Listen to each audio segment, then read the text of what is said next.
Hello everyone. We hope you're doing well. We're doing great, and we truly appreciate your ongoing support. We'd like to briefly address some comments regarding our audiobook series. Rest assured, progress is ongoing. That said, your feedback is vital. If there's a novel you particularly enjoy and want to hear more of, please let us know in the comments. Each chapter requires a financial investment, so we can only continue series that receive strong audience interest. Although we retain core names and plot lines, we make significant editorial changes to enhance clarity, pacing, and immersion. These are not simple recitations. We work hard to deliver a polished, thoughtful listening experience. Without sufficient feedback or engagement, we may need to discontinue a series. So if you're enjoying something, don't stay silent. Your input truly matters. Note, our default audio speed is 3x. If that's too fast, let us know. We're happy to adjust it. Interested in early access to unreleased audiobooks? Visit our Patreon. You'll get to experience new content before it reaches YouTube. Just to clarify, I'm a fan like you. I've purchased these novels and adapted them with care, while respecting all rights and guidelines. For updates, follow us on Facebook and Twitter, X. YouTube update: recently, YouTube flagged some of our content for including mature themes, realistic violence, and darker story elements. As a result, we've decided to stop uploading anything that violates YouTube's guidelines. If you'd like access to the full, uncut versions including the more intense or mature content, you can find them on our Patreon page, where we upload everything first. Available now on Patreon: Shattered Innocence transmigrated into a novel as an extra. Transmigrating over 10,000 years late, I was forced to become a mighty presence. I, the celestial dragon, rule the heavens through the double gate, reigning supreme in countless worlds with peace taming, Tower of God sequence strength, cultivation when you take things to the extreme. Naruto is an Uchiha with cyst. WTF, the centuries-old ancestor in our family take concubine again. Plus 18, Ichi, reincarnated in Bleach as a wizard. Thanks for listening and happy listening. Chapter 1, Mental Power Test. Winter in the Black Forest Ridge was particularly harsh, with snow and wind from the northern barbarian mountains painting the filthy Black Forest territory in a blanket of white. In a dilapidated wooden hut on the outskirts of the Black Forest territory, Richard wrapped himself tightly in a thin garment, curling up in the straw to conserve heat. Hiss. It's so cold. Damn. As a transmigrator, I'm really living a miserable life. A month ago, Richard found himself in this world after a car accident, becoming the son of Old Richard, a peasant under the jurisdiction of barren Black Forest. Old Richard was a hopeless drunk. Under the care of this alcoholic father, Richard's days were filled with hunger and beatings. To make matters worse, Richard's frail body, weakened by chronic malnutrition, couldn't even muster the strength to fight back. Fortunately, this drunkard was now dead. But the bad news was that he had traded all the family's valuables for cheap liquor, and Richard had consumed the last grain of food the day before. Cold, hunger, and the injuries from the drunkard who froze to death in the snow 3 days ago left Richard huddled in the straw, feeling as though he was about to ascend to heaven. I mustn't sleep. I absolutely mustn't sleep. You're a transmigrator with a cheat ability. You can't fall here. Richard forced himself to keep his eyes open, constantly encouraging himself. Indeed, Richard did have a cheat ability upon crossing over. When he transmigrated into young Richard's body, he discovered a furnace deep within his soul. However, what this furnace could do, Richard still didn't know. Regardless of its purpose, it offered Richard a glimmer of hope at this moment. To a drowning person, even a straw is a beacon of salvation. Knock, knock, knock. In his daze, Richard seemed to hear knocking at the door. Who would visit on such a cold day? Bang. Seeing no response, the person outside kicked the door open. Old Richard, are you still alive? Richard snapped to attention and struggled to stand up from the straw. He recognized the voice. The person was Mr. Allison, the steward of the Black Forest territory. Lord Steward, my father froze to death a couple of days ago, but I'm still alive. Tell me what you need, and I'll do it. A visit from the steward was significant. He wouldn't come to a peasant's house without reason. This was an opportunity. Oh, you're young Richard, are you? Mr. Allison scrutinized Richard with a frown, pulling a handkerchief from his pocket to cover his nose. But one couldn't blame him, for Richard's appearance was indeed quite shabby. His long, unkempt hair hung in strands, his face was dirty, and his single garment was covered in grime, with untreated, festering wounds. Compared to Richard, even vagrants appeared dashing and clean. I am young Richard, Lord Steward. Richard managed a half-bow despite his weak condition. Rumor had it that Mr. Allison valued etiquette highly and insisted on proper manners, even from the most foolish peasants. Richard hoped this rumor was true. Seeing Richard bow, a hint of surprise flashed in the steward's eyes. Accustomed to the rudeness of peasants, He had become indifferent to their lack of manners, despite frequently correcting them. Peasants naturally couldn't remember noble etiquette. Yet this child, even on the brink of freezing, still managed to bow, stirring a faint sense of admiration in him. Nobility should not lose their manners even in death, and he saw a glimpse of noble spirit in Richard. Good child, as long as you're alive. Follow me, and do whatever you're told. Mr. Allison said warmly. Yes, sir. Stepping out of the hut, the thick clouds covered the sky, like a curtain blocking the poor man's cheapest source of warmth, the sun. A gust of wind made Richard shiver violently. Wearing only a single layer, Richard's clothing offered little protection against the cold wind. Damn it, guard. Take off your coat. Quickly. Seeing Richard's condition, Mr. Allison furrowed his brow and turned to command a soldier to remove his coat. The soldier's face stiffened, giving his coat to a stinking peasant in such cold weather seemed unreasonable. Sir, if we're short one, we're short one. The territory is vast, and who knows how many children the wizard has? The soldier mumbled. Silence. Don't presume to gauge the wisdom of the wizard with your petty mind. Hearing the soldier mention the wizard, Mr. Allison's face changed, and he sternly scolded the soldier. If I hear you speak such words again, you'll hang. Now, immediately give your coat to this child. Though said without intention, Richard listened intently. The word wizard sent a jolt through his heart. Wizard. This world has magic. Richard had tried to inquire about extraordinary powers upon arriving in this world, but the Black Forest territory was remote, and his status was too low. His inquiries yielded only folk tales. But now it seemed that extraordinary powers indeed existed in this world. With the soldier's body-warmed coat on, Richard felt much more comfortable. The soldier's loose tongue had soured the good mood Mr. Allison had from Richard's manners. He spoke loudly to Richard, with a grim face. Put on the coat and move quickly. If the wizard gets impatient, we're all dead. Following the steward onto a carriage, Richard soon arrived at the Baron's castle in the center of the territory. The castle hall was dim, with torches on the walls and a central fireplace providing the only light. In the hall's center, over 100 children, regardless of their wealth, gathered, waiting silently for the wizard to speak from the hall's depths. Wizard, Baron, all the children aged 12 to 15 in the territory are here, the steward reported to a figure in a black robe and triangular hat who slowly stood up from the hall's depths. Hey. You have few children in Black Forest, Delis. Beside him, Richard saw the corpulent Baron Black Forest, his face obsequious, constantly wiping sweat from his forehead. Yes, sir, the harvest hasn't been good these past 2 years, and many peasants have starved. That's not good. The black-robed wizard patted the Baron, who shivered at the touch. The academy needs children of the right age for enrollment. If I can't gather enough, the academy will punish me. And I don't want to be punished. So if the number of children is still this low next time I come to Black Forest, prepare to become a maggot eating shit in a toilet for life. As the wizard's tone grew heavier, the hall fell silent, the roar of his words echoing like a beast's growl. Good. The black-robed wizard turned to the children in the hall. Now, line up and come to me one by one for testing. Don't make me repeat myself. Hearing the wizard, the children quickly formed a line. They might not know how powerful the wizard was, but seeing the Baron's pale face was enough to understand what to do next. Richard found himself in the middle of the line, at a perfect spot to see the black-robed wizard in the hall's depths. Richard watched as the wizard produced a crystal ball from his robe, instructing each child to place a hand on it. The ball glowed faintly, and the wizard announced the results. Mental power 9, unqualified, next. Mental power 8, unqualified. Mental power 7, unqualified. Mental power 10, borderline. Stand behind me. Mental power 9, unqualified. The testing proceeded quickly, and soon it was Richard's turn. Unqualified, next. The child before Richard stepped aside, and Richard nervously approached the wizard. Up close, Richard finally saw the face hidden by the shadow of the triangular hat. Surprisingly, the wizard's appearance was not frightening, graying hair, a face lined with wrinkles, deep-set eyes behind a monocle. Overall, his face even seemed kindly. But for some reason, standing before him made Richard tremble involuntarily. It felt like prey encountering a predator. Place your hand on the crystal ball. Yes, wizard. Richard nervously placed his hand on the crystal ball and waited silently for his fate. Whether he froze to death in the dilapidated house or followed the wizard depended on this moment. The crystal ball gradually lit up, an electric sensation coursing through Richard's arm, circulating his body before entering his brain. Simultaneously, the furnace in Richard's soul seemed to awaken by the energy. A message emerged from the furnace. Miracle furnace activated. At the same moment, the black-robed wizard announced Richard's test result. Mental power 15, qualified.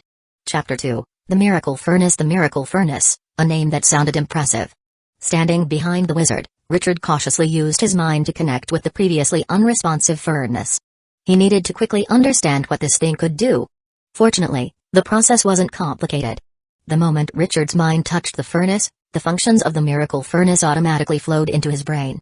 In short, the Miracle Furnace could extract usable components from materials. These components could be a substance within the material or some information contained within it. When extracting, the Miracle Furnace required the host to continuously provide fuel. The amount of fuel needed varied depending on what was being extracted. Extracting information required mental power, while extracting substances required energy. The testing proceeded swiftly, and in less than an hour, over 100 children had been tested, with only 7 passing the mental power test. All right. Let these children go back. After testing the last child, the black-robed wizard instructed the steward. Yes, wizard, the steward replied with a bow. As the other children left, the remaining 7 glanced at each other. Among these 7 were a farmer's son, a baker's daughter, a blacksmith's adopted child, a merchant's youngest son. They represented nearly all social strata of the territory, but now stood together, awaiting the black-robed wizard's declaration. All right, children. As qualifiers, you're much more exceptional than the others. You will now become the 432nd batch of wizard apprentices at the Black Tower Wizard Academy, embarking on the path to seek truth. The wizard's voice was pleased, seemingly satisfied with obtaining 7 qualified children from the Black Forest territory. He beckoned to the Black Forest Baron beside him. Dallies, take these children for a bath and have them change clothes. And this child, the wizard pointed at Richard, treat his wounds properly. If he has any problems due to his injuries during the journey. The wizard didn't finish his sentence, but everyone understood the implied threat. I understand, sir, the Baron replied firmly. With that, Baron Delis instructed the castle servants to lead the children to the castle's lower level. There, a large bathhouse featured hot springs ingeniously converted into a bath by the Black Forest Baron. In the bath, Richard's wounds shifted from numbness to pain. Such a luxury as a hot bath was practically a crime for commoners. The firewood used for heating could cook many meals. Not to mention the natural hot springs, a luxury reserved for nobility. After soaking for a while and scrubbing off the dirt, Richard quickly stepped out of the water. His time was more pressing than the others, he needed to tend to his wounds. Exiting the bath, Richard dressed in new clothes prepared by the maid. The new clothes were made of cotton, a bit large, but warm. Dressed in fresh clothes, Richard stood before a mirror, examining his appearance. With shoulder-length black hair, deep-set eyes, a high nose bridge, and thin, pale lips, he looked less like a commoner and more like a noble in distress. Sir, you must have noble blood, the maid complimented from the side. Is that so? Richard raised an eyebrow, then followed the maid to the second floor of the castle. The corridor on the second floor was lined with portraits, presumably of past Black Forest barons. At the end, Richard saw the portrait of the first Black Forest baron, a man in armor holding a greatsword. Beside the portrait, a broken greatsword hung on the wall. As Richard noticed the broken sword, his Miracle Furnace pulsed with excitement. Is this the first Black Forest baron's sword? Richard was intrigued. This broken sword was recognized as material by the furnace. Yes, sir, the maid replied. Richard stepped forward and gently touched the broken sword. Material, broken sword of Count Black Forest, extractable skill, Windraven swordsmanship, extraction cost, 5 mental power, extract? Windraven swordsmanship. Richard was startled. This was the legendary swordsmanship that made Count Black Forest renowned on the battlefield. Even Richard, a lowly peasant, had heard bards sing of its fame. But it was said that this swordsmanship had been lost for 300 years. This was also why the Black Forest lineage had declined. Faced with such a treasure, Richard didn't hesitate to extract it. Opportunities like this were rare. As Richard chose to extract, he immediately felt fatigued, as if he'd been through a morning of advanced mathematics, his mind foggy. But before Richard could succumb to drowsiness, a startling sight jolted him awake. The broken sword disappeared. The maid beside him was momentarily stunned. Where had such a large sword gone? But in the blink of an eye, the maid saw the broken sword reappear. Was it an illusion? The maid rubbed her eyes, confirming the sword was still there, while the young wizard beside her looked at her quizzically. What is it? Nothing, sir. Let's hurry to the doctor, the maid quickly said. Relieved to have fooled the maid, Richard exhaled silently. He hadn't expected the Miracle Furnace to need to physically consume an object to extract information. Seeing the sword vanish had made Richard's heart skip a beat. Luckily, the Miracle Furnace completed the extraction in an instant, and the sword only disappeared for a moment before returning. Richard's attention returned to the furnace. On the miracle furnace, a white light flickered and danced. As Richard mentally connected with the light, fleeting memories flashed through his mind. He found himself on perilous battlefields, wielding a sword and defeating enemy after enemy. Sir? Sir? We've arrived at the doctor's. The maid's voice pulled Richard from his reverie. His mind was still too fragile, even receiving memories from past warriors left him dazed. Oh, all right. Richard regained his composure and hurried into the doctor's room. Half an hour later, Richard leaned against the wall, weakly exiting the room. For his external wounds, the doctor had used strong alcohol for pain relief, as there was no anesthetic. Fortunately, the doctor's skill was quick, completing the removal of necrotic tissue, stitching, and application of ointment within half an hour. At that moment, Baron Delis arrived on the second floor. Young wizard, the wizard is ready to depart. Outside the castle, Richard now wore a brand new cotton coat. Although his face showed signs of malnutrition, his demeanor was completely transformed. Good, you look decent, the black-robed wizard observed Richard and nodded in satisfaction. With a wave of his sleeve, an inexplicable force enveloped the seven, suspending them like bubbles beside the wizard. This is levitation. You'll learn it at the academy. The black-robed wizard explained, then shot a fireball into the sky. Boom. The fireball exploded. A beam of light pierced through the leaden clouds, cutting through the explosion and striking the ground. What is that? Richard stared at the sky, where a massive gray outline was becoming clear beyond the thick clouds. What is this thing? Richard's voice trembled as he looked skyward, hardly believing his eyes. A floating airship, hundreds of meters long, emerged from the clouds like a blue whale, its eye the beam that pierced the clouds. In his days, Richard recalled a legend he had heard while seeking knowledge of the extraordinary. The legend spoke of a giant beast from the clouds, visiting from the northern barbarian mountains every decade. Its form was as vast as mountains, its gaze as bright as lightning. Now, the legend had shed its veil.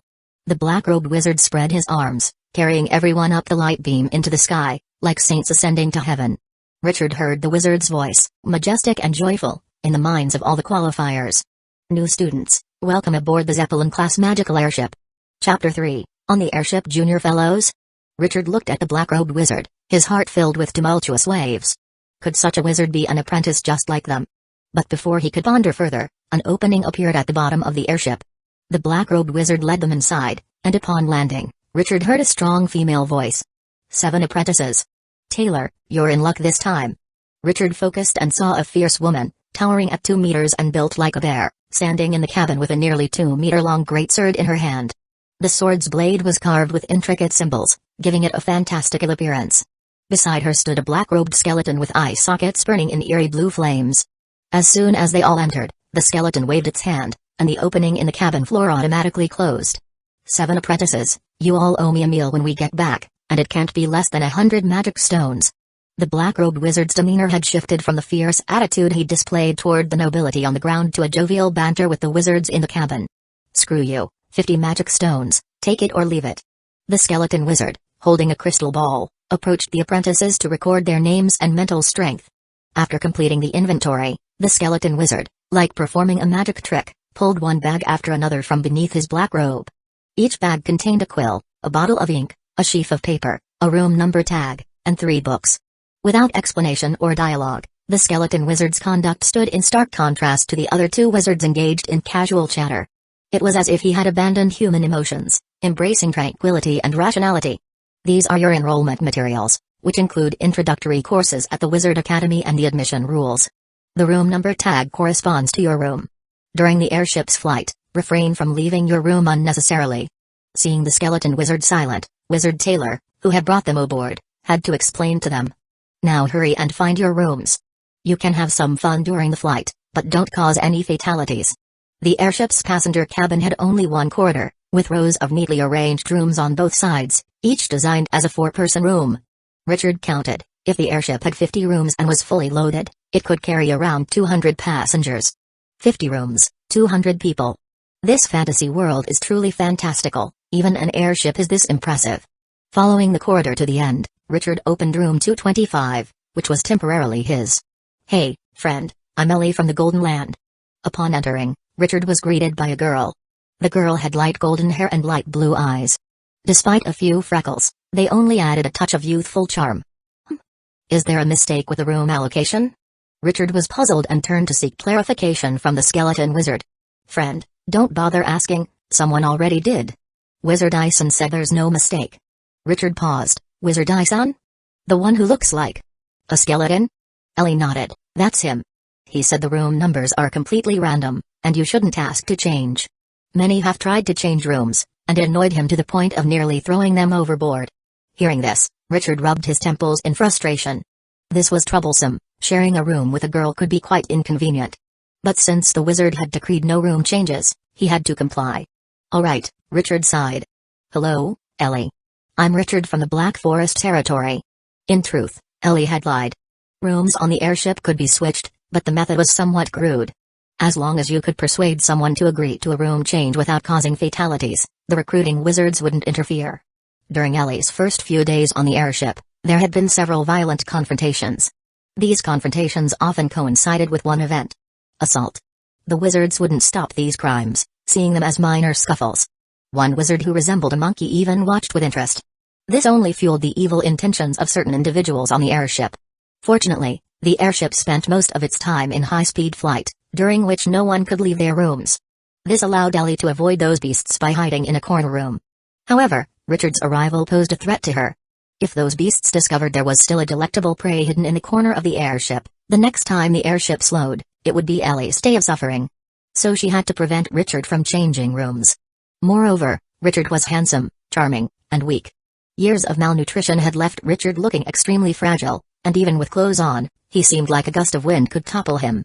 Ellie was confident she could fend off Richard's advances. Returning to the present, Richard closed the door after entering the room. The room was small, only about 11 or 12 square meters, with a small compartment likely serving as a toilet. The furnishings were simple: 2 bunk beds, a 2-meter-long table, 2 chairs, and a magical lamp on the ceiling. Currently, only he and Ellie occupied the small room. A teenage boy and girl, at the age of budding emotions, confined in a small room. The boy was handsome, the girl petite and cute. Their eyes met, then quickly looked away. It seemed like an awkwardly intimate scene. Or not. Though Richard appeared to be a teenager, he was an adult at heart. His ideal type was a gentle, mature older sister. I'll take the top bunk. Let me know when you're changing, and I'll give you privacy. Richard stated plainly before climbing to the top bunk, removing his shoes. Flirting with a girl was low on his list, he had more pressing matters. Sitting on the upper bunk, Richard opened the 3 books from the bag one by one. He couldn't understand any of them. As a farmer, knowing how to write his name was considered scholarly. However, Richard deduced that one of the thicker books was likely a dictionary. Material: Wizard Language Dictionary, Extractable Information, Wizard Language, Extraction Cost, 10 Mental Power, Extract? Richard pocketed the dictionary and made a decision. Extract. Instantly, Richard felt as if his head was struck by a heavy hammer, his vision going black. After an unknown period, Richard awoke from his slumber. The room was pitch black, suggesting it was nighttime. I shouldn't be so reckless with extractions next time. Richard rubbed his head, grateful that he was on the airship, where it was safe. In any other place, he would have been in grave danger. Entering the soul space, a bouncing white light awaited above the miracle furnace. Merging with the white light, Richard didn't experience illusions like with the Windraven swordsmanship, he simply felt as if he'd memorized a lot. Richard tested himself and found he could indeed read wizard language, but it felt more like he'd memorized a dictionary. If he read wizard language aloud, he'd sound like a beginner, with incorrect intonation. It seems there's a big difference between skills and information. Absorbing information is like directly infusing knowledge into the brain, requiring practice for practical use. Skills, however, are easy to perform but challenging to articulate. Growl. A profound hunger pulled Richard from his thoughts. He hadn't eaten in nearly 2 days. Ellie, Richard called softly. You're awake. In the darkness, Ellie's voice came from the lower bunk. It seemed she hadn't slept. Ellie, what time is it? 4:32 in the morning. Hearing the time, Richard estimated how long he had been asleep. He had slept for about 14 hours. Did anyone bring food during that time? Your food is on the table. Come down and eat if you're hungry. Richard sensed something was off with Ellie. Though they had just met, most people wouldn't be wide awake at 4 in the morning. Have you been awake all night? Richard asked gently. Are you homesick? A little. It seemed she wasn't used to being far from home. Growl. Richard wanted to comfort her, but the loud rumble of his stomach decided he should eat first. Climbing down, he found his dinner on the table. 2 palm-sized pieces of black bread, a slightly burned beef steak, and a bowl of beetroot soup. Though not as delicious as the Chinese food Richard remembered, it was far better than the sawdust-like black bread he had eaten in the Black Forest territory. Ah, much better. After eating, Richard sat back in his chair with a sigh of relief. Although the meal hadn't filled him, it put something in his stomach. "Richard, are you a knight?" Ellie lay on her side, looking at Richard. Richard sensed something was wrong in her voice, as if she were crying. "No, why do you ask? Then we're doomed." Richard frowned. "What do you mean?" "Richard," Ellie's voice was choked with emotion, "do you know what our entrance exam is according to the handbook?" "What is it?" "It's killing someone." Chapter 4, The 3 Essentials of a Wizard Apprentice Murder, Entrance Exam. These two seemingly unrelated terms coming together made Richard feel that this world was truly bizarre. An entrance exam requiring murder? What page did you read that on? Richard was skeptical, suspecting it might be a prank. What kind of academy would want murderers as students? Ellie, sobbing, handed the admissions handbook to Richard. Just then, the magical lamp in the room lit up. Having learned the wizard language, Richard opened the page Ellie had marked. The page read, "Prospective wizard apprentices must undergo an entrance exam before entering the academy. The exam, called the Race of Life and Death, includes the following. At the start of the exam, each prospective wizard apprentice will receive a crystal ball and 7 vials of nutrient potion, each substituting a day's worth of food. Within 14 days, the apprentices must reach the designated location of the academy, carrying at least 2 crystal balls. Those who fail to meet the required number of crystal balls or arrive late will lose their eligibility for admission. Note, the academy does not provide return services. Apprentices who lose eligibility must return to their place of origin on their own." Richard tossed the admissions handbook back to Ellie after reading it, then climbed back onto his bed to retrieve his own handbook, turning to the same page. The content was exactly the same. This wasn't a joke. "This is going to be tough," Richard muttered as he closed the handbook. He didn't understand why the academy would go through the trouble of gathering apprentices only to eliminate half of them with an entrance exam. But he knew one thing, the question was meaningless now that he was already on the airship. He had to quickly find a way to pass the entrance exam. Among these prospective wizard apprentices were lowly farmers like Richard and high-ranking nobles. The commoners were often malnourished and frail, while the nobles had strong physiques and martial training from a young age. Every noble was a knight. This saying was widespread in the Plantagenet Kingdom and considered the foundation of noble rule. In the Plantagenet Kingdom, a knight was not just a title but a symbol of personal strength. Every knight was a robust figure who could move swiftly in full plate armor, wielding a great sword with ease. Moreover, in the Plantagenet Kingdom, a noble's title had to be inherited by a knight. Thus, although noble offspring might have questionable character or intelligence, their bodies, trained from a young age, far surpassed those of commoners, even if they were lazy. Competing with such individuals, commoners like Richard had little hope of survival. It can't be.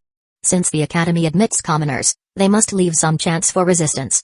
Richard's mind raced as he quickly pulled out the 3 books provided by the academy.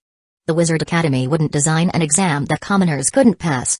They must have left something to level the playing field for students. Richard spread the 3 books on his bed. One was a wizard language dictionary, another the admissions handbook, and the last one had a straightforward title, How to Become a Wizard Apprentice. Material, How to Become a Wizard Apprentice, Extractable Information, Basic Meditation Technique, Magic Reflux Construction, 4 Basic Tricks, Extraction Cost, 7 Mental Power, Extract? At one end of the airship, in the exclusive Wizard's Lounge. "Aurelia, how many of these apprentices do you think will survive this time?" Taylor looked out at the sea of clouds. The airship flew at an altitude of around 2,000 meters, where the clouds seemed like land below. Maybe over 4,000. This batch won't have crystal balls exchanged for magic stones, so no one should deliberately hunt others. Beside Taylor, the muscular woman with the door-sized greatsword casually replied, leaning against the cabin wall. "I heard the headmaster suffered a significant loss in the dimensional wars and needs to replenish the number of wizards as much as possible. This batch of students is lucky." Taylor spoke with a hint of nostalgia. Once, he was a fierce competitor among apprentices himself. But after failing to advance, he had no choice but to work for the academy to make a living. Watching these prospective apprentices, Taylor, now over 100 years old, couldn't help but recall his younger days. "By the way, why haven't I seen that guy Meller?" Taylor asked. "This batch has a few clever kids who pooled some magic stones to have him teach them the meditation technique." "Oh?" Taylor was surprised. "Isn't that against the rules?" Aurelia shrugged. "If you don't say anything and I don't say anything, how would the academy's bigwigs know? Besides, those kids traded magic stones, adhering to the principle of equivalent exchange. Even if the academy found out, they'd probably praise the kids for being resourceful. But Taylor shook his head. The curriculum written by the headmaster is already simple enough. If they can't learn from it, even if they get in, they'd just be waiting to die. The path to truth ultimately relies on one's own journey.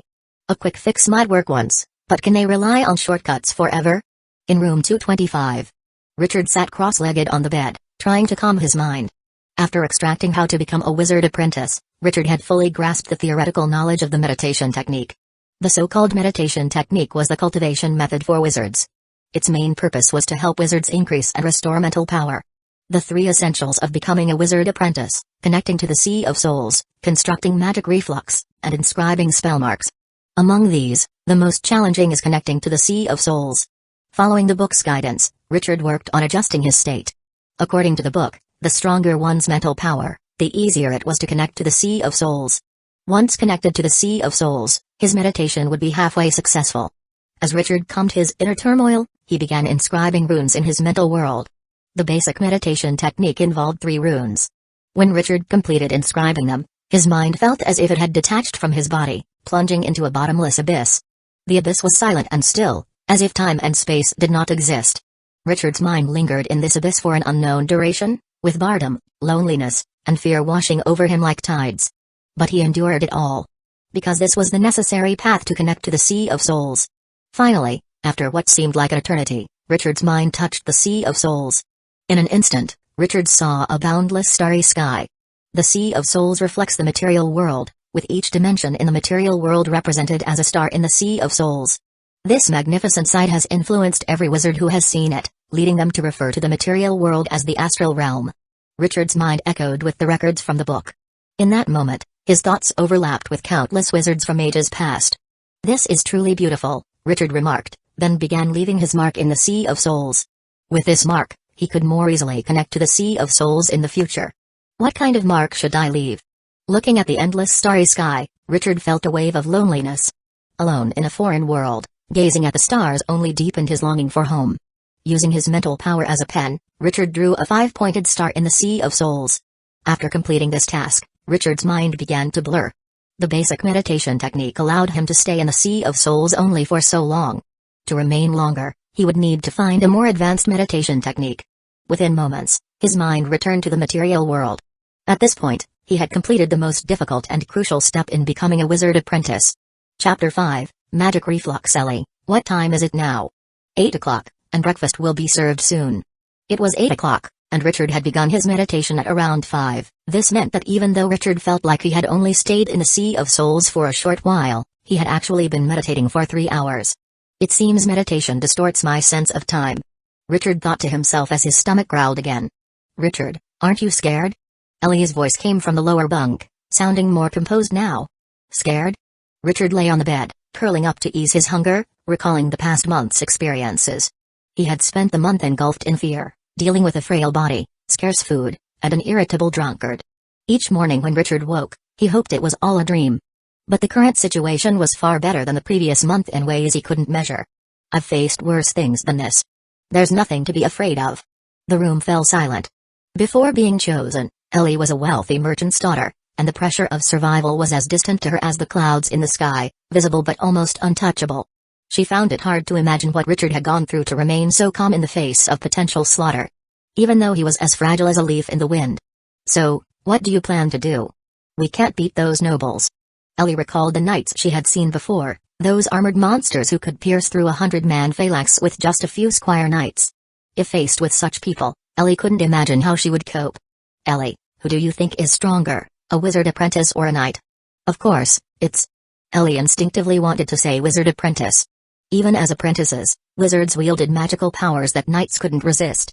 But before she spoke, she remembered the book in her bag, How to Become a Wizard Apprentice. Fear had clouded her mind, making her forget that the academy had provided them with tools for resistance. "Richard, you're a genius." Ellie threw off the covers, jumping out of bed to grab the wizard language dictionary and How to Become a Wizard Apprentice before rushing to the desk. While she hadn't trained in martial arts like the nobles, she was confident that in reading, those nobles couldn't match her. Richard didn't pay attention to Ellie's reaction, he just wanted to eat breakfast quickly. After a while, there was a knock at the door. Hearing the sound, Richard quickly got out of bed. Breakfast had arrived. Opening the door, Richard saw a puppet-like figure pushing a food cart with dozens of neatly arranged breakfast servings. Room 225, 2 servings of breakfast. A strange, sharp voice emanated from within the puppet. Richard took the 2 trays into the room and handed the previous night's trays to the puppet. The puppet accepted the trays and wobbled to the next room with the cart. This is magic. Richard watched the puppet, a glint of excitement in his eyes.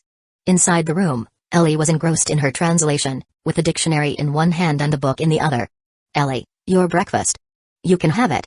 Ellie replied without looking up, fully immersed in the sea of knowledge and completely uninterested in eating. Richard scratched his head, thinking how youthful energy could ignore meals. However, his current body wasn't much older than Ellie's, after all. Richard sat cross-legged on the bed, eyes closed.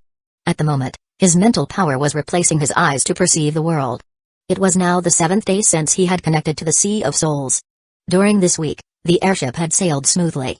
Richard, following the book's instructions, methodically constructed his magic reflux. Unlike connecting to the Sea of Souls, this process wasn't as swift but was virtually effortless. In these 7 days, Ellie, who shared the room with Richard, had been tirelessly translating how to become a wizard apprentice, her diligence surprising Richard. Indeed, in facing life and death crises, everyone could unleash their inner potential. Connecting to the Sea of Souls liberated a wizard apprentice's mental power, enabling them to sense the magic that permeated the world. In Richard's perception, the magic in the air resembled fireflies, flickering brightly yet faintly. Richard's mental power transformed into tendrils, attracting all the magic light points he passed. With a swift contraction, he absorbed those magic points into his body. If connecting to the Sea of Souls was the foundation for becoming a wizard apprentice, then constructing magic reflux was the walls and roof. Casting spells required a wizard to use mental power to control magic. Relying on mental power to manipulate ambient magic was not only time-consuming and labor-intensive but also highly inefficient. Magic reflux allowed wizards to store magic in their bodies and stabilize it with mental power, enabling them to cast spells without relying on ambient magic. However, the magic stored via reflux wasn't unlimited. A wizard's magic reflux capacity depended on their mental power limit. If a spell demanded more magic than the reflux could supply, the wizard would have to revert to basics or find another solution. As the last magic point was absorbed, the accumulated magic within Richard transformed into a gentle stream, starting from his heart, flowing through his organs, and returning to form a complete reflux. It's done. Richard opened his eyes, excitement unmistakable. The construction of magic reflux meant he could now quickly cast the zero-ring spells documented in the book. Zero-ring spells were basic spells that didn't require establishing a spell mark in the soul and could be used directly. Some wizards didn't even consider these as true magic but merely as applications of magical techniques. The editor of How to Become a Wizard Apprentice had thoughtfully prepared 4 zero-ring spells for apprentices who had completed magic reflux construction. These spells were Magic Missile, Force Field Barrier, Lighten, and Silence. Comprehensive, covering offense, defense, escape, and stealth. Richard was no longer a weakling unable to defend himself. As Richard reveled in his achievement, Ellie, who had been tirelessly translating, suddenly slammed the dictionary shut. Fed up with translating? Richard wondered. Haha, Richard, come down and take a look. I've finished translating. Ellie stood up, stretching as her joints cracked audibly. After 7 days of tireless translation, she had completed translating the entire How to Become a Wizard Apprentice and had nearly mastered the wizard language in the process. Congratulations, congratulations. It seems you've got 1 foot through the exam already. Richard climbed down from his bunk, offering her a congratulatory gesture. Hee hee. Ellie walked over, giving Richard a hearty pat on the back. Over these days, Richard and Ellie had grown quite familiar. Richard learned that Ellie was the pampered daughter of a wealthy merchant. Ellie learned that Richard was a farmer with a deceased alcoholic father. Despite their different backgrounds, they faced the future with starkly contrasting attitudes. Richard's calm and hopeful outlook intrigued Ellie. Whenever she felt like giving up, Richard's words would always lift her spirits. Now it was her turn to repay him. Learn a wizard language with me over the next couple of days, and you can become a wizard apprentice. Huh? Richard was taken aback, but then felt a warmth in his heart. Don't worry, the wizard language is easy to learn. Many of its words are similar to ours. With serious study, you'll be able to understand how to become a wizard apprentice in no time. Ellie, Richard interrupted, smiling wryly. Have you considered that if I become a wizard apprentice, you'll have one more competitor in the exam? More competition means more danger. Aren't you afraid I might stab you in the back? Richard's tone was calm, but his words made Ellie uneasy. One more wizard apprentice meant one more adversary, and in this deadly exam, every opponent was a potential threat. Did she really want to teach Richard? Well. Ellie's voice wavered at first, but then grew firm, as if she'd found a loophole in Richard's argument. Richard, you wouldn't do that. If you intended to, you wouldn't be telling me this now. Richard rubbed his chin. Generally speaking, I wouldn't backstab. But there's always a chance. But there's also a 9,999 out of 10,000 chance you won't. Ellie suddenly punched Richard hard with her left hand. You're such a weirdo. I'm trying to help you, and you push back. Keep talking like this, and I'll really not teach you. Chapter 6, Airship Maintenance. After their conversation, Richard and Ellie's relationship grew considerably closer. Richard spent his days practicing wizard language with alien knights meditating. Although Richard had memorized the wizard language through extraction, he still needed practice to use it fluently in real-world situations. Thus, time passed until Richard's 15th day aboard the airship. During the flight, the airship occasionally slowed down for the wizards to perform maintenance checks. During these times, apprentices were free to move around. Richard. I connected to the Sea of Souls last night. Early in the morning, Ellie excitedly shared her progress with Richard, tapping on his bed. Ellie's talent wasn't particularly exceptional, with a mental power of only 12. While Richard had managed it quickly, it took her a full 7 days to achieve the connection. But it was still commendable. According to the book, many prospective apprentices needed meditation incense and potion assistance to connect to the Sea of Souls for the first time. Ellie's 7-day achievement was considered average at the Academy. Richard, who managed it in a single meditation, was rated as excellent by the Academy. Above him was the category of those naturally connected to the Sea of Souls, with innate mental power of 20. Such apprentices were rare in the Academy's history, usually appearing among wizard offspring. Congratulations, congratulations. Boss Ellie has finally become a wizard apprentice. Richard yawned as he sat up, rubbing his eyes to congratulate Ellie. Looks like I'll have to rely on Boss Ellie to protect me in this exam. Hearing this, Ellie puffed up with pride. Don't worry, I'll take care of you in this exam. Knock, knock, knock. There was a knock at the door. Ellie opened it to find the breakfast-delivering puppet had arrived earlier than usual. Room 225, 2 servings of breakfast. Today, the airship will undergo maintenance, and apprentices are free to move around. The puppet's voice was still strange, but the news it brought wiped the smile off Ellie's face. Free to move around? Ellie asked. The puppet didn't answer, mechanically pushing the cart to the next room. Ellie closed the door, looking extremely distressed, as if she were about to cry. No, no, no. I just connected to the Sea of Souls, and my magic reflux isn't constructed yet. This. Ellie anxiously paced the room, and Richard was curious about her reaction. Isn't free movement a good thing? Don't you want to go out after being cooped up in the room for so many days? He had been on the airship for half a month, and staying in one room all day made his joints feel rusty. You don't understand. If we can move freely, those bastards can come out. Ellie's expression was about to break into tears as she explained the events that happened on the airship before Richard boarded. I see, Richard said, rubbing his chin with a peculiar expression. Did he really look that weak when he boarded the airship? Then you stay in the room. I'm going for a walk. Richard got out of bed, quickly finishing his breakfast. For some reason, Richard felt his body had become much stronger since connecting to the Sea of Souls. His once frail and malnourished body now had a bit of muscle. Could it be that the wizard's food contained supplements? Hey. I did teach you wizard language these days, can't you help me and not go out? Ellie, seeing Richard about to leave, reacted like a startled cat. Richard waved dismissively, don't worry, I'm not going out shouting that I have a beautiful roommate. Just stay quiet, and those bastards can't break down the door. The airship was spacious, and besides the passenger cabin where they stayed, there was a viewing cabin at the end of the airship, about a few dozen square meters in size. This cabin was usually reserved for wizards, but since the airship was under maintenance, apprentices were allowed to enjoy the view. Richard stood by the window, feeling a surge of emotion as he gazed at the boundless sea of clouds. The walls of the viewing cabin were made of a glass-like material, offering an unobstructed view of the clouds outside. The cabin quickly filled with apprentices, both nobles and commoners. The nobles formed a circle, and so did the commoners. Although no one forcibly separated them, the division between the two groups was clear. Except for Richard. Nearby, a group of nobles was exchanging secretive information. To prevent commoners from eavesdropping, they even spoke in the wizard language. Are you sure, Emily? Did your brother really connect to the Sea of Souls? A blonde noble inquired. Of course, would my brother lie to me? Replied a freckled girl with the same blonde hair, looking smug. Emily's words caused a stir among the nobles. They were all learning how to become a wizard apprentice, but few had seen results. For most, Connecting to the Sea of Souls without incense and potions was nearly impossible. Didn't the Medici family hire a wizard to teach them? How are they doing? That cost 10 magic stones. 10 magic stones? Some unaware nobles were shocked. The Medici family must be incredibly wealthy. Those stones could be worth 100,000 gold coins. The kingdom's annual tax revenue is only 500,000 gold coins. The Medici family is truly rich. But I heard they didn't succeed. Even though the wizard taught them, without incense and potions on the airship, they are in the same boat as us. That's great news, someone said gleefully. The gap between knights and wizard apprentices was akin to being unarmed versus armed. One less wizard apprentice was one less predator, which was a good thing. Richard listened quietly, pretending not to understand. These arrogant nobles thought it impossible for commoners like Richard to understand the wizard language, speaking without reservation. This was entertaining for Richard. But suddenly, a scream echoed from the nearby cabin.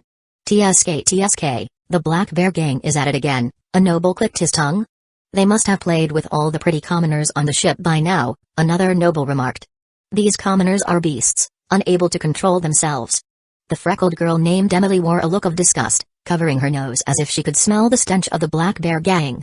Despite their words, none of the nobles moved to intervene.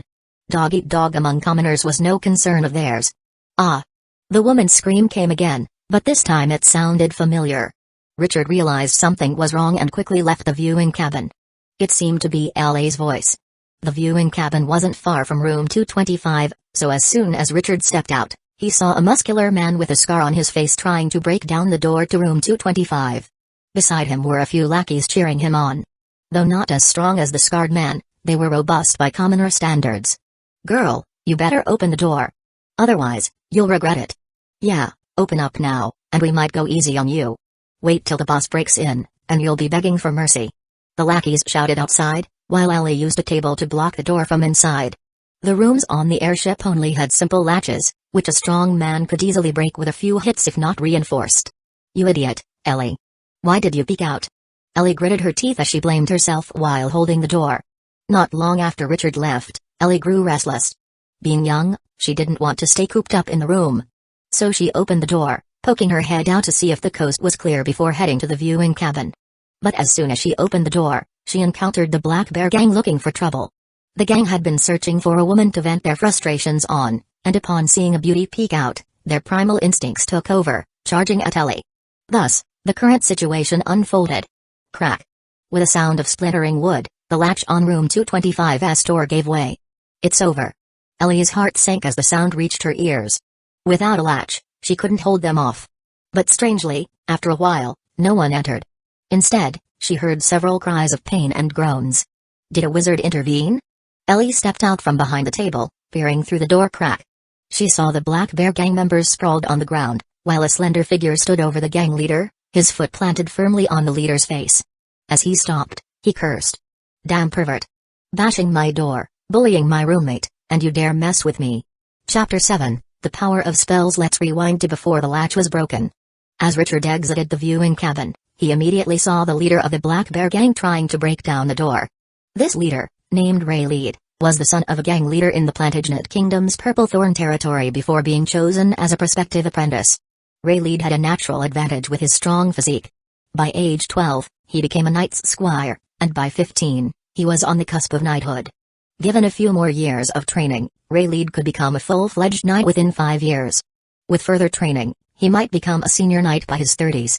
A senior knight at that age would be considered a genius, even in the Plantagenet Kingdom. The king would likely grant him a title, and noble families would vie to marry into Rayleigh's family.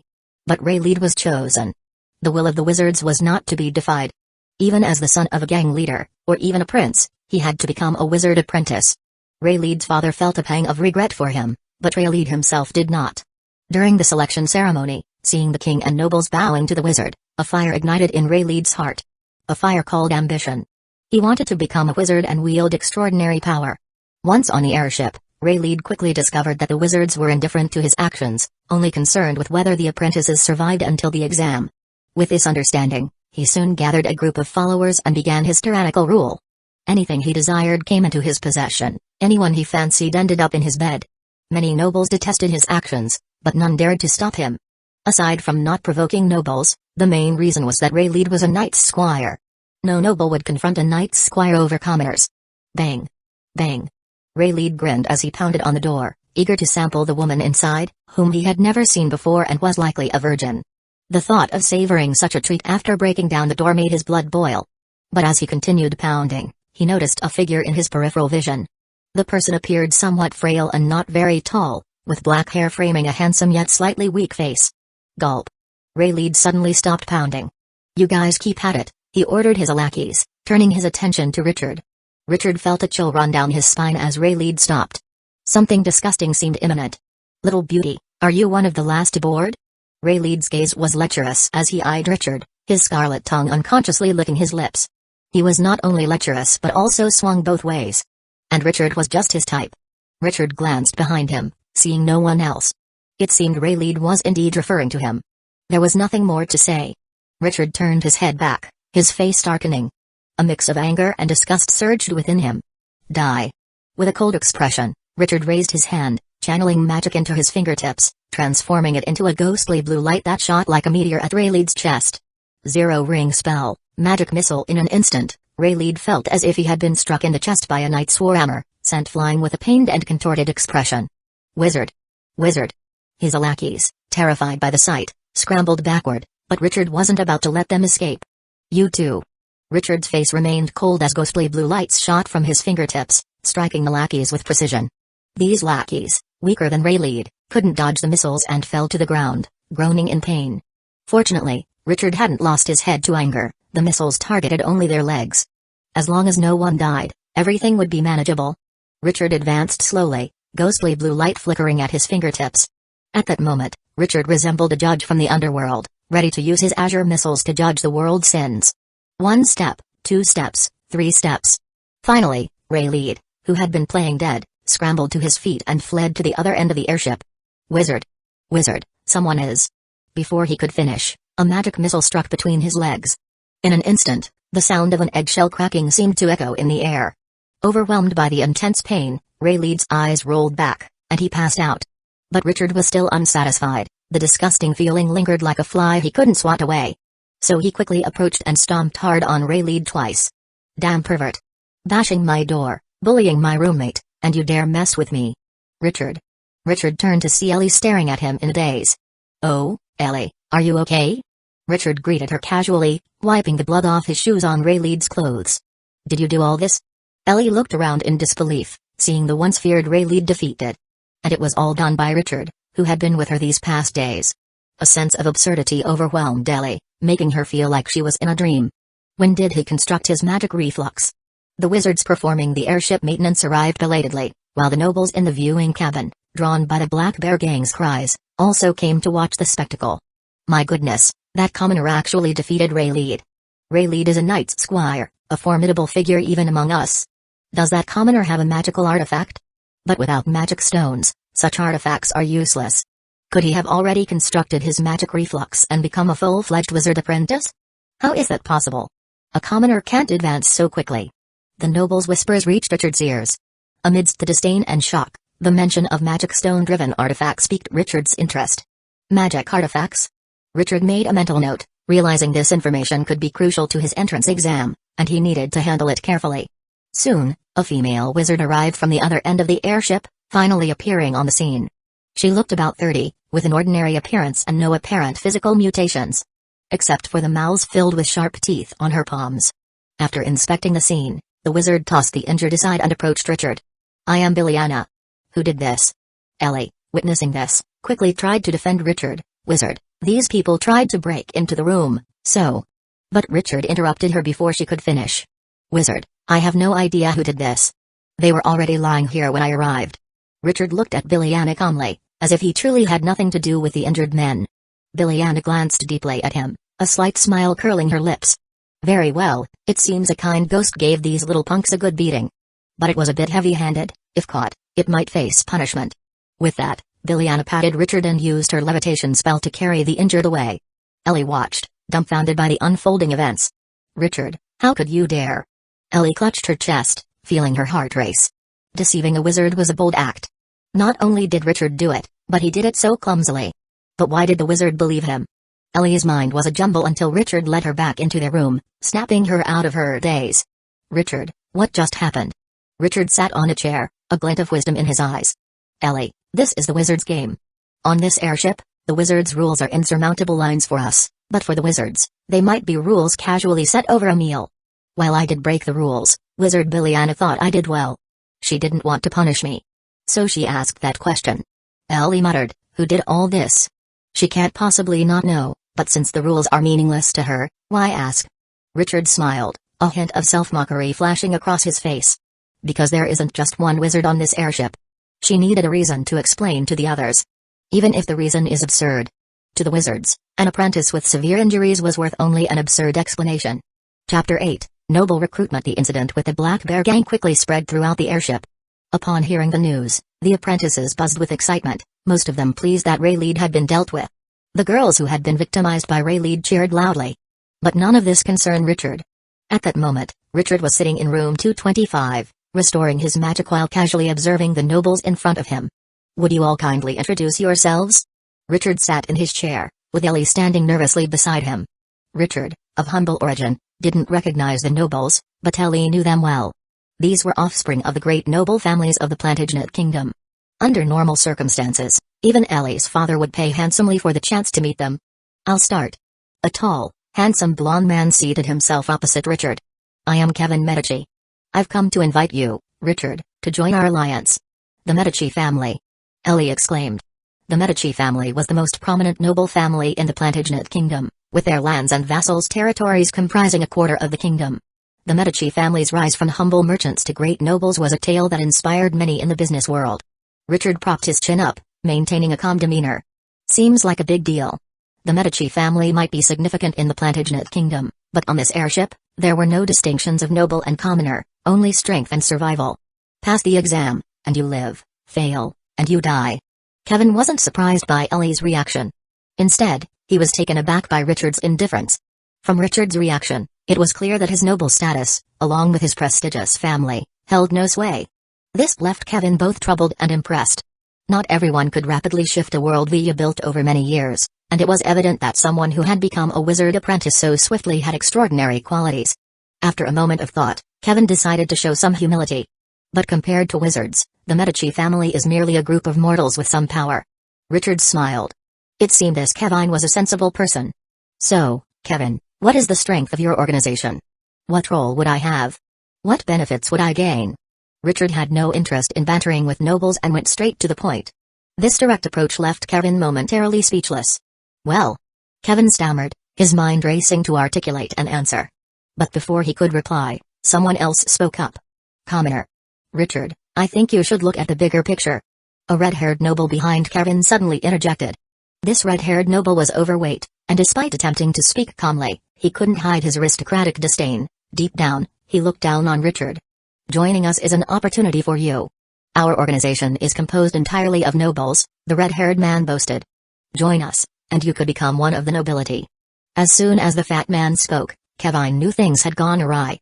Someone who didn't care about the Medici family wouldn't be interested in a noble title that would soon become worthless. Even if they offered him a dukedom, he'd likely refuse. Sure enough, Richard burst into laughter after hearing the fat man's words. "Ha ha ha, Kevin, did you hear that? Your subordinate is offering me such a generous deal." Richard mocked the group of nobles behind Kevin. Though they appeared polite, their disdain for him was evident beneath the surface. Kevin, however, genuinely seemed to lower himself to recruit Richard. "I must clarify that I hail from the great Birmingham family, and the Medici family cannot make me Kevin's follower." The red-haired man explained with a serious expression, as though this was of utmost importance. He couldn't comprehend Richard's laughter. Joining them and becoming a noble was something people in the Plantagenet Kingdom couldn't buy even with money. Yet this commoner, upon receiving such a gift, responded with mockery. It was simply incomprehensible. A commoner is a commoner, even if one became a wizard by chance, their dull mind couldn't grasp profound concepts. Kevin took a deep breath. It wasn't the formidable opponent he feared, but rather the pig-headed ally. The fat man's words rendered the recruitment almost meaningless, yet Kevin still hoped to salvage it. If they could recruit Richard, the wizard apprentice, their alliance would gain a significant asset and eliminate a threat. "I swear by my family's name. Polly, if you say another word, even one, I'll kick you out." Kevin's voice was tinged with uncontainable anger, and his harsh words turned Polly's face red with rage. Polly opened his mouth as if to argue, but Kevin's icy gaze silenced him. Richard, please disregard Polly's comments. He's a new noble and takes pride in his status. But not all our members are like that. Kevin turned back to Richard, flashing a courteous smile. Our alliance includes a knight, 2 prospective apprentices who have connected to the Sea of Souls, and 5 knights squires. While I can't speak for other airships, our alliance's strength should be enough to pass this exam. Moreover, our alliance includes a descendant of a legendary knight. Kevin leaned in conspiratorially toward Richard. Richard, have you heard the legends? The legendary knights who founded the 7 kingdoms hail from the divine realm, and their descendants carry divine blood. Kevin's words piqued Richard's interest. He had indeed heard legends of the legendary knights who arrived from the divine realm in ancient times to establish the 7 kingdoms amidst a wilderness teeming with magical beasts. These legendary knights were said to possess immense strength, breathe fire, transform into beasts, or be impervious to weapons. But Kevin's implication suggested a connection between these knights and wizards. What do you mean? Are these legendary knights descendants of wizards? Richard speculated. Not exactly, but close, Kevin replied with a glint in his eye, leaving it at that. It seems this is confidential. I need to join to find out. Richard pondered, shifting his gaze between Kevin and the nobles behind him. I have a question. If you answer it, I'll join you. Richard straightened up, adopting a serious demeanor. Please, go ahead. Why did the knight and those 2 prospective apprentices join your alliance? To Richard, Kevin's alliance seemed rather odd. An alliance's members should all be useful, or at least most of them. But Kevin's alliance, aside from the knight and wizard apprentice, seemed largely ineffective. An alliance like this shouldn't exist, yet its existence indicated some unknown internal support. Richard suspected this support was the magical artifacts the nobles mentioned. That's an easy question, Kevin seemed relieved. Because most of us possess. Kevin. A sharp voice interrupted him. It was a purple-clad noblewoman. In the Plantagenet kingdom, purple signified nobility, and her attire indicated her family had at least produced a duke. Seeing this, Richard shook his head, realizing he had expected too much from the nobles. It seems our cooperation won't happen. Please leave. Richard stood to see them out, giving Kevin no chance to explain. If these nobles had shown even half or a third of Kevin's respect, Richard would have considered joining their organization. In a crowd of apprentices, Kevin surely wasn't the only one forming alliances. During the exam, these alliances would likely target individual apprentices first. But the nobles' attitudes made Richard unwilling to trust them with his back. Besides, Ellie had become a prospective apprentice, and teaming up with someone trustworthy like her was better than with these nobles.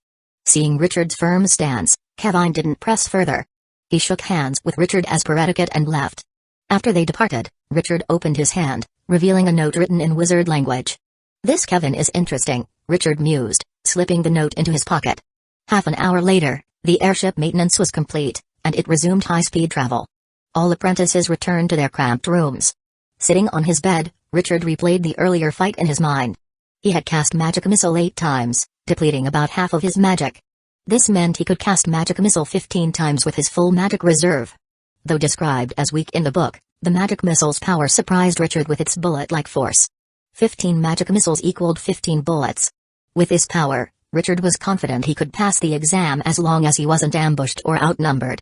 After reviewing the fight, Richard retrieved the note from his pocket. Its contents were simple. Kevin offered to pay Richard a magic stone to spare him during the entrance exam. The magic stone would be settled after enrollment. A noble family that started with business has much sharper minds than those idiots, Richard remarked, tucking the note away. He had nothing to lose in this deal for a magic stone. And Kevin would gain what he wanted, a predator in the form of a wizard apprentice. Trading future benefits for immediate safety seemed worthwhile to him. It was a win-win situation. After the maintenance, the airship never slowed again. For 10 continuous days, it flew non-stop to the designated location.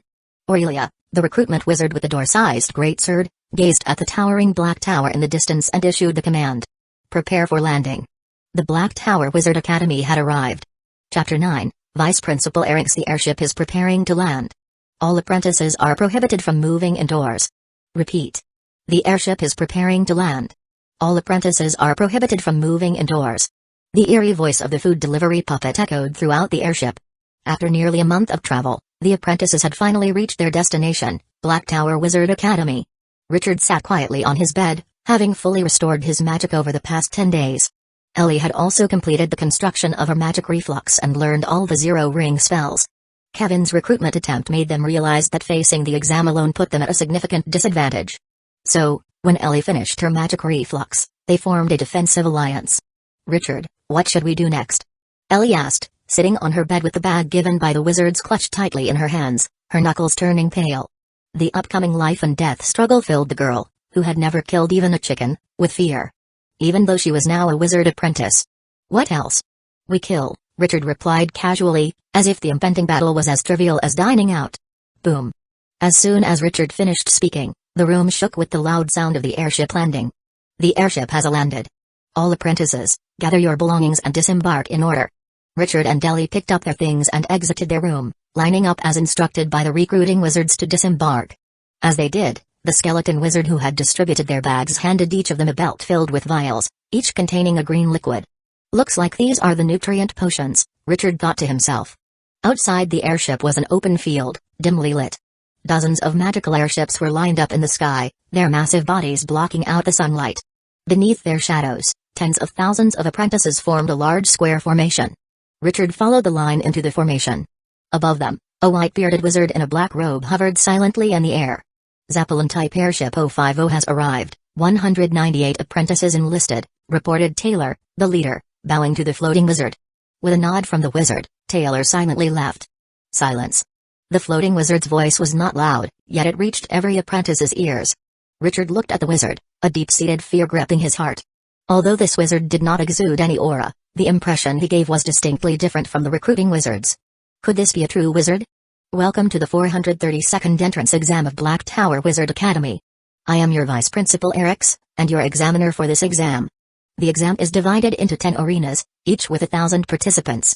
Each arena will have 10 magical beasts, equipped with magical artifacts prepared by the Academy. Apprentices strong enough may hunt them. Further rules are on page 32 of the admissions manual. Those who haven't checked can do so now. Now, begin the exam." With a wave of Vice Principal Erix's hand, beams of light appeared beneath the formation, interconnecting to form a complex geometric pattern. Richard looked at the lights beneath him, a flicker of panic crossing his mind. Would the exam scatter all the apprentices? Buzz. A buzzing sound filled Richard's ears, and the scene before him turned into an abstract painting of colors, leaving him dizzy. "Is this a teleportation?" Richard quipped, the nauseating dizziness surging up his throat. After 3 or 4 seconds, the scene before Richard began to settle, revealing a lush, primal forest. Richard leaned against a tree, retching up some bile. The teleportation had not been a pleasant experience. Misled by those nobles, the idiots didn't know the specifics of the exam. "Now I just hope Ellie can be ruthless." Muttering to himself after vomiting, Richard saw beams of light shooting skyward. These brilliant beams were visible even in daylight. The locations of these beams were where the apprentices had to reach within 14 days. Richard fastened the belt of vials around his waist and set off toward the beams without wasting any time. The Academy's rule required apprentices to reach the designated location within 14 days, suggesting early arrivals were permissible. The sooner the exam concluded, the sooner the safety, a principle Richard understood well. As the teleportation ended, the forest, dormant for 10 years, buzzed with activity as the exam began.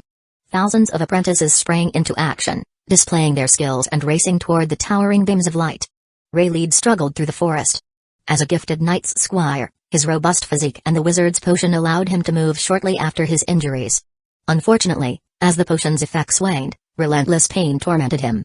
The agony seemed to taunt him, reminding him he was no longer a man. "Bastard, scum, once I learn magic, I'll torture you, then kill you."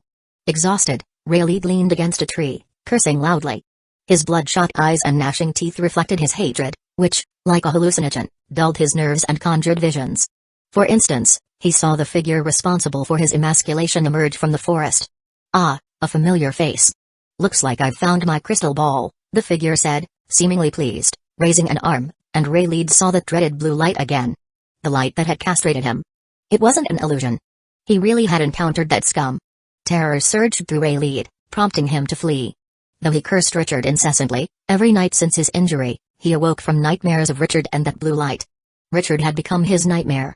Now, the nightmare had materialized. Bang! Off the airship, Richard showed no restraint. A magic missile shot from his fingertips, cutting a straight path through the air and striking Rayleigh's head. Richard watched as Rayleigh's head caved in, blood and brain matter splattering around him. Ugh! Richard felt a wave of nausea, almost retching. Anyone familiar with killing knows that the first time often induces dry heaving from intense fear and the shock of a bloody scene. Though Richard didn't feel fear, as someone who had never killed before, the pungent smell was overwhelming. After retching for a while, Richard collected Rayleigh's crystal ball and nutrient potions.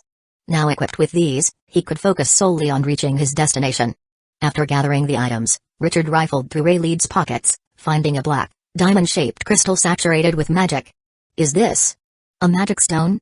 Chapter 10, Magic Stones and Magical Artifacts. Richard had heard nobles on the airship mention magic stones, but this was his first time seeing one in person.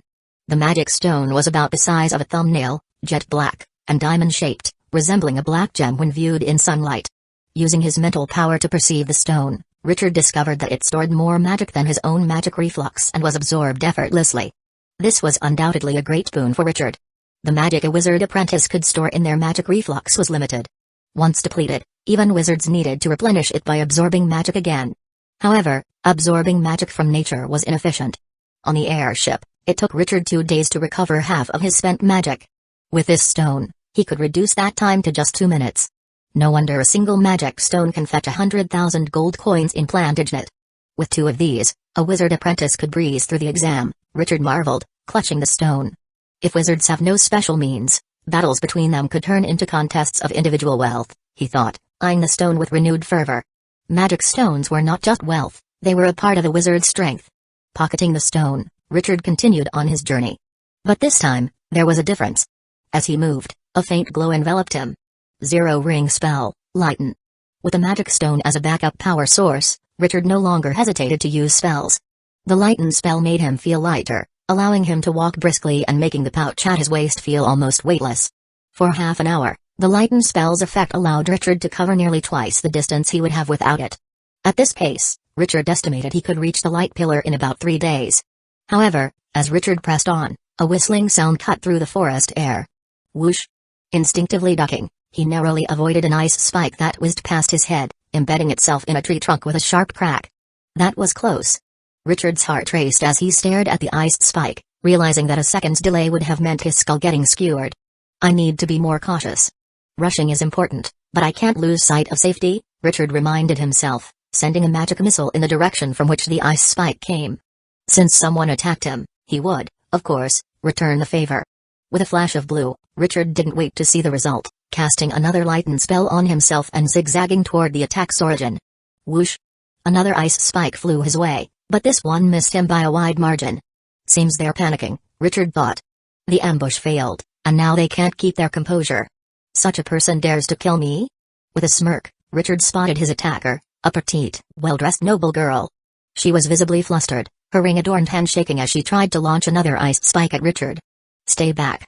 Don't come any closer. The girl screamed, eyes shut tight, as she sent out another iced spike. But fortune did not favor her, and the spike again missed Richard by a large distance. It's over. Richard stood a short distance away, his expression cold, with a blue glow dancing on his fingertips. He had no intention of sparing her due to her beauty. Bang! Blood and brain matter splattered.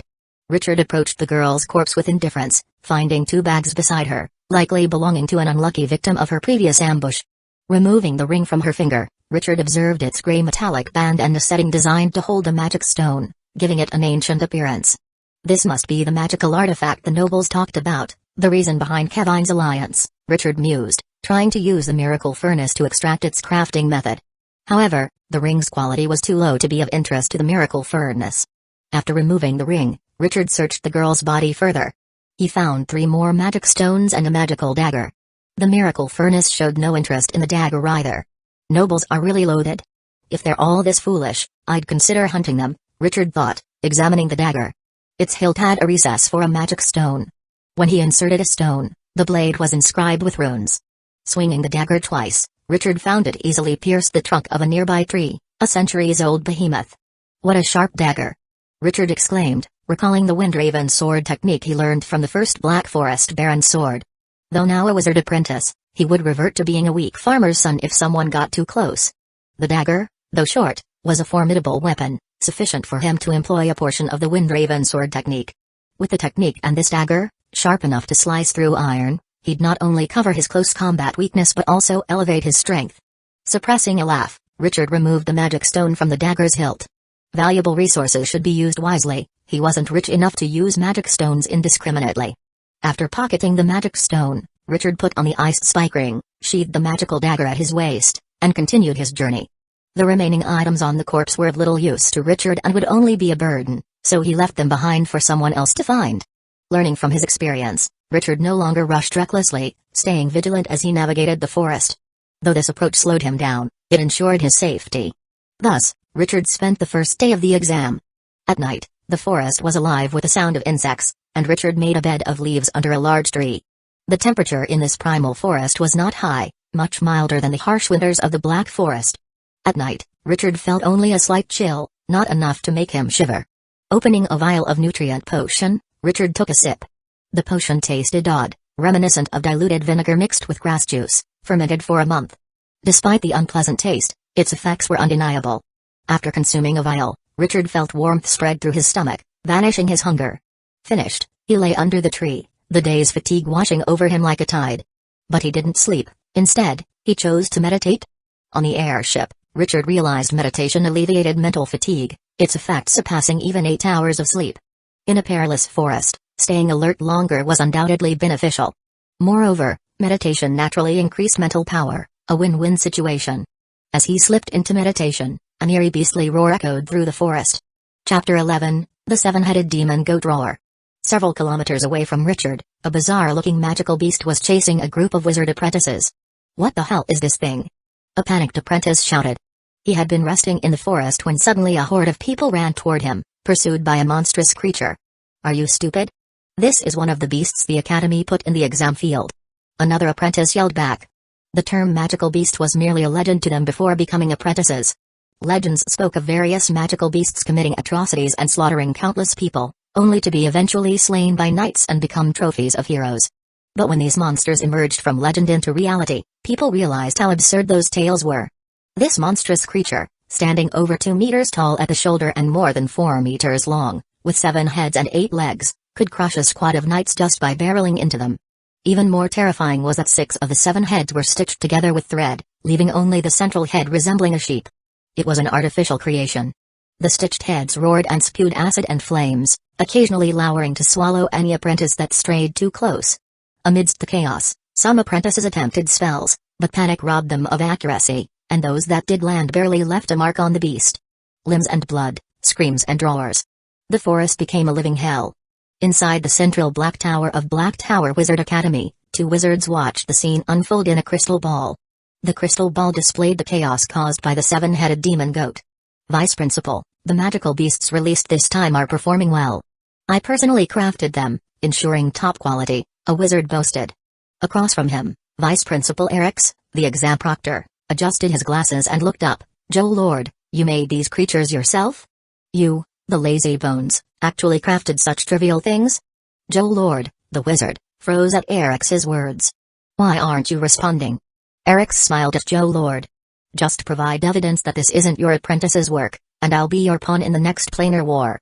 A 3-ring wizard as your pawn will surely fill your coffers in the next war." Cough, cough, Vice Principal, let's focus on the beasts, Joe Lord coughed, casually shifting the topic. "Speaking of which, why did the principal decide to change the exam this year? Although we suffered losses last time, we gained enough not to be in such a hurry to recruit wizards." Vice Principal Eric shook his head. "I don't know either." Although he was the principal's deputy, he disagreed with the principal on this matter. Black Tower Wizard Academy's standard for graduating wizards was excellence over quantity. The focus on elite wizardry was fundamental to the Academy's rapid establishment and growth, having been founded less than an era ago. But if the principal decided to do this, he must have his reasons. He's a 4-ring Grand Wizard who can directly receive messages from the Council of Truth. We lesser wizards need only quietly follow his will. As the beast's roar grew closer, Richard's meditation plans were completely dashed. He climbed a tree, hoping to catch a glimpse of what was happening in the distance by moonlight. But before he could reach the top, a bright flash erupted from the nearby woods. Boom! The thunderous noise was deafening, even hundreds of meters away from Richard. Looks like someone used a powerful magical artifact. That beast should be dealt with, Richard thought, jumping down from the tree to resume his meditation. But fate seemed determined to thwart him. Shortly after he descended, the hellish beast roar echoed once more, this time closer. "Can't catch a break," Richard muttered, casting a lighten spell and a silence spell on himself. While the silence spell was of little use during the day, at night, it was as good as an invisibility cloak. With spells cast, Richard hid in the underbrush. He had no intention of scavenging. Though someone had injured the beast with a magical artifact, even a wrecked ship has 3 nails. As long as he played it safe, he could pass the entrance exam without risking his life for an artifact. Thump. Thump. Thump. Thump. The beast's footsteps grew nearer, reinforcing Richard's decision to hide. The heavy footfall suggested a massive creature. If it didn't die in one hit, he would be in serious trouble. Roar. The 7-headed demon goat burst from the woods. Once possessing 7 heads, it now had only 3, with the other 4 blown to bits, leaving charred wounds. So this is the beast?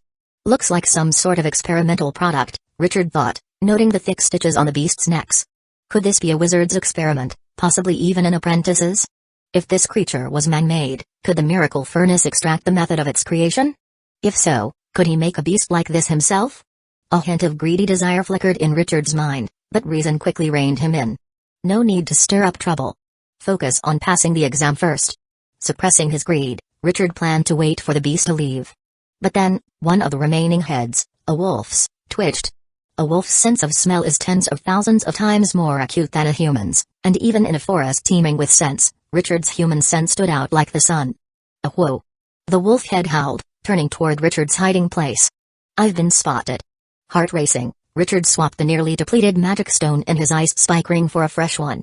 The previous owner had used up most of the stone, and this beast wouldn't fall to a single spike. Thud, thud, thud, thud. The 7-headed demon goat charged at Richard, its human prey promising a delicious meal and the best remedy for its wounds. The beast galloped forward. Its hooves were the size of bowls, its roar rivaled thunder, dirt and grass flew from its hooves, and branches danced in its wake. It resembled a mythical 8-legged Pegasus, unstoppable and invincible. But with a sudden boom, the beast faltered, crashing to the ground. Its massive body plowed the earth like a bulldozer, creating a swath of flattened terrain. 2-meter-long ice spikes had severed its front legs. Thump, thump, thump, thump. Richard clutched his chest, his heart pounding like a drum, blood surging through his veins like a torrent. If he had hesitated even a second longer, he would have been dead. And this was a severely injured beast. Richard couldn't imagine its full strength uninjured. Steadying himself, Richard fired another ice spike, shattering the only head without stitches as it tried to rise. The beast convulsed for a moment before finally lying still. It's finally dead. Cautiously, Richard approached, confirming the beast's death before laying a hand on it. But the results were disappointing. The miracle furnace showed no reaction to the beast. Did I guess wrong? Frowning, Richard thought for a moment before drawing his magical dagger and slicing open the beast's belly. With magic augmenting the dagger, it cut through flesh like butter. Richard encountered no resistance as he sliced open the belly. As he opened the beast's stomach, a wave of foul-smelling blood poured out. Inside, the organs were visibly decaying. Ignoring the stench, Richard reached into the beast's belly, feeling around until his fingers brushed something still pulsing. Finally, the miracle furnace reacted. Material: low-grade synthetic beast core. Extractable skill: low-grade synthetic beast core creation. Extraction cost: 15 mental power. Proceed with extraction? Chapter 12. Taste my fireball spell. The synthetic beast core resembled an enlarged neuron, with thick blood vessels extending outward. When the beast was alive, these vessels transported copious amounts of blood throughout the body, delivering energy to every corner. Now, as the beast rapidly decayed, the core remained healthy and continued to pulse. Richard examined the core, noting that the extending blood vessels had sealed, and the residual blood inside began a small internal circulation. It felt less like an organ and more like a peculiar parasite. Decline. Richard made his decision. After fainting from his previous extraction attempt, he resolved to only extract in safe places in the future. Besides, the synthetic beast core's creation was of no immediate use and could be extracted later without loss. Within minutes, the dead beast had turned into a pile of bones. Richard rummaged through the muck, finding a staff wrapped in a bag. This must be the magical artifact prepared by the Academy. Richard picked up the staff, about half a meter long and weighing roughly a pound. It was jet black, topped with a crystal the size of a baby's fist.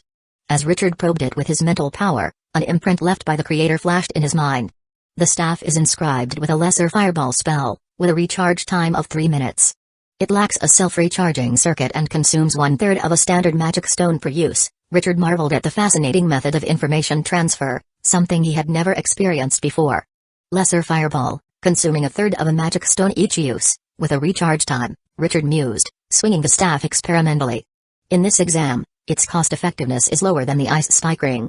The lesser fireball's power likely exceeded the ice spikes, but his opponents, aside from magical beasts, were mostly high attack, low defense types.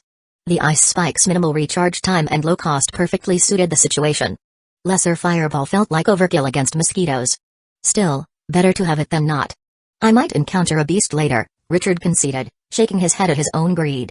Stashing the synthetic beast core away, Richard cast a silence spell on himself. Though it was midnight, the beast had made quite a commotion, possibly attracting scavengers. Better safe than sorry. Shortly after Richard left, a group of apprentices arrived at the beast's remains, hoping to scavenge. Too late, someone beat us to it. What now, all for nothing? The apprentices exchanged glances, turning to the bald leader for guidance. The bald apprentice considered before deciding, but then a towering figure leapt from the woods. Standing 2 meters tall, the figure wore chainmail and carried 7 or 8 bags at his waist, wielding a great sword in one hand and dragging a barely conscious wizard apprentice in the other. No need to think. You all have to die here. The next day, the sun rose as usual.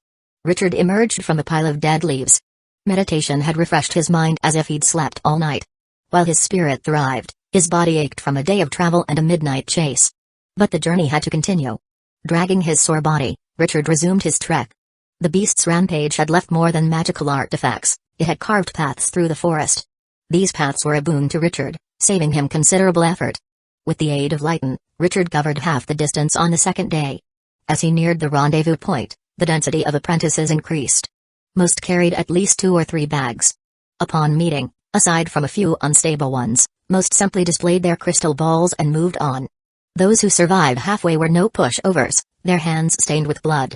Few risked their lives without assured gains. At night, Richard meditated among the dead leaves. Though most in this area had met the exam's criteria, Richard couldn't shake the feeling of being followed during the day.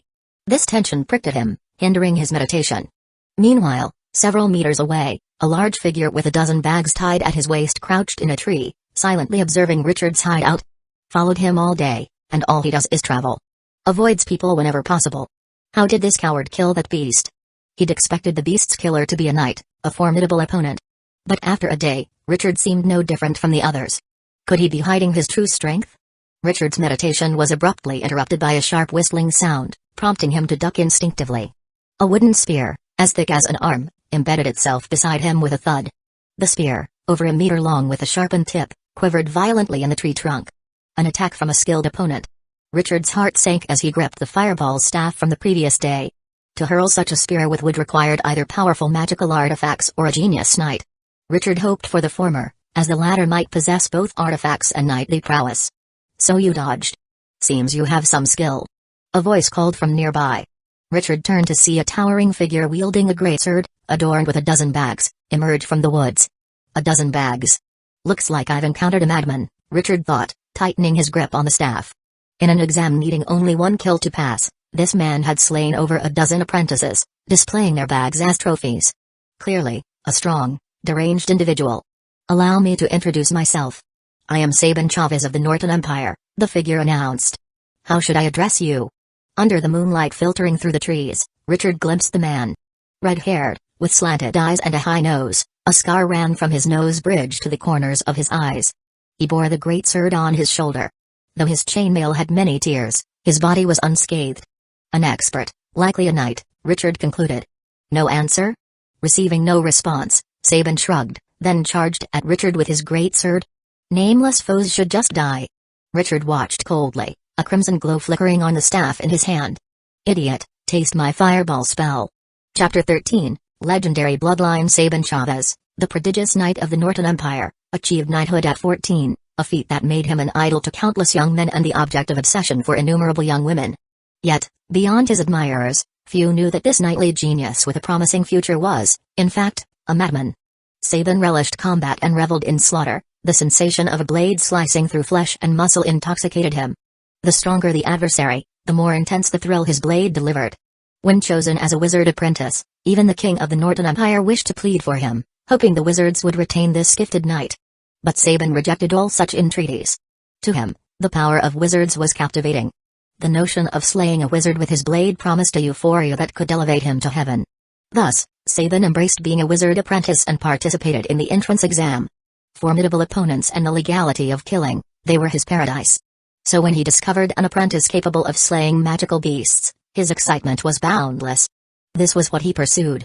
Until a blinding firelight appeared before him. An orange-red meteor shot from Richard's hand, barreling straight towards Sabin.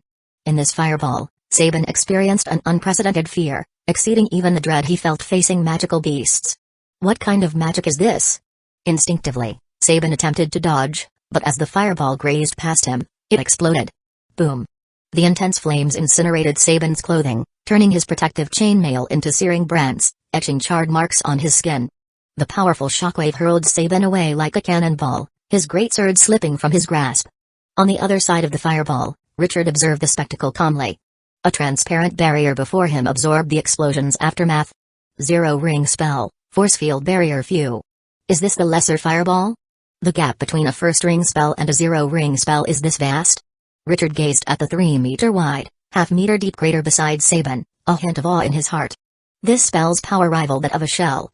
Taking such a hit head-on, that guy should be dead. Richard scanned the forest, only to hear a furious roar emerging from within. Bastard! I'll tear you to pieces. A blackened figure lunged from the woods, a tall, charred Sabin, the same man blasted away moments before. Incredibly, he survived a lesser fireball. Richard retreated a few steps, shooting 2 magic missiles to stall Sabin. But after emerging from the woods, Sabin sidestepped, dodging Richard's missiles. Without hesitation, Richard prepared to unleash an ice spike to finish Sabin, but Sabin's transformation shocked him. Sabin exhaled visible breaths, gold fur sprouting from his singed skin. The fur continued to grow, and Sabin's body expanded as if inflated. Wow, is this beast transformation? Watching Sabin's change, Richard instantly recalled the legendary knights of Plantagenet lore. Was this madman a descendant of a legendary knight? Raising his hand, Richard tried an ice spike to end Sabin, but Sabin's swat deflected the spell aside. This is troublesome. Didn't finish him off in one shot. Richard discreetly reversed the magical dagger in his grip. From what he observed, this madman favored close combat. You're the first to make me use my legendary bloodline. Sabin flexed his body, charred skin flaking away, revealing golden fur beneath, the work of his legendary bloodline. Richard, unfazed, checked the recharge time of his fireball staff. 2 minutes left. This was problematic.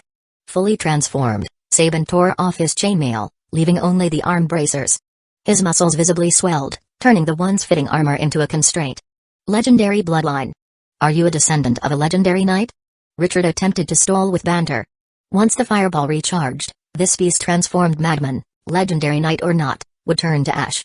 Richard wasn't fooled by appearances. A point-blank lesser fireball had undoubtedly inflicted severe internal injuries. Internal injuries were far harder to heal than external ones. Another fireball would seal the deal. But Sabin wouldn't allow it. With his legendary bloodline activated, Sabin felt an endless surge of strength. Though he knew it was an illusion, he savored it nonetheless. As Richard predicted, Sabin's internal injuries were not as easily healed as external ones. Activating his legendary bloodline only worsened them. He needed to finish this quickly. Bang! Sabin lunged forward, his speed surging, crossing dozens of meters in a blink to reach Richard. Die! Sabin swung a punch, the forceful wind making Richard's hair flutter. If it landed, Richard's fate wouldn't be any better than Rayleigh's. But with a buzz, the air before Richard rippled like water. Sabin's fist halted against an invisible barrier, unable to advance. Force field barrier, boy. Richard smirked coldly, his dagger slicing a deadly arc toward Sabin's heart. Ice spike required a distance to accelerate. At close range, it lacked power, but the dagger was perfect for this distance. Realizing his attack failed, Sabin turned his bracer to block the dagger. The impact produced a teeth-grating screech, and when they separated, Sabin's bracer bore a shallow scratch. What a sharp dagger! What a tough bracer! They parted, and Richard abandoned his offensive. Despite the perfect conditions for the strike, he made no headway. Now that Sabin was wary, any reckless attack would expose fatal flaws. Sabin, regaining his greatsword, saw his aura soar, golden fur billowing. The difference between unarmed and armed was a towering wall. I've decided to take your head as a trophy. It will be displayed alongside my finest kills. Sabin brandished his greatsword, boasting. In an instant, it clashed with Richard's dagger. The force field barrier was breached. Clang! Richard, struggling to parry the greatsword, found its force formidable even after the barrier's reduction. This is merely a legendary bloodline. How strong were the legendary knights? Missing his mark, Sabin twisted his wrist, the greatsword slicing from another angle.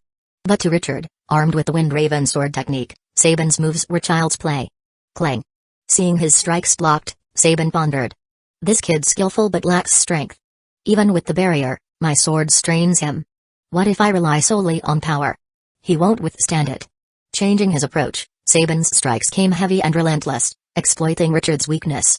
Richard found himself retreating, unable to cope despite his Wind Raven sword technique. The weapon and strength disparity overwhelmed him. Ha ha ha. Where's your magic now? Sabin laughed maniacally, growing more aggressive, each move wide and lethal. Richard, distracted as he checked the staff with mental power, opened a gap Sabin seized.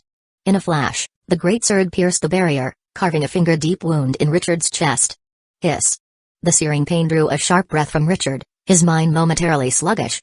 But as adrenaline coursed through, his senses sharpened, adapting to the pain. 10 seconds left. Need to create distance. Richard maintained composure. Magic lacked a friendly fire switch, and being too close would see him caught in the blast. Calculating silently, Richard suddenly unleashed a flurry of spells, magic missiles mixed with ice spikes halting Sabin, allowing Richard to retreat. Not good, he's going to use that spell. Seeing Richard retreat, Sabin sensed danger. The terror of the fireball resurfaced, urging him to flee. But though fast, spells were faster. Richard waved his staff, an orange fireball shooting forth like a meteor to hit Sabin. Amid thunderous noise, the Northern Empire's prodigious knight, like countless others over 4 millennia, became nourishment for the forest. Chapter 14, Black Tower Wizard Academy. Finally over, Richard sighed, wiping the sweat from his forehead. This battle had been the most perilous moment since his transmigration. Without the powerful fireball staff, even 10 of him wouldn't have been enough against that madman. After searching the forest, Richard collected Sabin's bracers and greatsword. To Richard's surprise, the bracers were magical artifacts with self-recharging capabilities, while the greatsword, though made of exceptional material, was not a magical artifact. Richard attempted to use the miracle furnace to extract the bracers, but the furnace remained unresponsive. What exactly are the rules for extracting skills with this furnace? The Black Forest Baron's sword and the synthetic beast core could be extracted, but why can't these magical artifacts? Richard pondered, setting the question aside to focus on understanding the bracers' function. When he donned the bracers, a cool energy spread throughout his body, and his wounds began to clot and heal rapidly. No wonder that madman survived a lesser fireball. He had this treasure on him, Richard mused, noticing a slight scraping sensation inside the bracers. Removing them, he found a piece of text inscribed within. What is this? Richard read the text, discovering it described a breathing technique. It seemed vaguely familiar, reminiscent of something the Black Forest Baron might have known. Never mind, I'll figure it out once I'm in the academy. Richard shook his head, redonned the bracers, and resumed his journey. By the 4th day of the exam, some of the stronger apprentices began reaching the rendezvous point. Kevin Medici staggered out of the forest. After 4 days of travel and combat, this noble scion, neither a knight nor a full-fledged wizard apprentice, was utterly exhausted. Fighting, traveling, staying vigilant, and fleeing, he finally reached the rendezvous point. Having done all this, Kevin felt transformed, as if no challenge in the world could defeat him. Griffith, we've arrived, Kevin called back. Behind him, a blonde giant carrying a greatsword trudged along. Kevin's companion and the reason he survived the magical beast's pursuit. This man, named Griffith, single-handedly slew the demon-like magical beast. Griffith nodded. Griffith had not revealed his identity, but Kevin suspected he was a monk from some monastery, given his aura and formidable strength. Entering the rendezvous point, Kevin collapsed to the ground, relaxing completely. The rendezvous point was a safe zone, signifying his safety. Kevin? Kevin turned at the voice, spotting a slender figure with a greatsword and staff emerging from the crowd of apprentices. Richard? Seeing who it was, Kevin was astonished. Compared to his ragged state, Richard, though his clothes were a bit tattered, exuded vitality, looking nothing like someone who had just endured a life-or-death exam. So it really is you. Richard approached Kevin, smiling as he helped him up. Kevin still owed him a magic stone, after all. Seems my decision was right, recruiting you was correct. It's just a shame we never got to use it, Kevin said to Richard with a wry smile. His hard-built alliance had become a joke with a single word from the wizards. Being alive is what matters. Go find a wizard to register. The rendezvous point has a teleportation array, activated for every 100 people. Including your friend, it's almost full. Richard squinted at the blonde giant behind Kevin, who had been staring at him since his arrival. Why do you keep staring at me, friend? Griffith gave Richard a slight bow. It seems Sabin met his end at your hands. You recognize the owner of this sword? Richard looked into the giant's eyes. This man was likely a knight and had constructed a magic circuit, making him a dual-class warrior. "Let me introduce you. This is Griffith, a talented knight from another continent," Kevin interjected, sensing the tension. "I knew him. In the Northern Empire, he often sought to kill me," Griffith sighed. "He had great talent, what a pity." Seeing it wasn't a vendetta, Richard said no more. After Kevin and Griffith registered, the wizard issued the teleportation order. "Prepare for teleportation. Apprentices prone to teleportation dizziness, close your eyes. 3, 2, 1, teleport."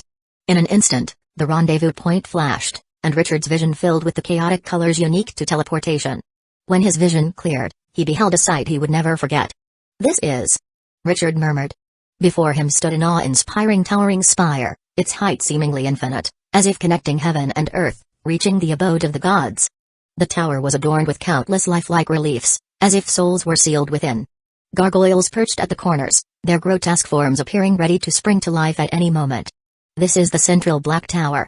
It was originally the Principal's Wizard Tower, accessible only to wizards. After the Academy's founding, the Principal opened the first 50 floors for academic use. Richard turned toward the voice, finding it came from the cat-sized owl. The owl spoke in human tongue, clutching a large bag in its talons. "Little ones, I am the Academy's overseer and your guide, responsible for monitoring your adherence to the rules." With that, the owl dropped the bag, which contained many smaller bags. "Now take your items and follow me, I'll show you around the Academy." The Black Tower Wizard Academy structure was simple, divided into 3 areas besides the central Black Tower for classes: the experimental, residential, and commercial zones. The experimental zone was the largest, dedicated to dangerous experiments for wizards and apprentices. The commercial zone sold experimental materials, casting supplies, and magical artifacts. It housed shops run by Academy wizards, external wizard guilds, and Academy apprentices. The commercial zone's currency was Academy-issued coins, but magic stones were also accepted. The coin's value was tied to magic stones, with 1 stone equivalent to 100 coins. Lastly, the residential zone handled apprentices' daily needs, from clothing shops and restaurants to stables. Black towers were scattered throughout, with each apprentice having a personal room, rent-free. Following the owl, Richard toured the entire Academy in a day. Before long, he spotted Ellie among the new arrivals. "Hey, Richard. You made it through." Ellie looked a bit worse for wear, her once lustrous blonde hair singed, a charred scar on her forehead. Her clothes were tattered, much like Richard's. Forest travel made torn clothes inevitable. "Just lucky, got here a bit earlier." Though they'd only been apart a few days, seeing a familiar face in the unfamiliar Academy was a comfort. As night fell, dandelion-like plants emerged along the Academy paths, emitting a bright yet gentle glow, lighting the way like street lamps. These are nightlight dandelions, spoils from the Principal's planar conquests. They're used as street lights. Walking, Richard explained the Academy's layout to Ellie. Her group had arrived at dusk, and the owl, deeming them in need of rest, left after distributing the items. "So beautiful." Ellie gazed at the dandelions, her eyes filled with wonder and awe. The Academy sights left her bewildered. Was this truly the Academy with a deadly entrance exam? Shouldn't it be filled with crosses, littered with remains, students sitting on coffins in class, teachers resembling demons? But remember not to touch them. If provoked, they'll use their seeds as weapons. The seeds explode with the power of a lesser fireball. Richard's words shattered Ellie's fantasy. Richard pointed to a tower not far away. "That's the residential zone. New apprentices have their own towers, so finding a room isn't an issue." The Academy designated new areas as buffers. After 3 years, apprentices moved from these areas to find new housing. As Richard headed toward the towers, he felt his coat tugged. "Oh, let's be neighbors." Ellie tugged at Richard's coat, her hair obscuring her expression. "Be neighbors?" Richard didn't dwell on her reaction. A girl's thoughts were as changeable as summer weather. "Sure, the Academy doesn't separate by gender." "Really? That's great." Ellie beamed, excitement in her eyes. "Let's go," Richard gestured to the nearby towers. "An early arrival means first pick of rooms. It's late, let's find one we like." Chapter 15, The Premium Apprentice Wizard Robe. The Academy seemed more lively at night than during the day. On the way to the dormitory, Richard noticed 7 or 8 apprentices flying about. Do wizard academies have classes at night too? Richard wondered. Arriving at the tower, he saw the thick door adorned with 2 knockers, and a metal lion's head above them. Richard gently knocked on the door's knocker. Knock, knock, knock. "New students again?" The metal lion's head above them suddenly spoke. "Ah, The statue talks, Ellie exclaimed in surprise. The lion's head paid no attention to Ellie's reaction. Little ones, show me your crystal balls. Following its command, Richard and Ellie retrieved a crystal ball from the bags the owl had given them. These crystal balls were of much higher quality than those used in the exam, flawless and clear.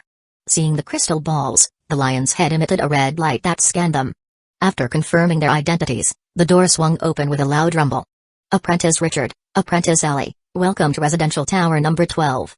Inside, the first floor was empty, seemingly a hall covered in a thick layer of dust, indicating it had been long unused. Ascending the stairs, they found the second floor quite different, with a corridor dividing it into two sections. Richard chose a sunny room, and Ellie, as agreed, took the one next door. Good night. Good night, Richard. The room was spacious, about 30 square meters, with a private washroom and all necessary furniture. After cleaning and checking for pests, Richard unpacked his belongings. He hung the great sword on the wall and neatly arranged the synthetic beast core and magical artifacts on the table. Finally, he emptied the owl's pouch, finding aside from the crystal ball, a black robe, a set of school rules, a basic meditation manual, and 10 magic stones. Holding the robe, Richard was surprised when the miracle furnace trembled slightly. This robe can be used as a material? Intrigued, Richard examined the robe, which felt like silk and subtly emanated magical energy. Probing it with his mental power, an imprint entered his mind. Lucky apprentice, you have obtained an exquisite apprentice wizard robe personally crafted by alchemy master Joe Lord. This robe is inscribed with force field protection, conceal breath, and purify filth spells, equipped with a self-recharging circuit. It is the perfect choice against low-level apprentice assassinations. The corners of Richard's eyes twitched. This alchemy master Joe Lord seemed rather eccentric. Yet his message provided valuable information. This robe was exquisite, suggesting that exquisite magical items might be the standard for the miracle furnace's material extraction. Despite this hypothesis, Richard had only one example and couldn't confirm it.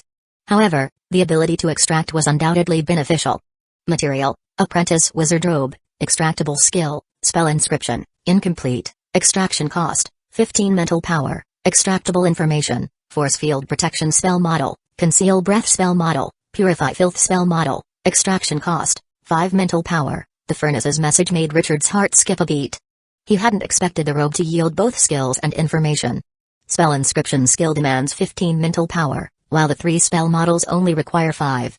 These spells are likely zero-ring spells. Richard hesitated, considering whether to extract them.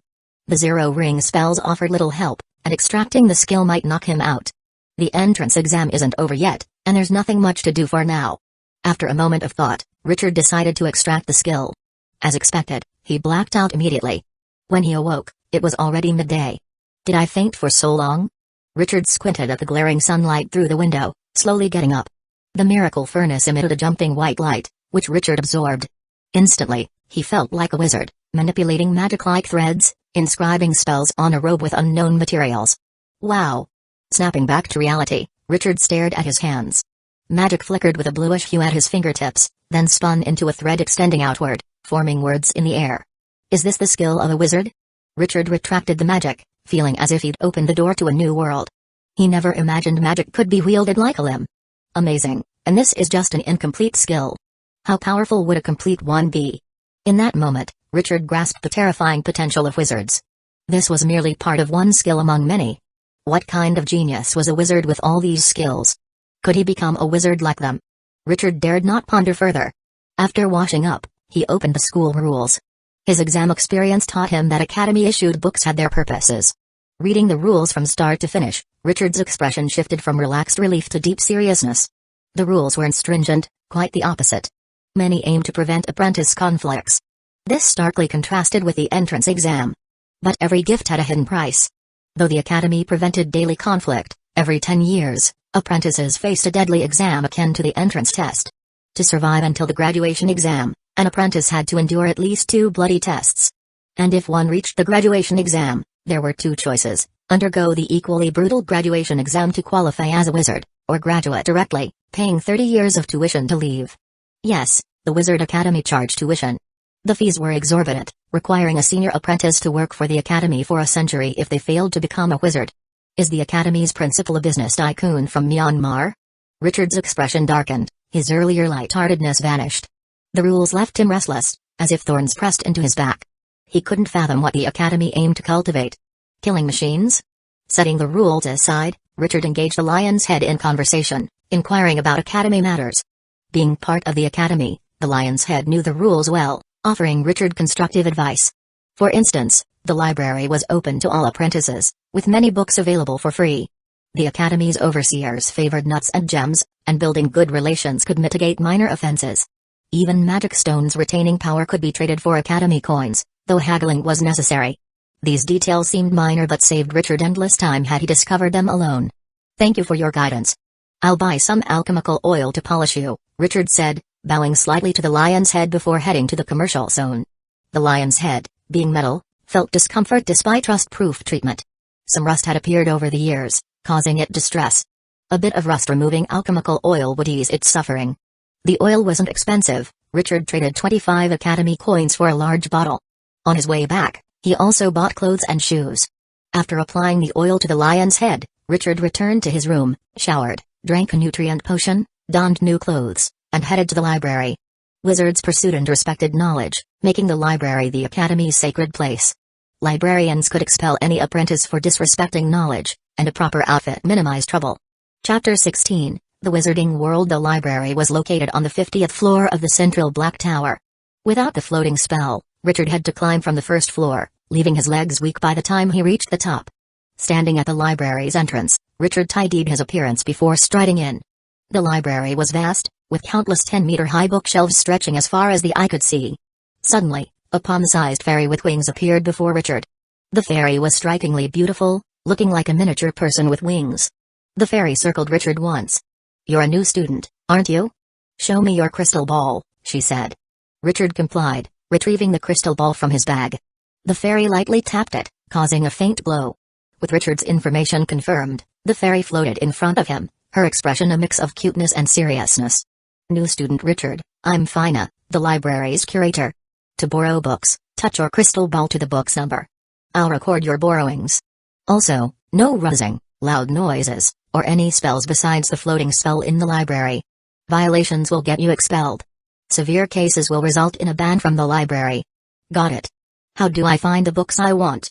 Richard asked, overwhelmed by the sheer volume of books. Fina pointed to Richard's crystal ball. "I've uploaded all books you can borrow to it. To access more, improve your skills. Each apprentice level grants access to more books. Once you're a wizard, you can borrow any book in the library." Probing the crystal ball with his mental power, Richard saw a list of books appear before him. "Any other questions?" Fina asked. Richard snapped back to reality. "No, thank you. Then I'll be off." With that, Fina sketched a glowing portal in the air with her arm and flew through it. "Amazing magic," Richard remarked, diving into the vast library to find his desired book. Guided by the information, Richard quickly located what he sought, Gazetteer of the Wizarding World. Unlike spell books that required magic stones to borrow, this guide to the Wizarding World was free, and Richard needed to understand this new world most of all. Settling in a library corner, Richard began unraveling the mysteries of the Wizarding World. The Wizarding World dwarfed his previous life's Earth, with nearly 1,000 wizarding academies, each led by at least a level 4 Grand Wizard. The howling winds of the Far East, the vast desert in the southwest, the magnetic floating island at the continent's center, the sky-reaching ice walls at the world's edge. As Richard turned the pages, a colorful and majestic wizarding world unfolded before him. Yet, he noticed blank areas of varying sizes on the wizarding continent map, marked as uninhabited. According to the map, these places had no wizarding academies or even ordinary people. What's going on here? Richard wondered, searching for answers in the book. Eventually, in the history section, Richard found his answer. The wizarding world's history was divided into 3 phases: the primitive era, the Enlightenment, and the current expansion phase. During the primitive era, wizards worked alone, carving out domains in the wilderness of knowledge. Wizards weren't yet the world's rulers, sea beasts and sky-dwelling dragons were far superior. The second phase, the Enlightenment, saw wizards unite, forming associations and schools based on shared research interests. Wizarding families emerged, strengthening bonds through bloodlines and contracts. In this era, wizards supplanted dragons as the land's rulers and reached agreements with sea beasts. By the Enlightenment's end, wizards had explored the entire world, except for the magic-laden sea depths and elementally stormy poles. The wizarding world was completely divided among them. With the world finite and wizards ever increasing, an unsolvable problem led to wizard wars. Schools of wizards unleashed their full might, crushing rival wizards. Elemental floods from the evocation school obliterated wizard towers, the necromancy school's undead were as numerous as sand, the souls school summoned sea monsters, alchemy's golem armies marched unendingly, and the occult school's curses killed invisibly. The war turned a third of the continent into wastelands and created the circumcontinental archipelago. Ultimately, the leaders of the 5 major schools formed an agreement, ending the war and establishing the Council of Truth to govern the wizarding world. These leaders became known as the Truth Wizards. Thus, the wizarding world entered the third phase, the expansion. The war led to the loss of countless knowledge but also birthed unprecedented technologies. The maturation of astral navigation allowed wizards to conduct cross-world expeditions with floating cities. Planar wars required constant wizard reinforcements. The family model produced wizards too slowly, often taking centuries for dozens, far from meeting the needs of planar wars. Thus, wizarding academies emerged. Closing the book, Richard understood the academy's harsh rules. So all wizarding academies are essentially military schools, and all academy wizards are born for planar wars. Planar wars and astral navigation stirred Richard's heart. In his past life, Richard was fascinated by the stars, dreaming of harmonious coexistence and exploring the infinite cosmos. Ironically, what he never saw in his past life, he encountered after transmigrating. I must become a wizard. Richard's eyes shone with determination. Before, he lived merely to survive. Now, he had a dream. Leaving the library, night had fallen. At the dormitory entrance, he met Ellie. Her hair and burns had fully healed, and she wore a fitted dress. The academy had a hospital, capable of healing anything from colds to limb loss. Even death could be remedied if one had enough magic stones to pay the necromancers for a transformation into a lich. Hi, Richard. Where have you been? Want to try some freshly baked bread? Ellie greeted Richard, holding a bag of warm, fragrant baguettes, offering him one. Richard accepted it, the richer aroma waking his stomach. Gurgle. The residential zone seemed to have many restaurants and bakeries. I was at the library. You should visit too, there's a gazetteer of the wizarding world worth reading, Richard said, mouthful of bread. Okay, I'll check it out tomorrow. Ellie looked at Richard, her cheeks inexplicably reddening. As the saying goes, clothes make the man. In his new attire, Richard's once malnourished appearance had mostly recovered over the days. Now, with his black hair, handsome face, and slightly slender build, Richard exuded a scholarly charm. All this fell right into Ellie's preferences. Not to mention Richard had played the hero on the airship. Recalling the glimpse through the door crack, Ellie's cheeks grew warm.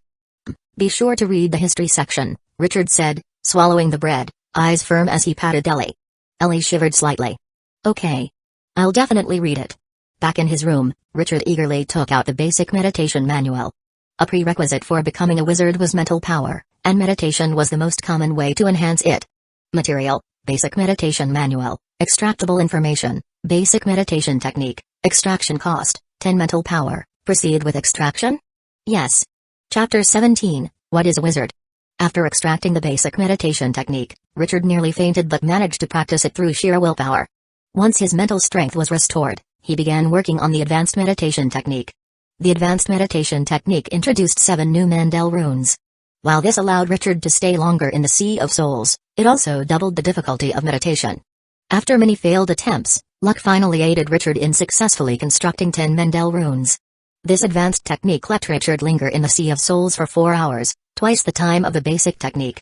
Although it was just an additional 2 hours, the benefits in terms of mental strength growth were substantial, surpassing 6 hours of basic meditation. Meditation couldn't be performed repeatedly in a short time, or the soul might become lost in the Sea of Souls and unable to return. Thus, after meditating, Richard chose to revisit the library. The Academy's library was open day and night, and even at night, many apprentices frequented it. Richard had much to learn, and he had plenty of time.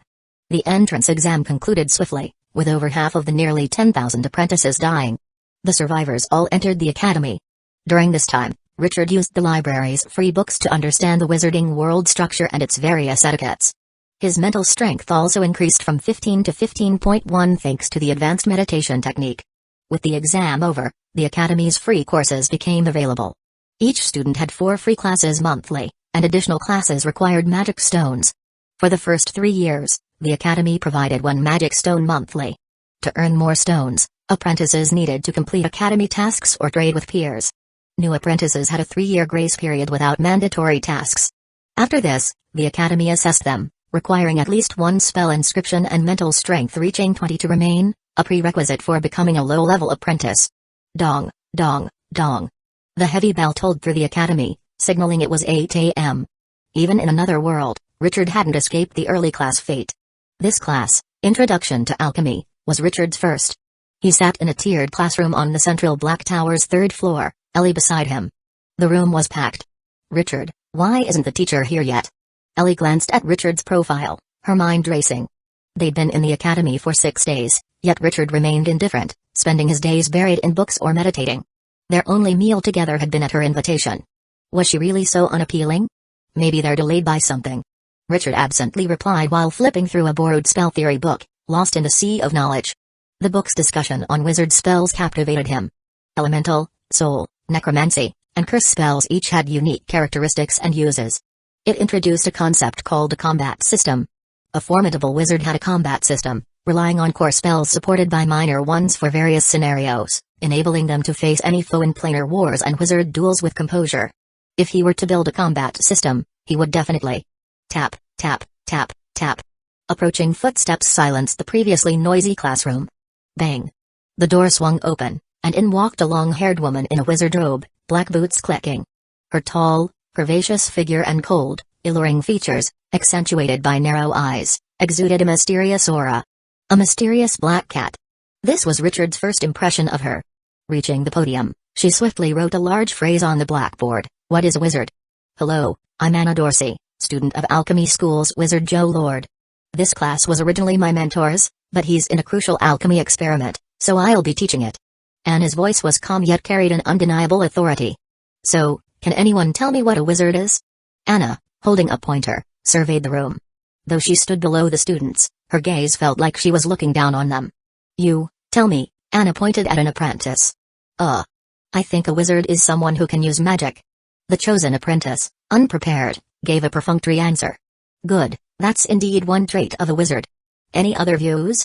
Anna gestured for him to sit and pointed at another. "I believe a wizard is someone who uses magic to change the world." Anna nodded. "That's also good, but still just the surface." Anna asked several more apprentices, but their answers didn't satisfy her. Finally, Anna's pointer landed on Richard. "Apprentice, what do you think a wizard is?" Richard met Anna's gaze. This woman, exuding authority from the start, was now staring at him, her eyes piercing as if to bore a hole through him. All others had avoided her gaze, but Richard chose to confront it. Taking a deep breath, Richard looked at Anna and spoke. "I believe wizards are madmen in pursuit of knowledge. Spells and magic are merely byproducts of this pursuit." Silence enveloped the classroom, with all eyes on Richard. His answer seemed absurd. Magic and spells were a wizard's hallmark and lifeline. How could they be mere byproducts? "Very good." Anna gestured for Richard to sit, then wrote his words on the blackboard. "Wizards are madmen in pursuit of knowledge. This is the key to becoming a wizard. My mentor told me this, and now I tell you." Anna's words sent a jolt through the apprentices. Their goal in joining the academy was to become wizards. But how should they interpret this statement? Every apprentice formed their own understanding. Richard watched Anna on the podium. His words weren't original, they were those of the wizarding world's ruler, the chairman of the Council of Truth. Initially, Richard thought the chairman was being pretentious. "I'm just pursuing knowledge, magic and spells are incidental, not worth mentioning." But Anna's explanation offered Richard a new perspective. Madmen in pursuit of knowledge. Why become madmen if knowledge alone suffices?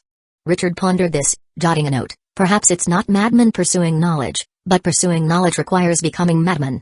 Chapter 18, The Treasure Trove of Waste Paper Piles. Anna's lecture was captivating, offering a clear and engaging introduction to the ancient heart of alchemy. 2 hours flew by, and Anna left the classroom as energetically as she had entered. Alchemy.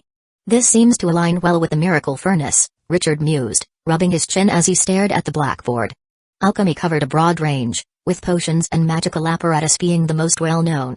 Potions required recipes and extensive practice, both costly in magic stones. Magical apparatus, or as apprentices called them, magical tools, were no different, with spell models and practice materials being equally expensive as potion recipes and ingredients. However, this wasn't a major hurdle for Richard. He could compensate for extensive practice through skill extraction, and potion recipes and spell models could be directly extracted as well. According to Anna, though alchemy was costly, it could also be lucrative.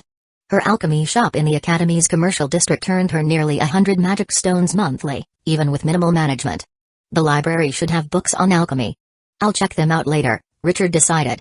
Leaving the classroom, Ellie tried to drag Richard to the commercial district, her excitement about its vibrancy apparently awakening her shopping instincts.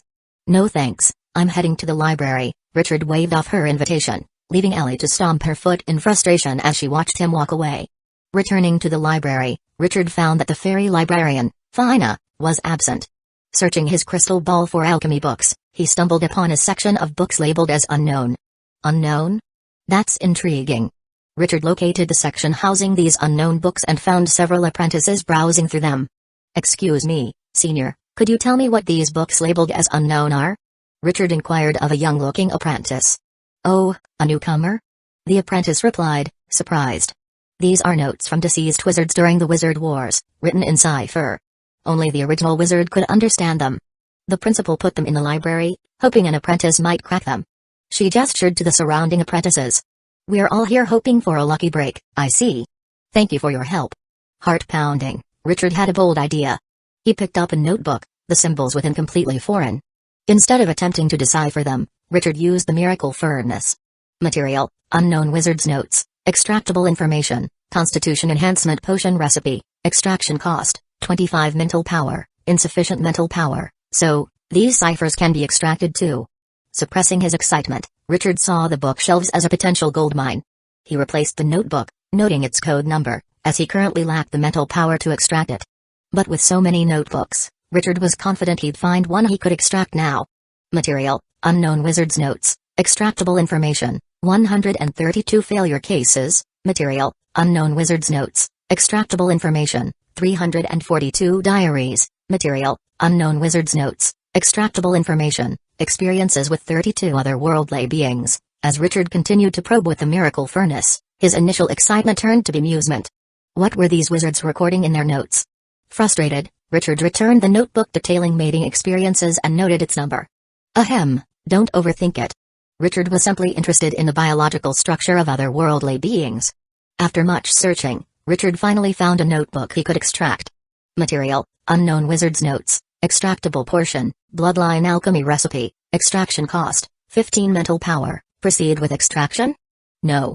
Richard pressed the crystal ball to the book's number, and a line of text appeared on it following a flash of light. Apprentice Richard has borrowed book and 7891, borrowing period 3 days. Please return to the library to renew.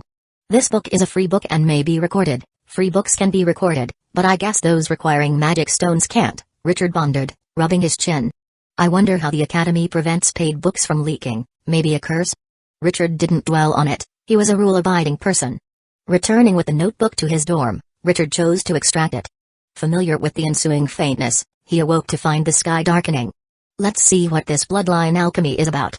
Absorbing the white light, Richard learned about bloodline alchemy. It involves integrating other creatures' bloodlines into one's body, accessing their abilities or strength when needed. It's not limited to one creature, bloodline alchemy can fuse multiple bloodlines for a synergistic effect. Recalling Sabin, whom he had killed, Richard's mind raced. Sabin's transformation seemed akin to bloodline alchemy. Could legendary knights be wizards or wizard apprentices using bloodline alchemy? Rushing to fetch Sabin's bracers, Richard compared their contents with the notebook's information. The rhythmic breathing patterns recorded on the bracers matched the notebooks, which referred to them as a breathing method for awakening bloodlines in the first stage of bloodline alchemy. Remembering Sabin's visible breath, Richard slapped his thigh. Exactly. The essence of legendary knights is bloodline alchemy. The tales of their immense strength and unique abilities are just wizards or even apprentices using bloodline alchemy. This discovery thrilled Richard. Eagerly, he headed to the Academy library with a notebook. Introduction to Alchemy, Ancient Alchemy, on the merits and drawbacks of bloodline alchemy. Richard gathered book after book on alchemy, forming a plan in his mind. He envisioned building a comprehensive combat system centered around alchemy. With wizards' myriad methods, each could be likened to a card in a deck, with corresponding counters. Richard's idea was to use alchemy as the core card to construct his deck.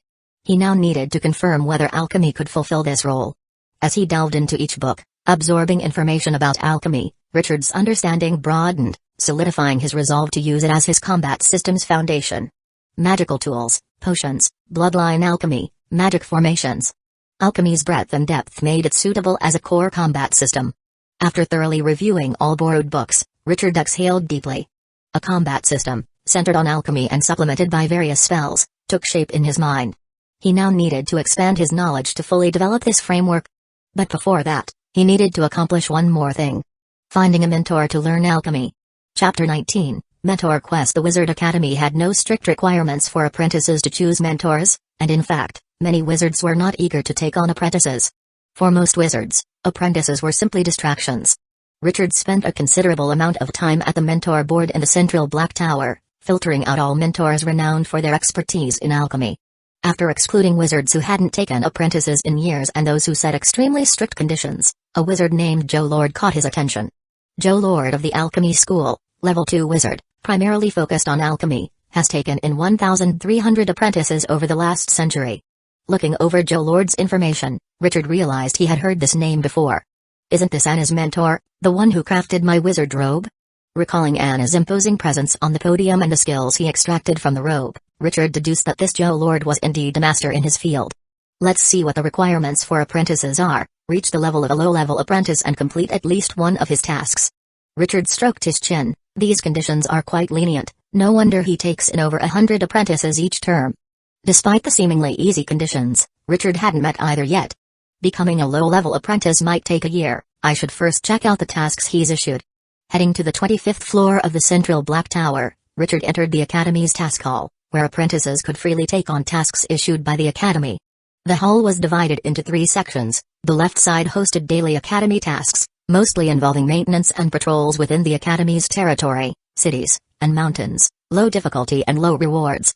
The right side contained trial tasks, focusing on hunting magical beasts and investigating dangerous incidents in the Academy's domain, high risk, high reward. The middle section, the most crowded, featured tasks issued by Academy wizards, ranging from gathering herbs to crafting potions, moderate difficulty with decent rewards. In this middle section, Richard's crystal ball unexpectedly lit up. Probing it with his mental power, he found he could see all tasks issued by the wizards. That's impressive, Richard mused, beginning his search for Joe Lord's tasks. After some searching, a task to extract 50 grams of red mercury appeared before him. Red mercury, an explosive liquid metal. Apprentices should carefully assess their capabilities before taking this task. Once extracted, submit it on the 56th floor of the central Black Tower. Reward, 100 magic stones. Richard equated the task with handling nitroglycerin.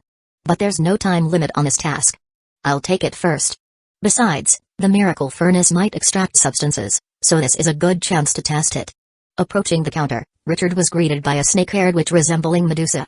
He noted the silver pentagram on her wizard robe, a symbol of apprentices at the Black Tower Wizard Academy. Sister, I want to take task 1205.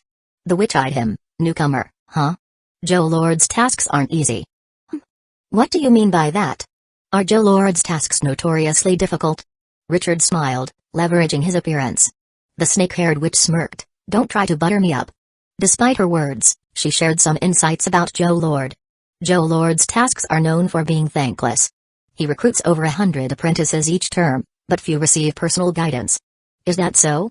Richard was surprised. Then why take so many apprentices? What else? To work for him, the witch fiddled with her fingers. He has an alchemy workshop, and most apprentices end up working there. Unless you're exceptionally talented in alchemy, I'd advise against apprenticing under Joe Lord. After some thought, Richard realized that few wizards specialized in alchemy, and those who did had stringent requirements. If he gave up on Joe Lord, he might never walk the path of an alchemy wizard. Moreover, the task had no time limit and offered generous rewards. Even if he didn't choose Joe Lord as a mentor, earning some magic stones wouldn't hurt. Thank you for the advice, but I believe I have some talent in alchemy. I'll take the task. The snake-haired witch wasn't surprised by Richard's decision. She had seen many like him, each believing they were special, only for few to succeed. Another one who won't listen. Such a waste of a pretty face. Give me your crystal ball, I'll register your information. Leaving the task hall, Richard headed straight for the commercial district. Extracting red mercury required a material called sunstone. Due to its rarity, Richard spent considerable time searching the district's shops before finding it at a place called Anna's Cottage. Anna's Cottage. Could it be Anna's shop? Richard's eye twitched at the name. A mentor's task requiring materials purchased from his apprentice's store. Joe Lord truly was a business genius. Anna's Cottage seemed accustomed to serving apprentices taking Joe Lord's tasks. Upon learning Richard's intent, the shopkeeper promptly handed him a bag. 2 kilograms of sunstone, enough to extract 50 grams of red mercury. Price, 500 Academy coins. 5 magic stones. Richard winced at the price. Compared to the reward, The material cost seemed suspiciously low. Aside from scams, Richard surmised that extracting red mercury was prone to failure, necessitating repeated purchases. Here, magic stones. Richard's mood was heavy as he accepted the bag. With 5 stones spent, he had only 5 left. Back in his room, Richard reviewed the information on extracting red mercury from his crystal ball. After confirming no additional materials were needed, Richard took a deep breath and retrieved a sunstone. Material: sunstone, 1 kilogram. Extractable substance: red mercury. Extraction cost: 100 magic power. Proceed with extraction? Chapter 20, Bloodline Alchemy. Haha, as expected, the miracle furnace can handle tasks that don't involve synthesis, just purification, Richard exclaimed, slapping his thigh in excitement. For a long time, Richard had only used the miracle furnace to extract information, never its material extraction function. Now, with the task of extracting red mercury, he had the opportunity to test this capability. Not yet. Richard refrained from extracting immediately, remembering red mercury's explosive nature. Red mercury is highly volatile, it should be kept away from light, impact, and agitation post-extraction. I'll need to buy a tinted glass bottle. Richard promptly headed to the commercial district to purchase a brown glass bottle. Back in his room, he held the fist-sized sunstone and selected the extraction option. In the next moment, Richard felt his magic power flow to a place beyond his perception. The extraction consumed 2/3 of his magic power, equating 1 mental power to 10 magic power. As his magic power depleted, the sunstone in his hand shrank at a visible rate, transforming into a glob of red, liquid mercury with a golden sheen. Suspended by magic, the red mercury floated in the air. Richard carefully guided it into the newly bought brown glass bottle. Weighing it on a large scale, Richard found that 1 kilogram of sunstone had yielded 50 grams of red mercury. Was I ripped off? Richard wondered, annoyed. But then he realized that thanks to the miracle furnace, he had achieved near zero loss. Ordinary apprentices couldn't extract red mercury as efficiently. So extracting 50 grams from 1 kilogram of sunstone made sense. Either way, the task is complete. Even if I don't apprentice under Joe Lord, earning 100 magic stones is quite a profit. After extracting the red mercury, Richard's life settled into a routine. Central Black Tower, library, dormitory, the same 3 locations. Occasionally, he dined with Ellie or strolled through the commercial district, but that was the extent of his activities. Richard didn't rush to submit the task. Testing with the remaining sunstone, he found that extracting red mercury would take an ordinary apprentice at least a month, assuming no errors. Failures could double or triple that time. The tallest tree catches the wind. Especially when Richard's success relied on a cheat. Under these circumstances, Richard had to conceal his true capabilities, scheduling the task submission for 3 months later. Besides the task, Richard focused on acquiring materials for bloodline alchemy rather than exchanging for spell models to inscribe spell imprints. Wizard apprentices had 3 essentials: linking to the Sea of Souls, forming a magic feedback loop, and inscribing spell imprints. Spell imprints allowed quick spell casting, but as a low-level apprentice, Richard had few spells to choose from. Bloodline alchemy was different. The recipe he extracted from the notes, called Black Warrior, had 3 stages doable during apprenticeship, requiring common bloodlines. The first stage only needed the bloodline of a low-level magical beast called the Black Iron Beast. His battle with Sabin showed how powerful a knight could become with magical aid. Bloodline alchemy would enhance his physique. Richard understood their current peace was temporary, a result of their recent enrollment and unfamiliar settings. As time passed, conflict among their blood-stained peers was inevitable. 3 months later, in the apprentice self-test room. Mental power, 16.2, Constitution, 10, Magic power, 162, rating, Novice Apprentice. Satisfied with the displayed data, Richard nodded. 3 months of dedicated meditation had pushed his mental power past 16 points. An increase of 1 point every 3 months. At this rate, I'll meet the low-level apprentice standard in a year. And that's without upgrading my meditation technique. If I switch to an intermediate one, I could progress even faster. He also noted his physical improvement. According to Academy records, a knight's squire had a constitution between 10 and 15, with 15 marking a full knight and over 20 a senior knight. Remarkably, without any physical training, Richard's constitution had reached squire level. An incredible feat. Had Ellie not experienced a similar change, Richard might have suspected some legendary bloodline within himself. Leaving the test room, Richard ventured to the commercial district's flea market. Here, apprentices who couldn't afford shops set up stalls. Richard browsed without a specific aim, drawn by the cheap prices and potential for a lucky find. After some wandering, he spotted something he needed. "Friend, how much for this claw?" Richard crouched by a stall, eyeing a claw with a few black scales. Days of searching had finally led him to a seller of black iron beast parts. The vendor eyed Richard, new robe, youthful face, a new apprentice, ripe for gouging. 500 academy coins, the seller stated. With such poor condition, you dare ask for 5 magic stones?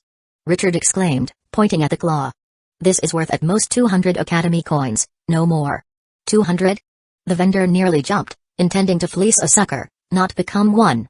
Do you know how hard it is to kill a black iron beast? At least 4 magic stones. 4 magic stones? Why not rob me? Richard argued, loudly pointing out the claw's defects. The claw's broken, half the metallic scales missing. 250, that's my final offer. 350. That's as low as I go. 300. Any higher, and I look elsewhere. Richard feigned leaving, and the vendor, seeing his resolve, reluctantly agreed. The claw had sat unsold for 3 days. If it rotted, he'd lose everything. With the vendor's gritted acceptance, Richard grinned, tossed 3 magic stones, and strolled off with his prize. Back at the dorm, Richard hummed a tune, clutching the black iron beast's claw. Despite its poor condition, it sufficed as alchemical material. Richard had no intention of crafting a tool. With this claw, I can complete the first part of the bloodline alchemy from the notes. Chapter 21, Slight Enhancement. Richard placed his hand on the black iron beast's claw, and the miracle furnace within his soul instantly evaluated it. Material, black iron beast foreclaw, extractable substance, pure black iron beast bloodline, extraction cost, 100 magic power. Proceed with extraction? Yes. The black iron beast's foreclaw appeared in the miracle furnace, and streams of magic power were absorbed, fueling the extraction process. Within seconds, a ruby-like, crystalline blood droplet emerged in Richard's hand, enveloped in magic.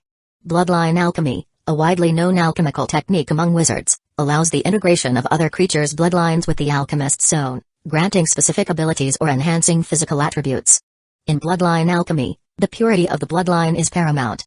If the bloodline used in the process is contaminated with another creature's bloodline, the results can be suboptimal, or even drastically different from the intended outcome.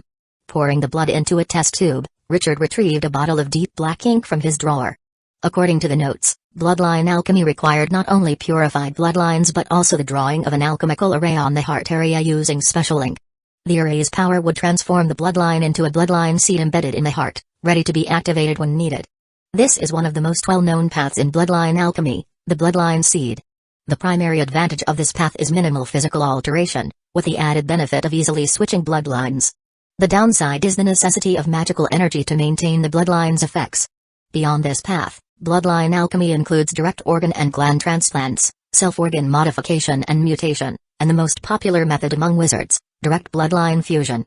Conveniently, the notes included the ink's recipe, but after some inquiries, Richard discovered that bloodline alchemy ink could now be purchased directly in stores at a reasonable price, only 5 magic stones per bottle.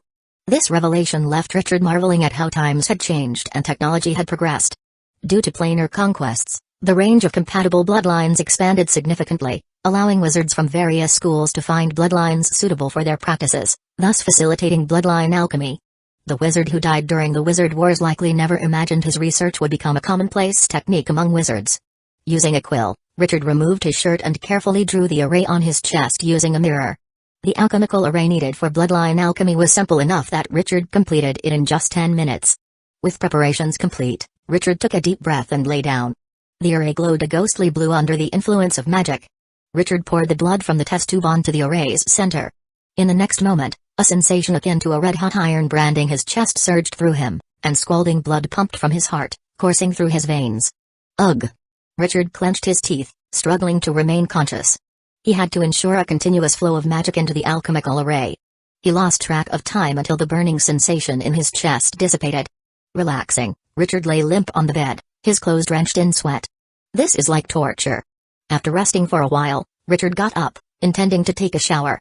Rip. A tearing sound reached his ears. Richard looked at his torn pants, puzzled. He hadn't exerted any force.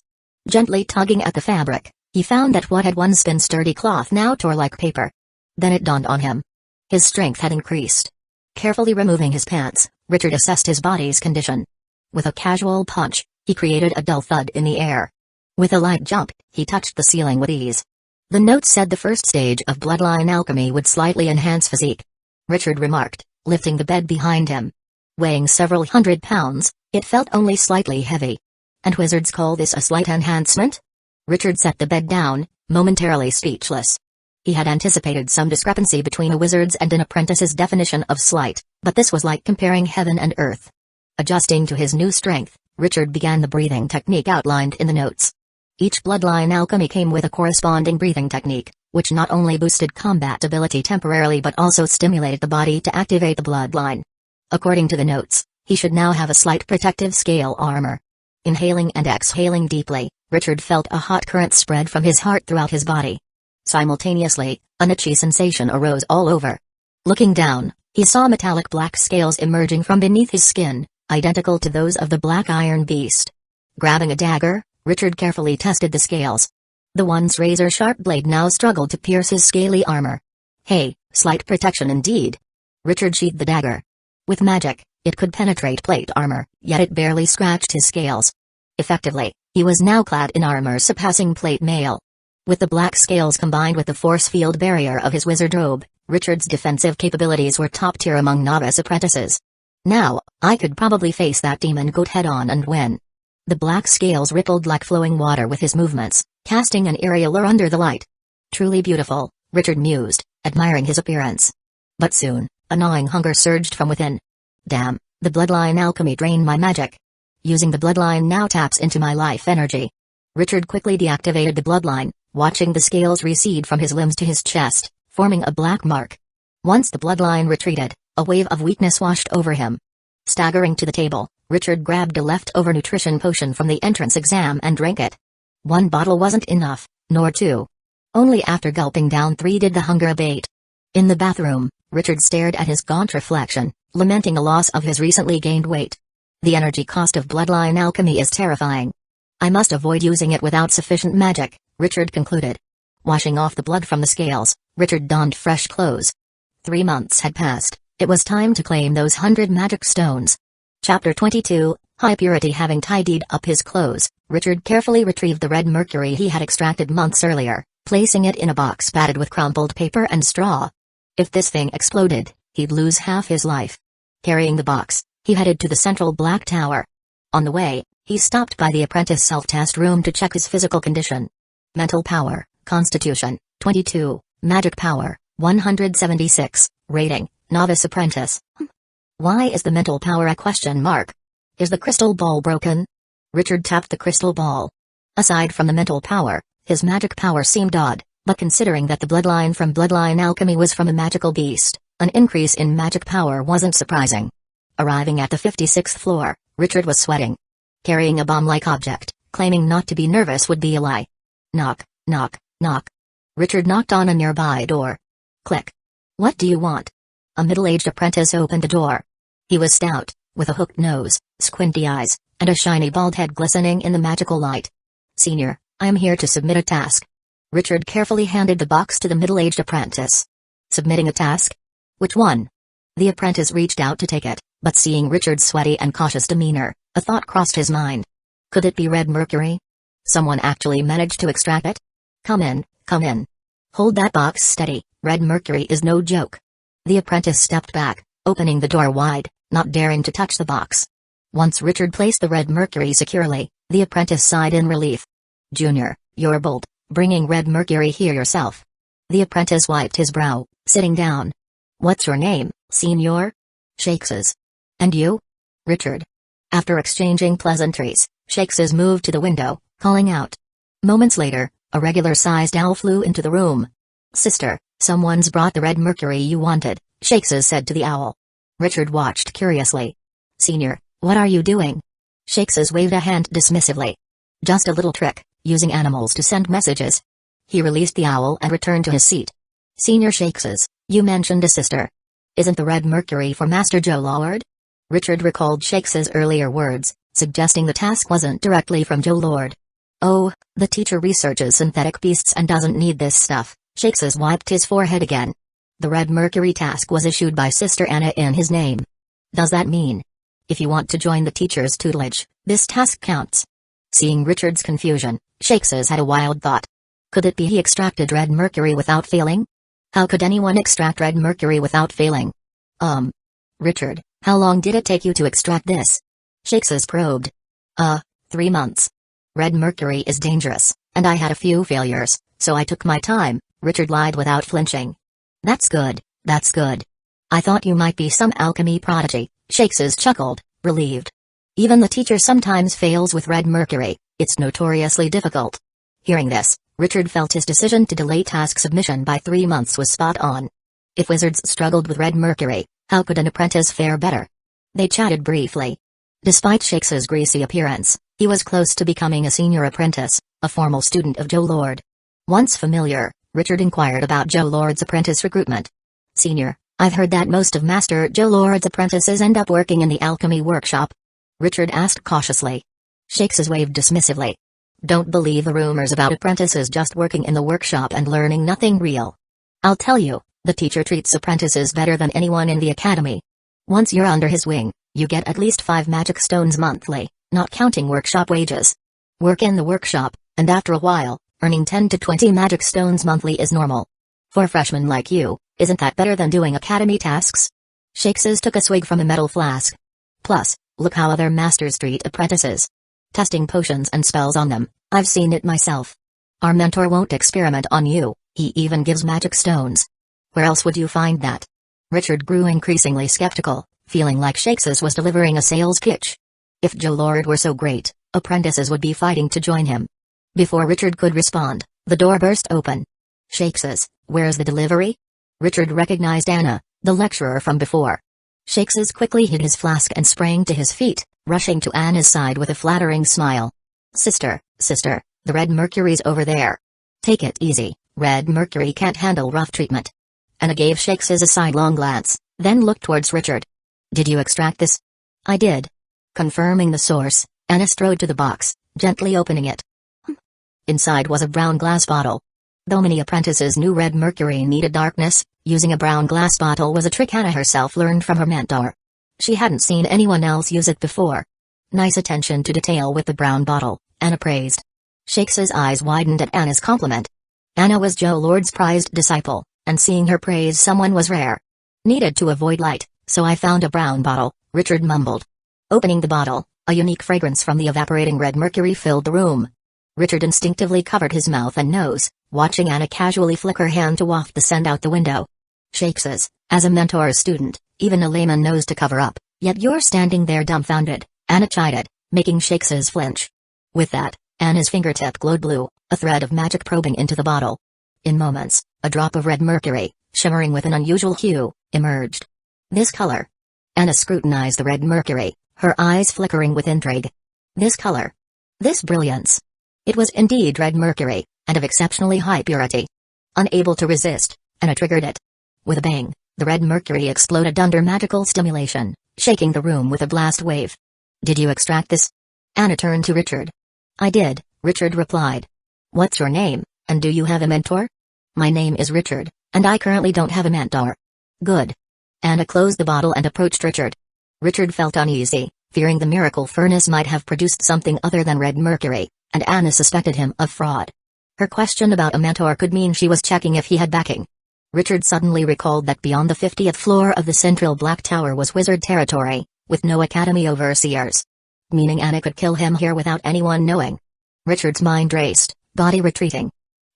Sister Anna, cornered, Richard decided to stand firm, just say what you want to do.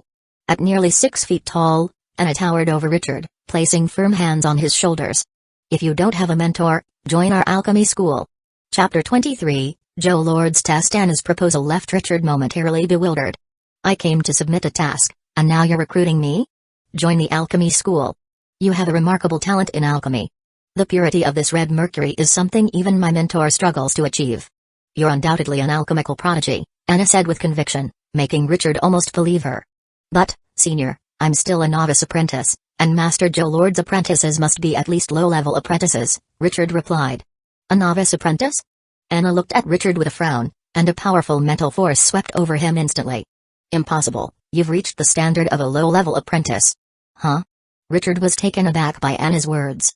He had only recently reached 16 mental strength, 4 points shy of the low-level apprentice requirement. How could he have advanced overnight? Seeing Richard's confusion, Anna shook her head. You must have done something to stimulate your mental growth. Done something? Richard pondered, recalling the only unique thing he'd done recently was the bloodline alchemy. Could bloodline alchemy also boost mental strength? As Richard mused, Shakes's, who was standing nearby, spoke up. It's probably the feedback effect. Richard, have you recently undergone bloodline alchemy? Hearing Shakes's words, Anna also noticed the inconsistency in Richard. Despite his rapid physical development, some minor details still seemed off due to the short adaptation period. Indeed, I have. Then it makes sense, Shakes nodded knowingly. Senior Shakes, what's this feedback effect? Richard inquired. Seems you haven't attended any soul school lectures, Shakes chuckled, a glint of wisdom shining on his polished forehead. According to the soul school's research, our soul and body aren't entirely separate, there's a hidden link between them. This link maintains a balance between body and spirit. When a creature's physique increases drastically, mental strength also rises, allowing the soul to utilize the body. Conversely, if mental strength surges, the body will also strengthen to accommodate the enhanced soul. Shakes, usually appearing like a greasy middle-aged man, transformed into a figure of reliability and wisdom when discussing theory. In simple terms, if one aspect, mental or physical, grows too strong, it will boost the other. After your bloodline alchemy, your body reached the level of a low-level apprentice, causing your mental strength to catch up. Richard realized, so, if a knight's physique is strong enough, it could also enhance mental strength? In theory, yes, Shakes affirmed, but the human body's limits are too low. Even at its peak, a senior knight's constitution barely reaches 29. Compared to wizard meditation, this method of enhancing strength is inefficient. How long did your bloodline alchemy take? An hour or two? Yet you achieved what some knights take decades to reach. Plus, mental strength must be linked to the Sea of Souls to fully unleash its potential. Without reaching a senior level, the mental strength gained from feedback is merely potential. Richard considered this, acknowledging the truth in Shakes's words. Don't rely on physique to boost mental strength, Shakes advised. The feedback effect requires a significant disparity, like your current situation, mental strength at a low apprentice level, physique at an intermediate level. Only then does the effect manifest. Once you're a wizard, it becomes a matter of progressing from one ring to two-ring wizard, Shakes approached Richard, patting his shoulder. Our mentor, being well connected among alchemy wizards, can help you replace your current bloodline with a more refined one if you become his formal disciple. Clearly, Shakes assumed Richard was an apprentice experimenting haphazardly with bloodline alchemy. Richard forced a smile, silently vowing to add impurities the next time he used the miracle furnace for extraction. Enough, Shakes. Whether or not Richard joins the alchemy school is his decision, Anna interjected, pulling Shakes aside to let Richard think. Choosing a mentor was a serious matter. The academy had strict rules about switching mentors. A rash decision could lead to no mentor accepting the apprentice. After a few minutes of contemplation, Richard exhaled deeply, meeting Anna's gaze with determination. I'm ready. I want to join the alchemy school and become a student under Master Joe Lord. Great, I'll take you to meet the mentor, Anna said, clapping her hands before guiding Richard upwards in the Black Tower. On the 99th floor of the central Black Tower, alchemy wizard Joe Lord was engrossed in his synthetic beast experiments. As the wizard with the highest alchemical prowess in the Black Tower Wizard Academy, Joe Lord possessed the tower's most secure laboratory. In this lab, he was impervious to distractions unless the tower collapsed. Roar. Roar. Watching another synthetic beast's body disintegrate, Joe Lord, who had faced a month of continuous failures, rubbed his temples and summoned a flame to incinerate the remnants. Where's the issue? What's missing from the notes my teacher gave me? Joe Lord pondered, staring at his experimental notes with frustration. Knock, knock, knock. Enter. The door opened, and Anna entered with Richard. Upon entering the lab, Richard immediately felt a formidable restraint, as if something suppressed his magic. Surveying the room, he noticed it was constructed entirely of rune-etched black bricks. Despite a few magical lamps on the ceiling, the lab remained dimly lit. At the center stood a black stone altar, dividing the lab into left and right sections. The right side housed shelves filled with glass containers of varying shapes, each holding yellow liquid and diverse organs and glands. On the left, anatomical charts adorned the walls, and a massive bookshelf filled with books, notes, and papers stood in the center, exuding chaos. At a desk in front of the bookshelf, a white-haired old man stood, deep in thought. Mentor, I've found an alchemical genius, Anna declared, placing the red mercury bottle on the table. Joe Lord, the renowned alchemy wizard, appeared like an ordinary old man, gray hair, a big white beard, and a face full of wrinkles. But appearances were deceiving. Richard noticed something peculiar in Joe Lord's eyes, something deep within, tiny compound eyes. Joe Lord opened the bottle, drawing out a drop of red mercury with a magical thread. This purity. Impressive. He casually triggered the red mercury, assessing its potency, then fixed his gaze on Richard. In an instant, Richard felt exposed, as if Joe Lord's eyes penetrated his clothes, skin, muscles, bones, and even his soul. Bloodline alchemy just became a low-level apprentice. Achieving such purity in red mercury indeed marks you as a genius, Joe Lord remarked calmly. Anna, you want him as your junior? I trust your judgment, but formalities must be observed. With that, Joe Lord opened a drawer, pulling out a crystal ball without looking. Produce this, and you're qualified. Chapter 24, Magic Armor, Pale Mask. Richard took the crystal ball and, upon examining it with his mental power, discovered a blueprint for a magic armor called the Pale Mask. Joe Lord, engrossed in his notes, said in a calm voice, create this and present it to me. I'll give you 3 months. If you can't complete it by then, it shows your talent isn't as extraordinary as it seems. He glanced at Richard. Do you understand? Richard nodded. I understand, Master Joe Lord.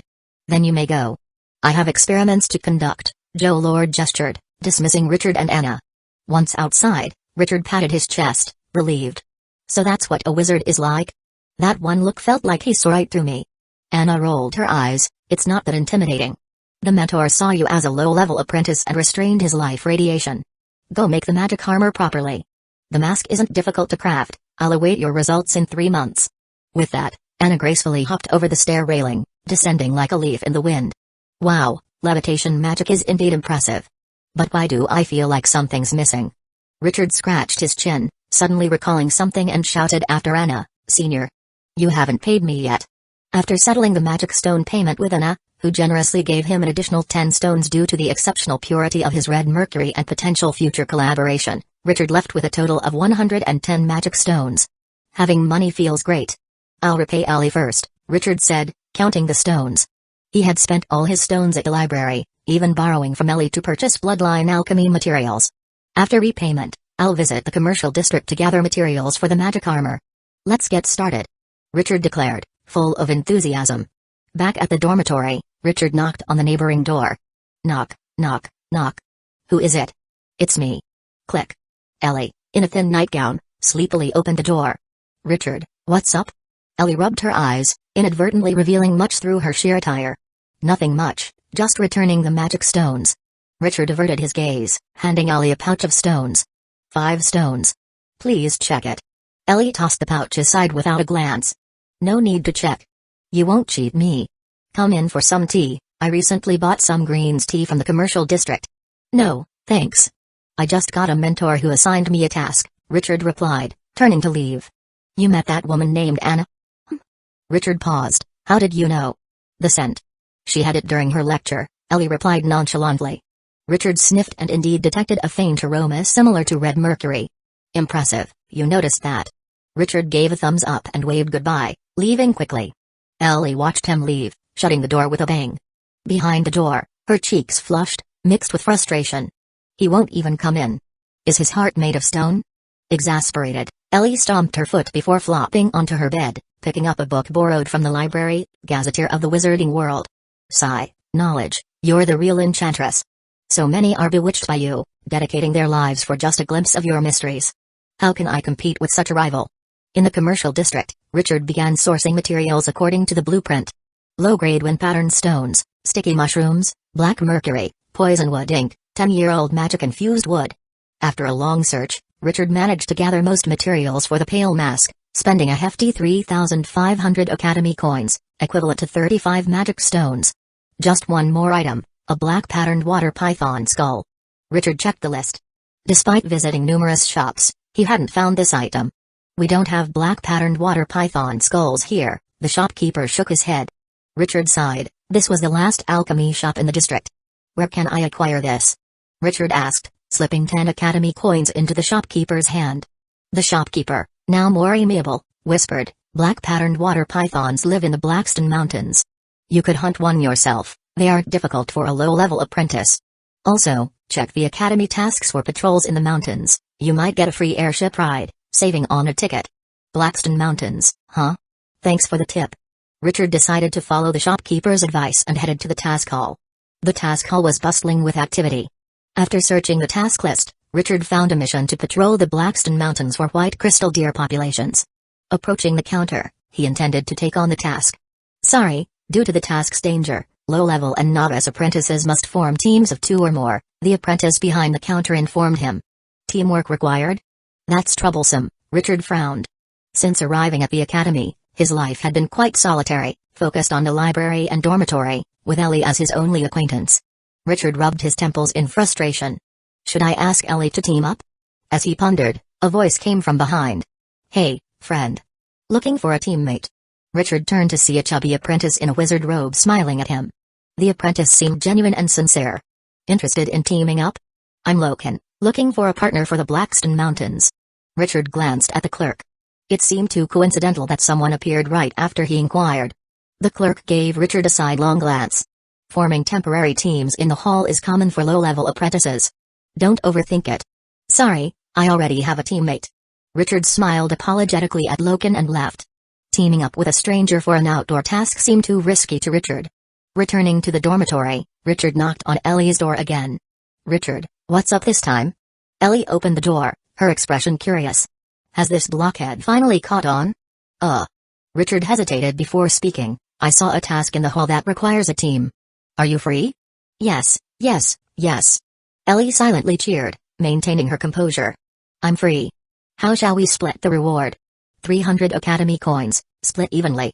Richard's primary goal was the black-patterned water python. The academy task's reward was less significant to him now. Alright, I'm in. Let me change first. Chapter 25, Blackstone Mountains. By the time Ellie finished changing, half an hour had passed.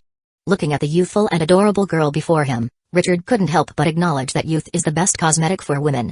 At the task hall, Richard noticed the chubby apprentice named Loken had already found a team.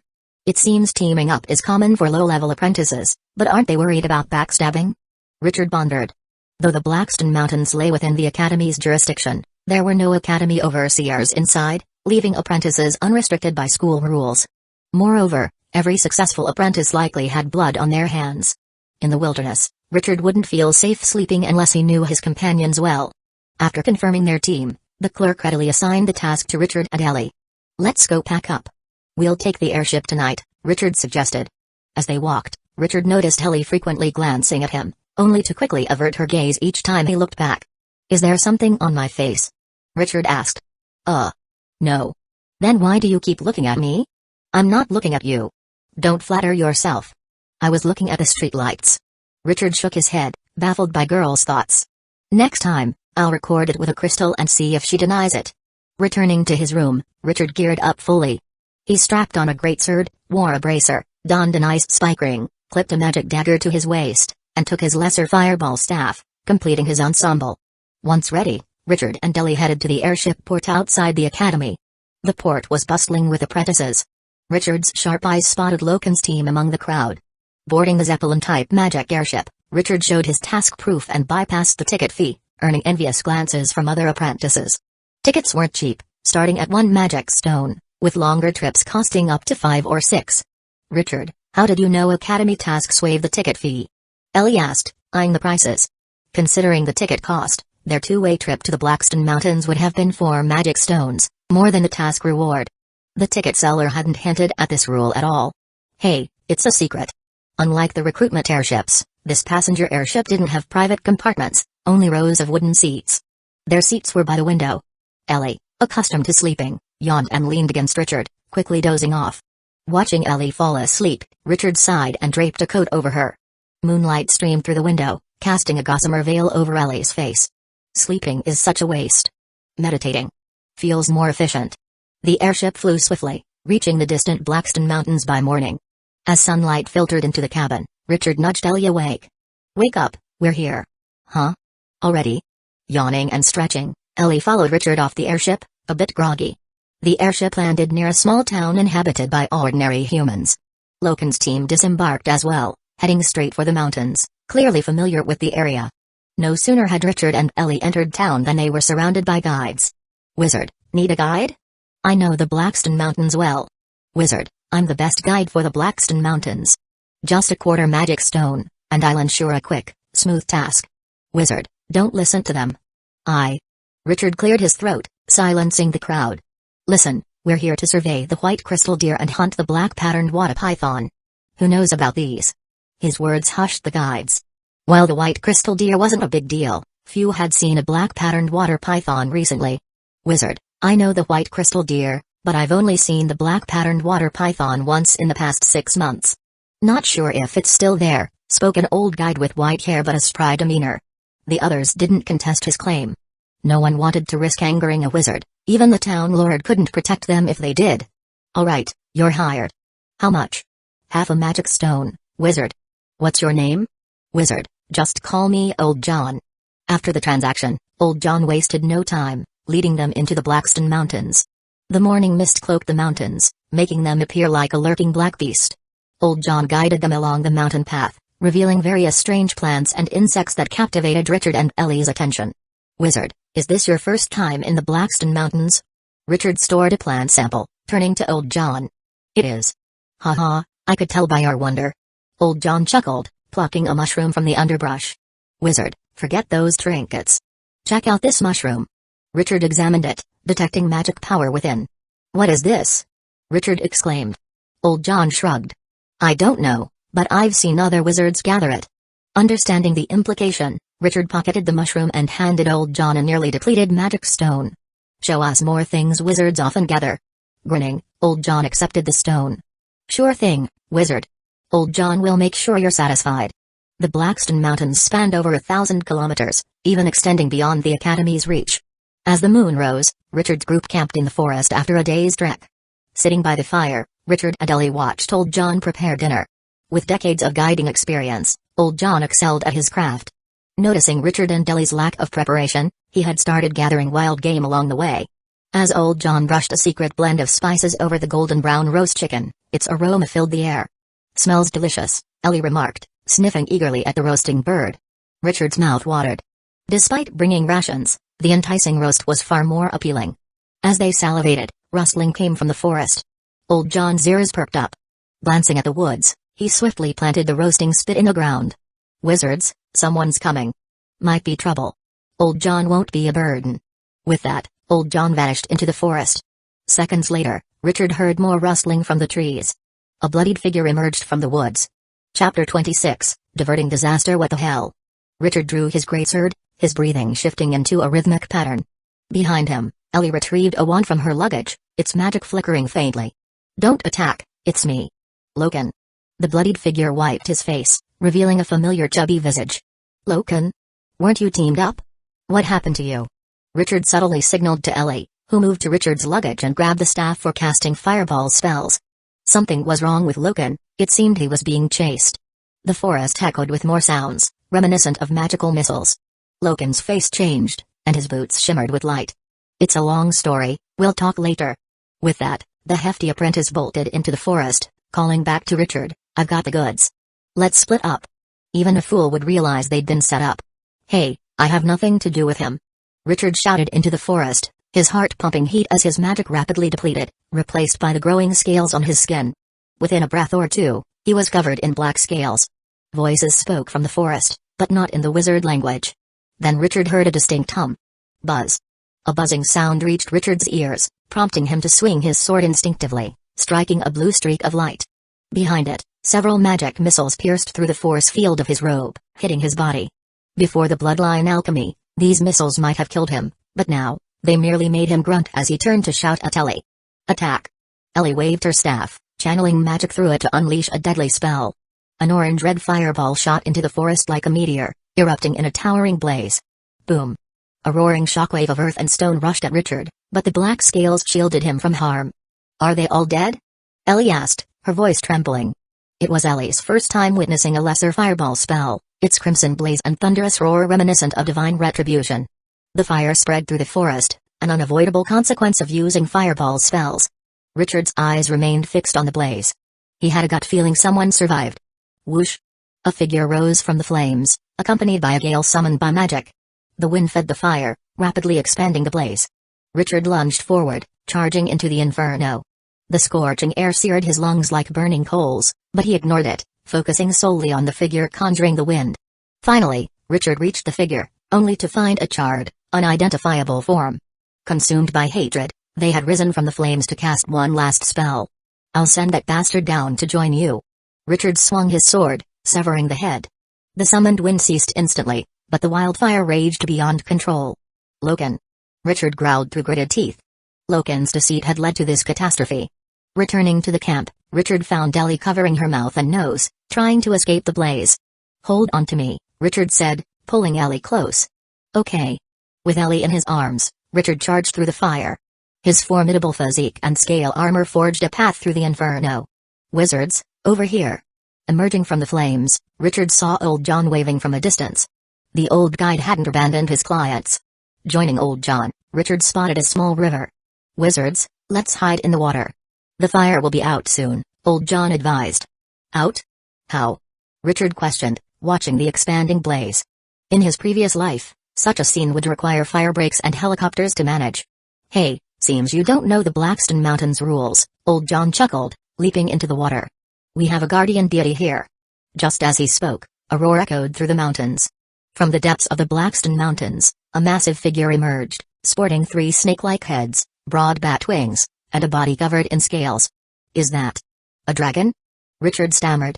The creature hovered over the fire, inhaling deeply with its 3 heads, drawing the flames into its maw in torrents.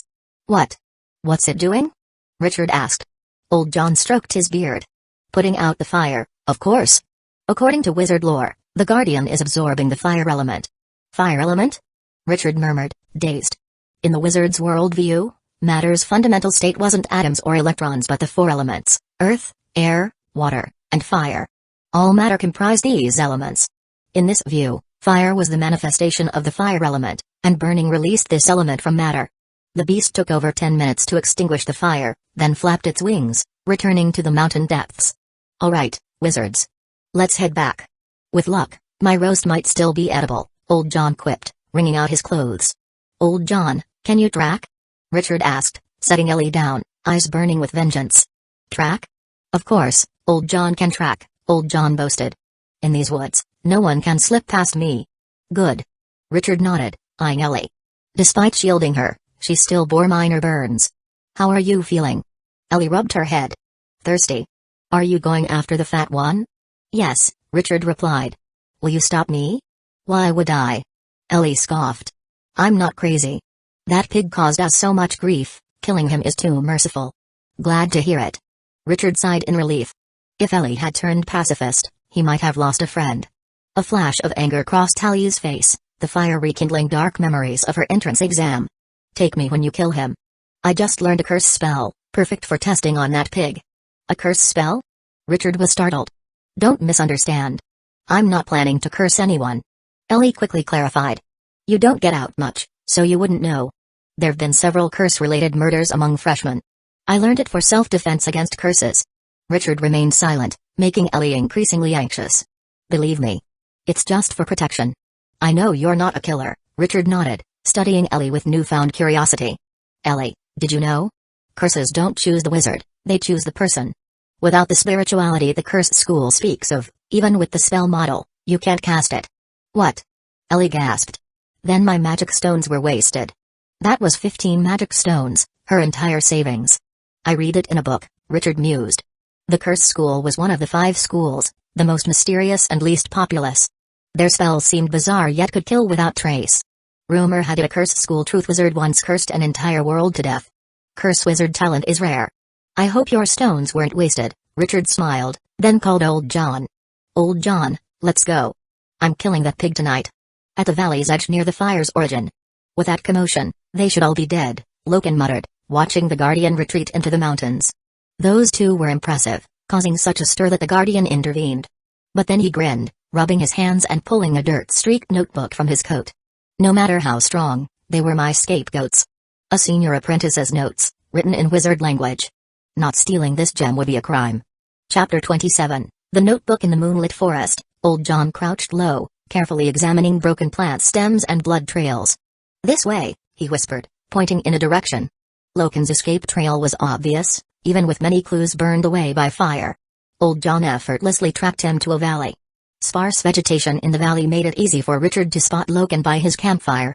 "He's looking at something," Ellie whispered. Richard saw the object in Loken's hands, a notebook. "I'll approach him head-on. Ellie, use magic to prevent his escape." "Old John, you should hide," Richard instructed. Plan set, Richard activated his bloodline, black scales covering his body, then cast a silencing spell on himself. Ready, he charged from the forest, a black streak wielding a great sword, aiming for Loken. Thanks to the silencing spell, Richard's approach was soundless. Loken, engrossed in the notebook, noticed nothing amiss. Slash. Blood sprayed.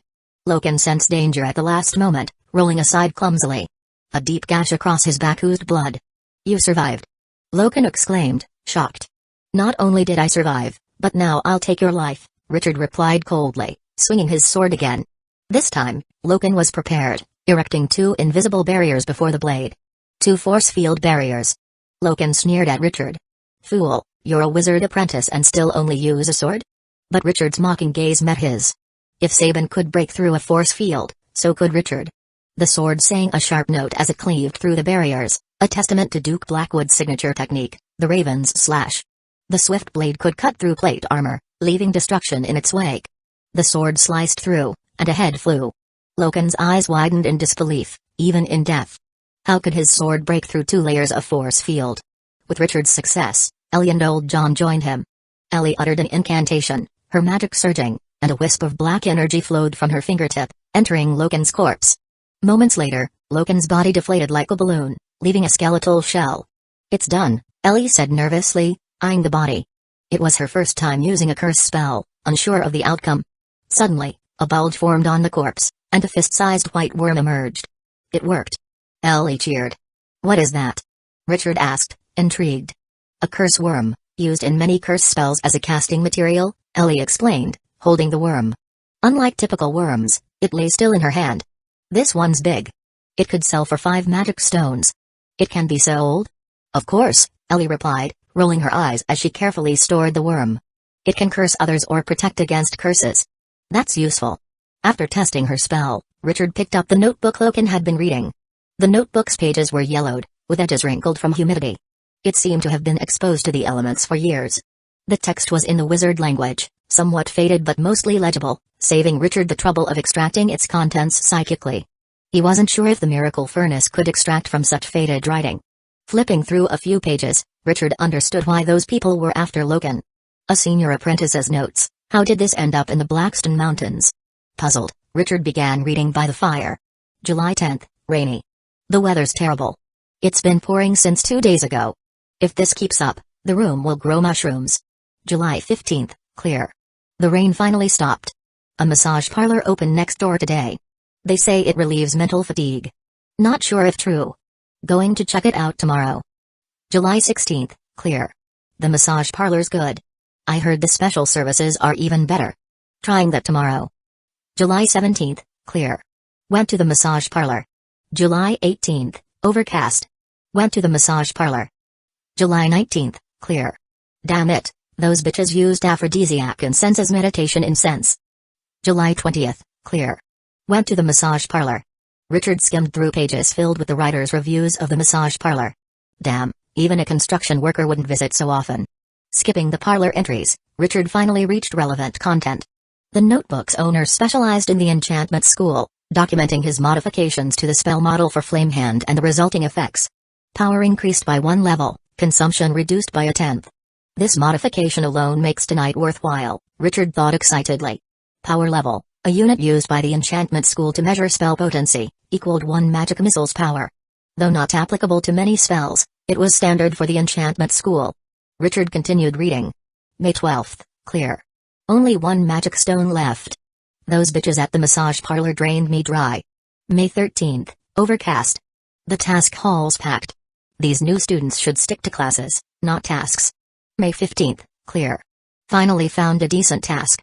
Collecting herbs in the Blackstone Mountains pays 20 magic stones, with travel reimbursed.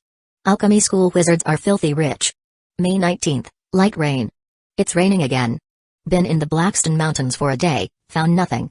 The high pay makes sense. Suddenly, the diary entries stopped. Richard flipped a few pages to find a few scrawled lines, the last written in blood. What is that? What did the mudslide unleash? Living iron net, how is this in the Blackstone Mountains? Guard golem. I know, I stumbled into a wizard's lab. Those strange things are the wizard's defenses. A wizard's laboratory. Richard felt his heart skip a beat. The treasures in a wizard's lab were immense. Specimens, experimental materials, and equipment were priceless to apprentices. Richard read on, finding a long gap before a final blood-written line appeared at the notebook's end. The wizard is dead. Chapter 28, Return the Wizard is Dead? What does that mean? Richard pondered deeply over the notebook owner's last words. On the surface, it suggested the wizard of the laboratory had died. But if he thought further, Richard had to consider the hidden implications of this statement. How did the wizard die? Was it an experiment gone wrong, or did he die of old age? If it was an experiment gone wrong, the lab could be a dangerous treasure trove. But if he died of old age, the lab might be a wizard's tomb. Tomb raiding has always been a risky business. If the latter was true, Richard needed to weigh whether he should explore the lab. Richard, are you done reading? Ellie's voice pulled Richard from his thoughts. He closed the notebook and smiled at her. This notebook contains a modified spell model. I'll copy it for you when we return to the academy. Yay! Richard, you're the best! Ellie exclaimed, hugging him tightly. At the academy, spell models available for exchange were the most basic versions. Modern wizards had developed various versions based on extensive research. This was the Academy's hidden test for wizard apprentices.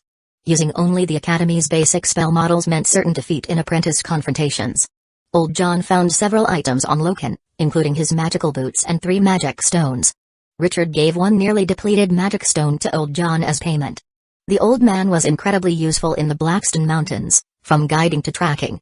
Old John, this is for you. Old John accepted the magic stone with delight, patting his chest in gratitude. Wizard, command me as you wish. Old John will do his utmost.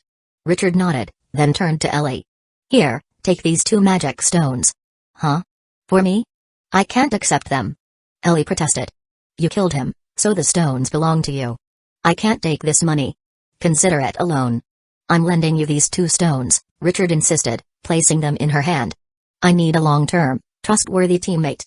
This is my investment in your future. Ellie's clear stance against Loken endeared her to Richard. A person with clear boundaries made the best teammate. Wizards could be lone wolves because they had time to build a foundation. Wizard apprentices had at most 30 years, which seemed long but was short when accounting for earning stones, meditation, travel, and rest. This meant no apprentice could master everything. A trustworthy teammate was the best way to cover one's weaknesses.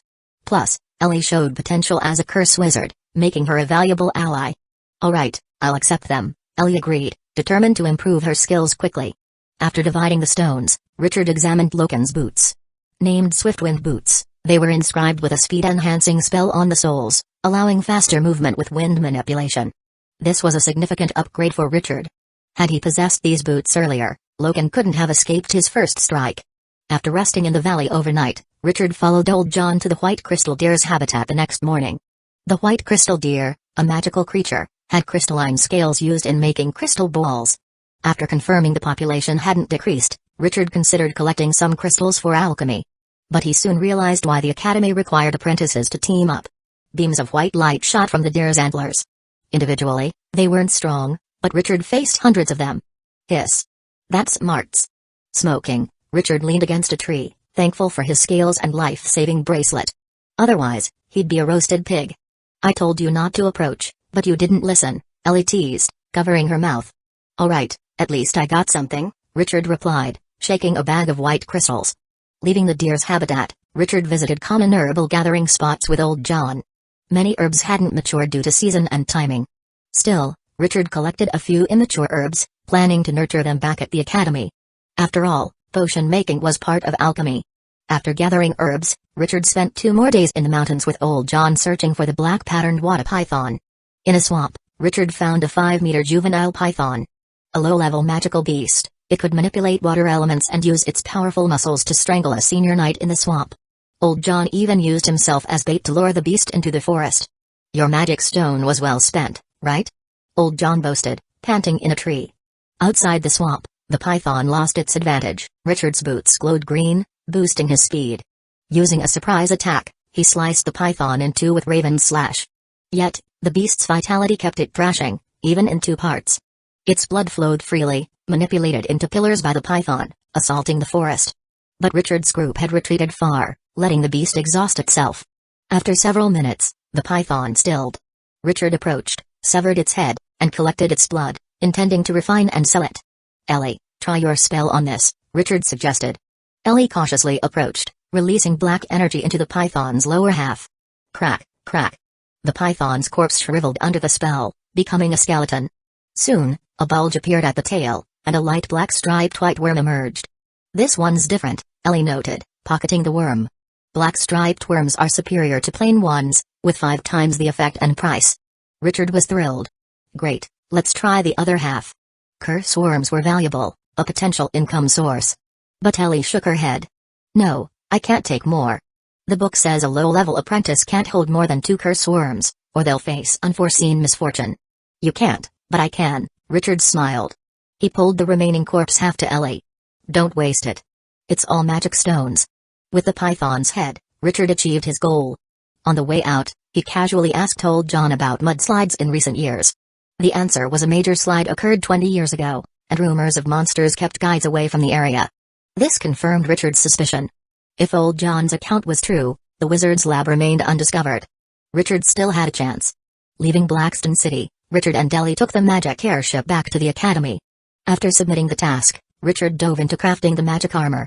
Chapter 29, Crafting the Magic Armor. Alchemy is an intricate art that involves weaving together multiple skills to achieve the best results, whether it's for crafting magical gear, potions, synthetic beasts, or magical arrays. It requires patience, meticulous attention to detail, and sometimes the spark of inspiration. After acquiring the necessary tools, Richard hung a "Do Not Disturb" sign on his door.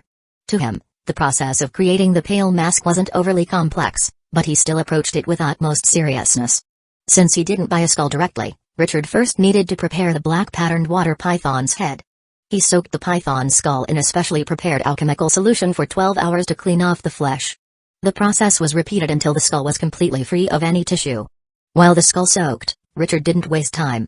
He ground the inferior wind pattern stones into powder and mixed them with charcoal from the 10-year-old magic-infused wood, added 500 grams of water, and let it sit for 3 hours to extract the clear liquid. This was the cartilage water used to soften the skull. Next, he mashed the sticky mushrooms into a paste and mixed it with poisonwood ink to create the ink for inscribing alchemical runes. This step was particularly dangerous. Poisonwood ink is highly volatile, and when mixed with sticky mushrooms, even a slight miscalculation in the ratio can generate excessive heat. For safety reasons, Richard rented a space in the test area for the mixing process, incurring additional expenses. Once preparations were complete, Richard soaked the python's skull in cartilage water for an hour to soften it. The skull, as the primary material of the mask, was easier to shape once softened. The softened skull had a texture similar to clay, allowing Richard to easily mold it into a pale mask. Then came the most critical step.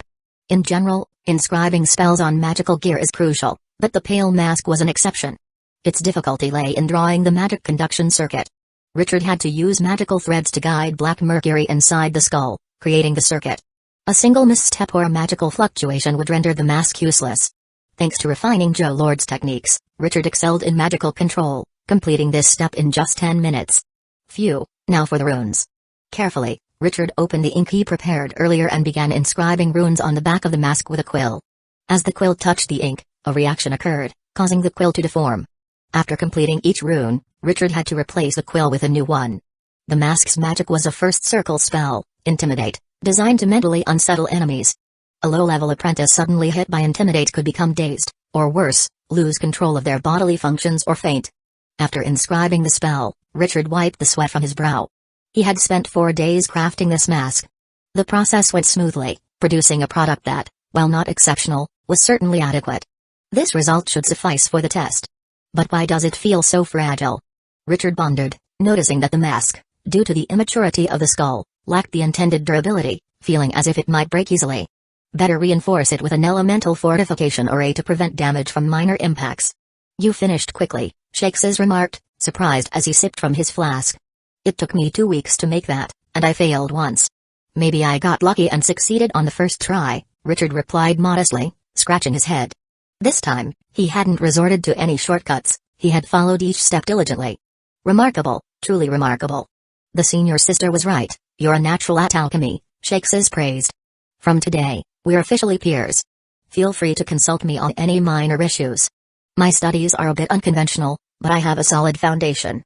Richard nodded, aware of the pitfalls of working in isolation. After some small talk, rapid footsteps approached, echoing into Richard's ears. Bang! Anna burst in, dressed differently than before. She wore a form-fitting black outfit instead of her usual wizard robes, her fiery figure on full display. "You're done?" Anna's sharp eyes fixed on Richard. "I'm done. Here's the finished product." Richard waved the bag containing the mask at Anna. Sensing the faint magical aura from the bag, Anna's expression remained unchanged, though internally she was relieved. She hadn't misjudged, Richard was indeed a prodigy. "Let's go see the mentor." "Shakes's, come too." On the 99th floor of the central Black Tower, Joe Lord sat before the bookshelf, frowning at his notes. "Failed again. What's missing? Is it the lab's location affecting my luck?" "Mentor, Richard's work is complete," Anna announced. Joe Lord turned to his disciple, a hint of confusion in his eyes. "Which Richard?" Anna's face stiffened. She pulled Richard forward, exasperated. "The student you met before, mentor." "Oh, right, you brought a student," Joe Lord recalled, tapping his forehead. He vaguely remembered Anna introducing a student with potential, leading him to set a test. However, he realized he might have given the wrong item due to a failed experiment souring his mood that day. He should have given the hidden mask's design, not the pale mask's. Joe Lord felt a bit embarrassed. How could a low-level apprentice create the pale mask? The magic conduction circuit of the pale mask required precise and uninterrupted magical guidance, demanding high magical control. Without sufficient control, quantity was needed to compensate. Generally, only a highly talented senior apprentice could craft it after studying magical manipulation. Both of his disciples had completed the pale mask during their intermediate apprentice years, despite their exceptional talents. Yet, this apprentice seemed to have succeeded. Probably just a barely functional, substandard piece, Joe Lord thought, eyeing the bag with the mask. Magical gear quality ranged from perfect, excellent, standard, to substandard. Substandard gear could cast spells but had significant drawbacks in magic consumption and spell effectiveness. Compared to standard gear, substandard items consumed more magic for weaker effects. Nonetheless, creating even substandard gear demonstrated the apprentice's talent. Approaching Richard, Joe Lord tried to appear approachable, mindful of the embarrassment of giving the wrong test item. "Don't be nervous. Show me the mask." Chapter 30, Excellence. Once a project is submitted, all that remains is to hope and wait. Handing the mask to Joe Lord, Richard stood by, anxiously awaiting his evaluation. The mask had been seamless in its creation, almost too seamless, casting a shadow of doubt in Richard's mind. Could a wizard's test truly be this simple? Time seemed to drag, with mere minutes feeling like hours. "Well done." Joe Lord examined the mask, turning it over in his hands. The white bone mask glowed with a soft luster, and under the light, delicate gray patterns spread like branches within. The runes on the back were somewhat rudimentary but strategically placed to minimally impact spellcasting. Joe Lord nodded. The mask's craftsmanship was impressive for a low-level apprentice. As long as the magic conduction circuit was intact, it qualified as a proper magical item. A stream of magic flowed from Joe Lord's fingertip, tracing the mask's conduction circuit and lighting up each rune. When all the runes were imbued with magic, an intangible mental shock wave burst forth from the mask. Shakes's and Anna voiced their confusion at the unexpected effect. How could a concealing mask emit a mental shock wave? More perplexed than his students, Joe Lord considered the mask's true quality. "This isn't a substandard piece," Joe Lord noted, more to himself than to the others. "Anna, Shakes's, you've been too idle lately," Joe Lord chided, turning to his bewildered students. "Why didn't you inform me of the design switch?" Anna, confused, looked at Joe Lord. She'd been swamped with experiments. Shakes's, though often seen drinking on the 55th floor, never neglected his own studies and meditations. "Teacher, I don't understand what you're saying." "Don't understand?" Joe Lord scoffed. "A premium pale mask? You've put in quite the effort." "Premium? Pale mask?" Anna and Shakes's exchanged puzzled glances, unsure of their mentor's meaning. Why would they craft a pale mask? And wasn't the test supposed to involve a concealing mask? How did Richard have a pale mask? Could it be the mentor gave the wrong test? Neither were fools, they quickly deduced the error. After a shared look confirming neither was involved, Anna spoke up. "Teacher, I swear by my sea of soul, I had nothing to do with this magical item." Swearing by one's sea of soul was a wizard's most solemn vow, rarely invoked except in significant circumstances. Shakes's echoed, "Teacher, like Anna, I had no involvement. You know my skill level, adequate for standard items, but even with a threat to my life, I couldn't produce a premium magical item." Hearing his disciple's affirmations, Joe Lord's expression darkened further. "Boy, did you make this yourself?" Richard swallowed nervously, nodding. From their conversation, it seemed he'd crafted something extraordinary. "Swear by your sea of soul," Joe Lord urged, his deep eyes, filled with countless compound eyes, focused intently. Before you swear, understand this: breaking such a vow stains your soul, regressing your mental power and hindering your advancement to wizard or master wizard. Joe Lord's words served as a caution, but Richard, knowing his work was honest, was undeterred. This magical item was crafted by my own hands, without assistance, Richard vowed. An invisible, faint ripple emanated from his soul, reaching an unknowable place. Moments passed with no magical disturbance, indicating Richard's mental power hadn't regressed. You truly made it, Joe Lord murmured, handing the mask to Anna. She tested it, then handed it to Shakes's, both equally astonished. How is this possible? A premium pale mask. How are the conduction circuits so flawless? Shakes's exclaimed. Joe Lord exhaled. He thought he'd seen it all with prodigies like Anna, Shakes's, and his previous students, each gifted in their own right. Yet their talents paled beside this mask. Richard, do you realize what you've done? Joe Lord praised. The pale mask is meant to test intermediate apprentices, yet you've completed it as a newly advanced low-level apprentice, achieving premium quality. Even my mentor couldn't achieve this. The mask returned to Joe Lord, who inspected it anew, discovering something else. The materials were surprisingly subpar. Can you tell me how you did it? Joe Lord inquired, his tone serious. The python skull's loose structure typically causes mercury conduction circuits to branch, reducing efficiency. Traditionally, only mutated python skulls could yield premium pale masks. But your mask used ordinary, even inferior, materials. I suspect it's from a juvenile python. Richard nodded. You're right, it came from a juvenile. So how did you achieve this? I don't demand your secret.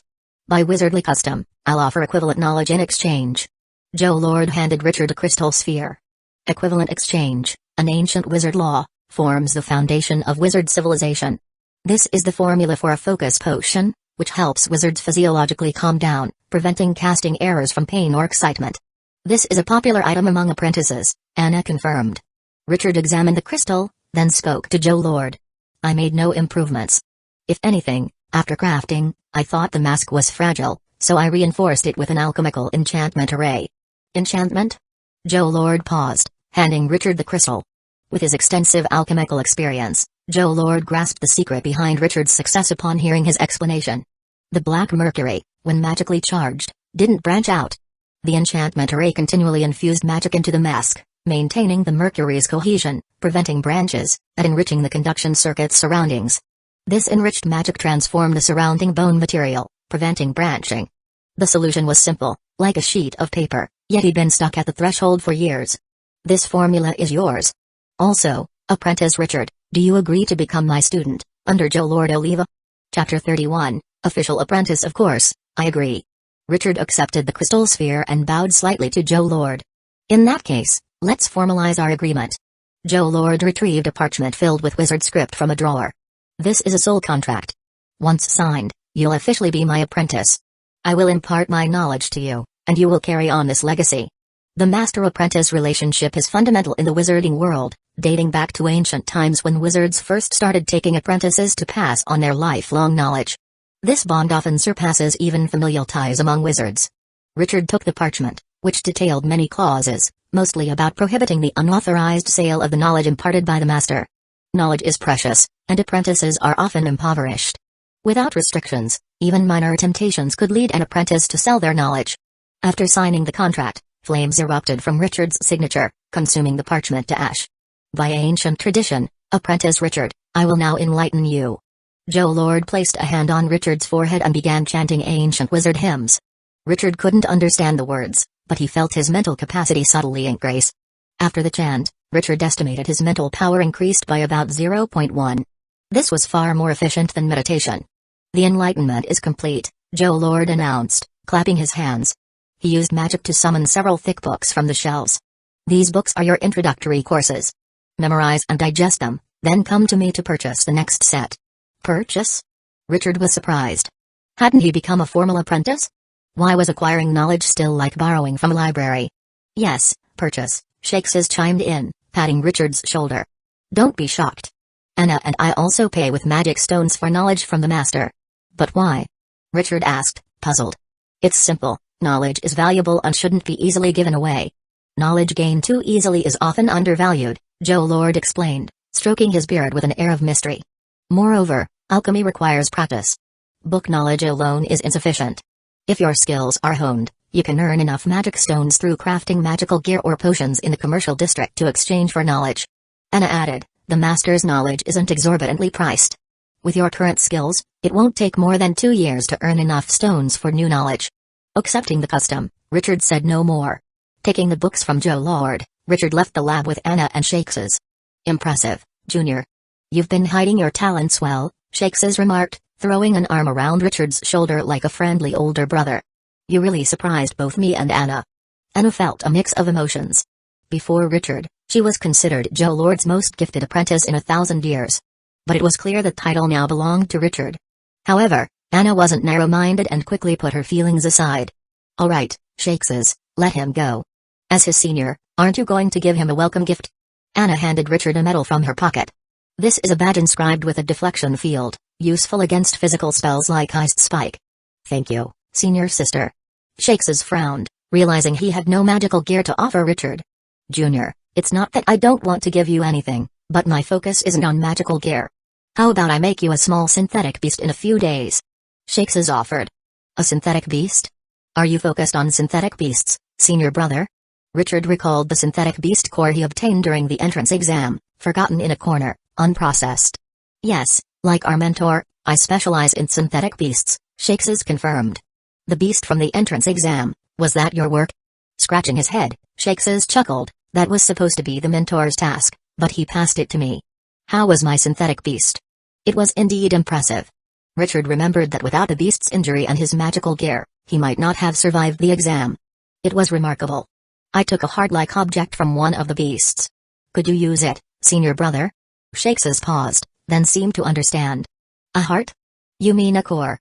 If you have a core, I'll customize a synthetic beast for you as a welcome gift, Shakes's promised, thumping his chest.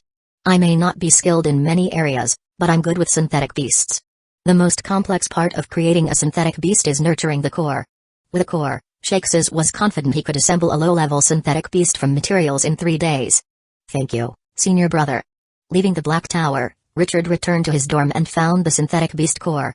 Remarkably, the core still pulsed slightly, even after months without external energy, a testament to its vitality. Holding the core, Richard spent 15 mental points to extract its information. Although he could obtain this from Joe Lord, saving resources was preferable. The extraction left Richard feeling as if his head had been struck with a hammer, leaving him dazed. Despite this, his mental strength, bolstered to 20 points by feedback effects, allowed him to deliver the core to Shakes's. What kind of synthetic beast do you want? Shakes's asked after assessing the core's viability, listing hundreds of low-level synthetic beasts with various abilities. Richard reviewed the list, noting powerful beasts like the 7-headed demon goat. After consideration, he chose a low-level synthetic beast called the Death Omen Crow. This beast had minimal combat ability but possessed dark vision and the ability to see through illusions. Like regular magical pets, synthetic beasts could be connected to their owner through a soul bond, enabling shared senses. With this connection, Richard would gain the crow's abilities. Death Omen Crow is simple. Come back in 3 days, Shakes's declared confidently. With everything settled, Richard returned to his room and collapsed onto his bed, too exhausted to move. The mental exhaustion from extraction left him drained. Normally, he'd meditate to recover, but today, he craved sleep. As Joe Lord's formal apprentice, Richard felt he had established a firm footing at the academy, bringing him closer to becoming a wizard. He closed his eyes, recalling the breathtaking scenery glimpsed when linking to the Sea of Souls, a dreamy smile on his lips. The astral plane. I wish to see it. Chapter 32, meeting Kevin again 3 days later. Magical Pet Breeding Handbook, this must be what Shakes's mentioned. In the library, Richard retrieved the Magical Pet Breeding Handbook from the shelf. This book detailed basic knowledge about breeding magical pets, with a borrowing fee of 3 magic stones for 5 days. According to Shakes's, his Death Omen Crow was similar to a typical magical pet, except it couldn't grow naturally. After handing over academy credits to a suddenly appearing sprite, Richard touched a crystal sphere to the book's code, thus completing the borrowing process. With the book in hand, Richard returned to his dorm. On his balcony sat a green-eyed crow, slightly larger than an ordinary crow, its foot tethered with a chain, gazing intently into the distance. This was the Death Omen Crow crafted by Shakes's. According to Shakes's, this crow had a physique equivalent to 15, allowing it to fly freely at altitudes of 6 kilometers. Its feathers were incredibly tough, capable of supporting 200 pounds without breaking, and could even withstand magic missiles. Shakes's also modified its claws and beak, making them sharp enough to pierce steel plates easily. Richard placed the book down and retrieved prepared iron pellets from a drawer. Shakes's had modified the crow's digestive system to be omnivorous, allowing it to digest specific metals to maintain the toughness of its feathers and the sharpness of its claws and beak. Additionally, the crow required 10 pounds of fresh meat daily to sustain its energy. Eat up, have your fill." Richard opened his hand, letting the crow peck at the iron pellets. Now, he needed to gradually build a relationship with the crow to ease the implantation of the soul seed. The soul seed is the core of magical pet technology, enabling pets to obey wizards. Through it, wizards can mentally command pets for complex tasks and share senses. Some wizards use many pets to construct their combat systems. However, a wizard apprentice can only allocate 2 soul seeds, and if a pet dies unexpectedly, the soul seed cannot be recovered. Hence, apprentices often use pets like Richard's for support roles. After feeding the crow, Richard watered his plants. He had collected various magical plant seeds and specimens from the Blackstone Mountains, now potted on his balcony. With watering done, Richard returned to his desk, cluttered with books. Besides the magical pet breeding handbook, the rest were alchemy texts from Joe Lord. Richard skimmed these books, which contained detailed foundational knowledge of magical gear, potions, synthetic beasts, and even magical arrays. Borrowing such books from the library would cost a fortune, but now Richard had them for free. This was the benefit of becoming a formal apprentice. Some knowledge couldn't be acquired with magic stones alone. Classes, feeding, watering, and reading filled Richard's day. In the evening, Richard left his room, inviting Ellie from next door to join him at a newly opened restaurant near the tower. Since deciding to cultivate Ellie as a teammate in the Blackstone Mountains, Richard focused on strengthening their relationship. Eating together, attending classes, visiting the library, and regularly taking on tasks together to build combat rapport all deepened their bond. Relationships grow step by step this way. The restaurant's decor was simple, even plain. The walls bore a few landscape paintings and tapestries, with 12 magic stone lamps illuminating 12 tables from the ceiling. Yet simple decor didn't equate to a simple restaurant. The owner had somehow hired mortal waiters, all tall, handsome, and impeccably mannered. A waiter handed Richard a menu and set silverware on the table. Charcoal grilled magical patterned pork ribs, long-term consumption can enhance physique, Richard read, smiling. The owner has some clout, using magical beasts as ingredients. Isn't his a bit too expensive? Ellie looked nervously at the menu, where each dish was pricey, with just a couple adding up to 3 or 4 magic stones. Converted to Goldfinch Kingdom coins, this meal would cost a year's taxes. It's just a treat, not a habit. Richard selected a few interesting dishes from the menu and handed it to the waiter. He was intrigued by the supposed physique-enhancing effect. As the waiter silently retreated, Richard glanced around the room. The restaurant had only 12 tables, with just 4 occupied besides theirs. Richard noticed a familiar face at another table. "Ellie, isn't that Kevin, the guy we met on the airship?" Ellie looked in the indicated direction and nodded. "It is him." "Great." Richard approached Kevin's table, greeting him warmly. "Kevin, long time no see. Have you missed me?" Kevin was dining with Griffith, who had helped Richard during the exam. Seeing Richard, Griffith paused his meal. "Richard?" Kevin was startled, quickly catching on to Richard's intent. Long time no see, long time no see. How have you been, Richard?" As he spoke, Kevin discreetly handed Richard a 100 Academy credit note.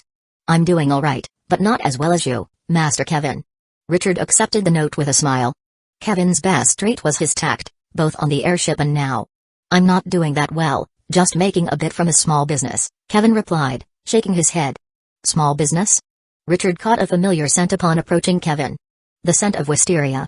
Wisteria is useful in crafting magical gear and potions. Kevin hesitated, then acknowledged. As a noble family built on commerce, business acumen was ingrained in Kevin's family. At the academy, his keen sense quickly found opportunities in alchemical materials. Good observation. "Are you specializing in the alchemy school, Richard?" With Kevin's admission, Richard's interest peaked. As an alchemy specialist, experiments would become a regular part of his life. While the commercial district had many materials, some niche items were scarce.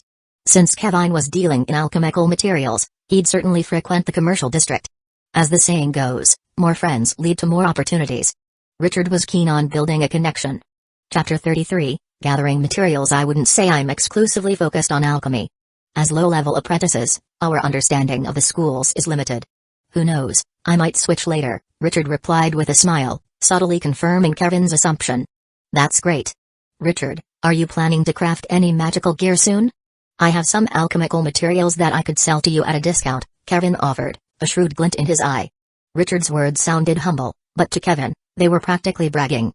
Kevin was somewhat knowledgeable about the alchemy school. Anyone claiming to specialize in alchemy at this stage was exceptionally talented. Despite the alchemy school's emphasis on practice over theory, its introductory knowledge required at least a dozen magic stones to study in the library. For low-level apprentices, who often faced a shortage of magic stones, this was a significant expense with poor cost-effectiveness. Alchemy didn't immediately boost combat power, meaning apprentices had fewer task options, leading to a lack of magic stones and a vicious cycle slowing their progress. Yet Richard seemed both powerful and wealthy enough to dine out, something impossible for an apprentice without talent in alchemy. Kevin suddenly recalled a rumor: alchemy master Joe Lord was considering taking a low-level apprentice as his formal student. Could it be? Haha, maybe later, Richard chuckled, planning to focus on the professional knowledge Joe Lord had given him and not intending to craft any magical gear soon. Alright then, Kevin maintained a friendly smile, though his heart raced. I'll give you my address. If you need materials, contact me. My prices are guaranteed to be lower than the commercial district. Kevin handed Richard a card with his name and contact address. Sure, I'll reach out when I need something. Richard took the card and tucked it into his pocket. Richard, the food's here. Ellie's voice called from behind, and Richard gave Kevin an apologetic smile before returning to his seat. After Richard left, Griffith, who had remained silent, spoke up. Kevin, he's strong. How strong? Stronger than you? Kevin asked, pouring himself a glass of red wine and swirling it gently. The crimson liquid reflected in his eyes as he pondered his earlier suspicion. Griffith paused, then said, I don't know, but my instincts tell me he's dangerous. Kevin's hand trembled, spilling a drop of wine. That's excellent. He's not our enemy, and he could become an ally. The magical pattern pork ribs tasted richer and more resilient than ordinary pork. The crispy, golden fat exploded with flavor on Richard's tongue, and the magical beast's muscle fibers rubbed against his teeth before being swallowed in chunks. After devouring the ribs, Richard felt warmth spreading throughout his body. His cells seemed to awaken, becoming highly active. This is magical beast meat? Worth every penny. Richard accepted a towel from the waiter, wiping the sweat from his forehead. The restaurant's owner clearly anticipated their reactions. Richard, it's a shame we didn't bring back the snake we killed last time, Ellie remarked, her cheeks flushed. Beads of sweat gathered on her forehead, trickling down her neck and chest before disappearing. Richard suddenly realized that Ellie, whom he thought of as a little girl, had quite a figure. True, next time we'll find a way to bring it back. Richard averted his gaze, feeling slightly guilty. The meal cost 210 Academy credits, with 10 as a tip. Ellie insisted on splitting the bill evenly. Back at the dorm, Richard tried to meditate, but every time he closed his eyes, Ellie's image appeared in his mind. Unable to meditate, Richard got up and returned to his desk, opening the book he hadn't finished earlier. In books, there is gold. In books, there is beauty. Richard, knowledge is what wizards should pursue for a lifetime. Days passed, and Richard's life continued smoothly. Over a year, Richard increased his mental power to 22, though his physique remained unchanged. During this time, he also finished reading the books Joe Lord gave him. However, alchemy is a practice-based discipline. After completing theoretical studies, hands-on practice is necessary to truly learn. 20 magic stones left. Time to start making potions. Richard counted his magic stones. Besides reading, he had attended various alchemy classes. Although Joe Lord was knowledgeable and skilled, he sometimes directed Richard to other wizards' classes for specific topics. Sigh, was this really written by an alchemy wizard?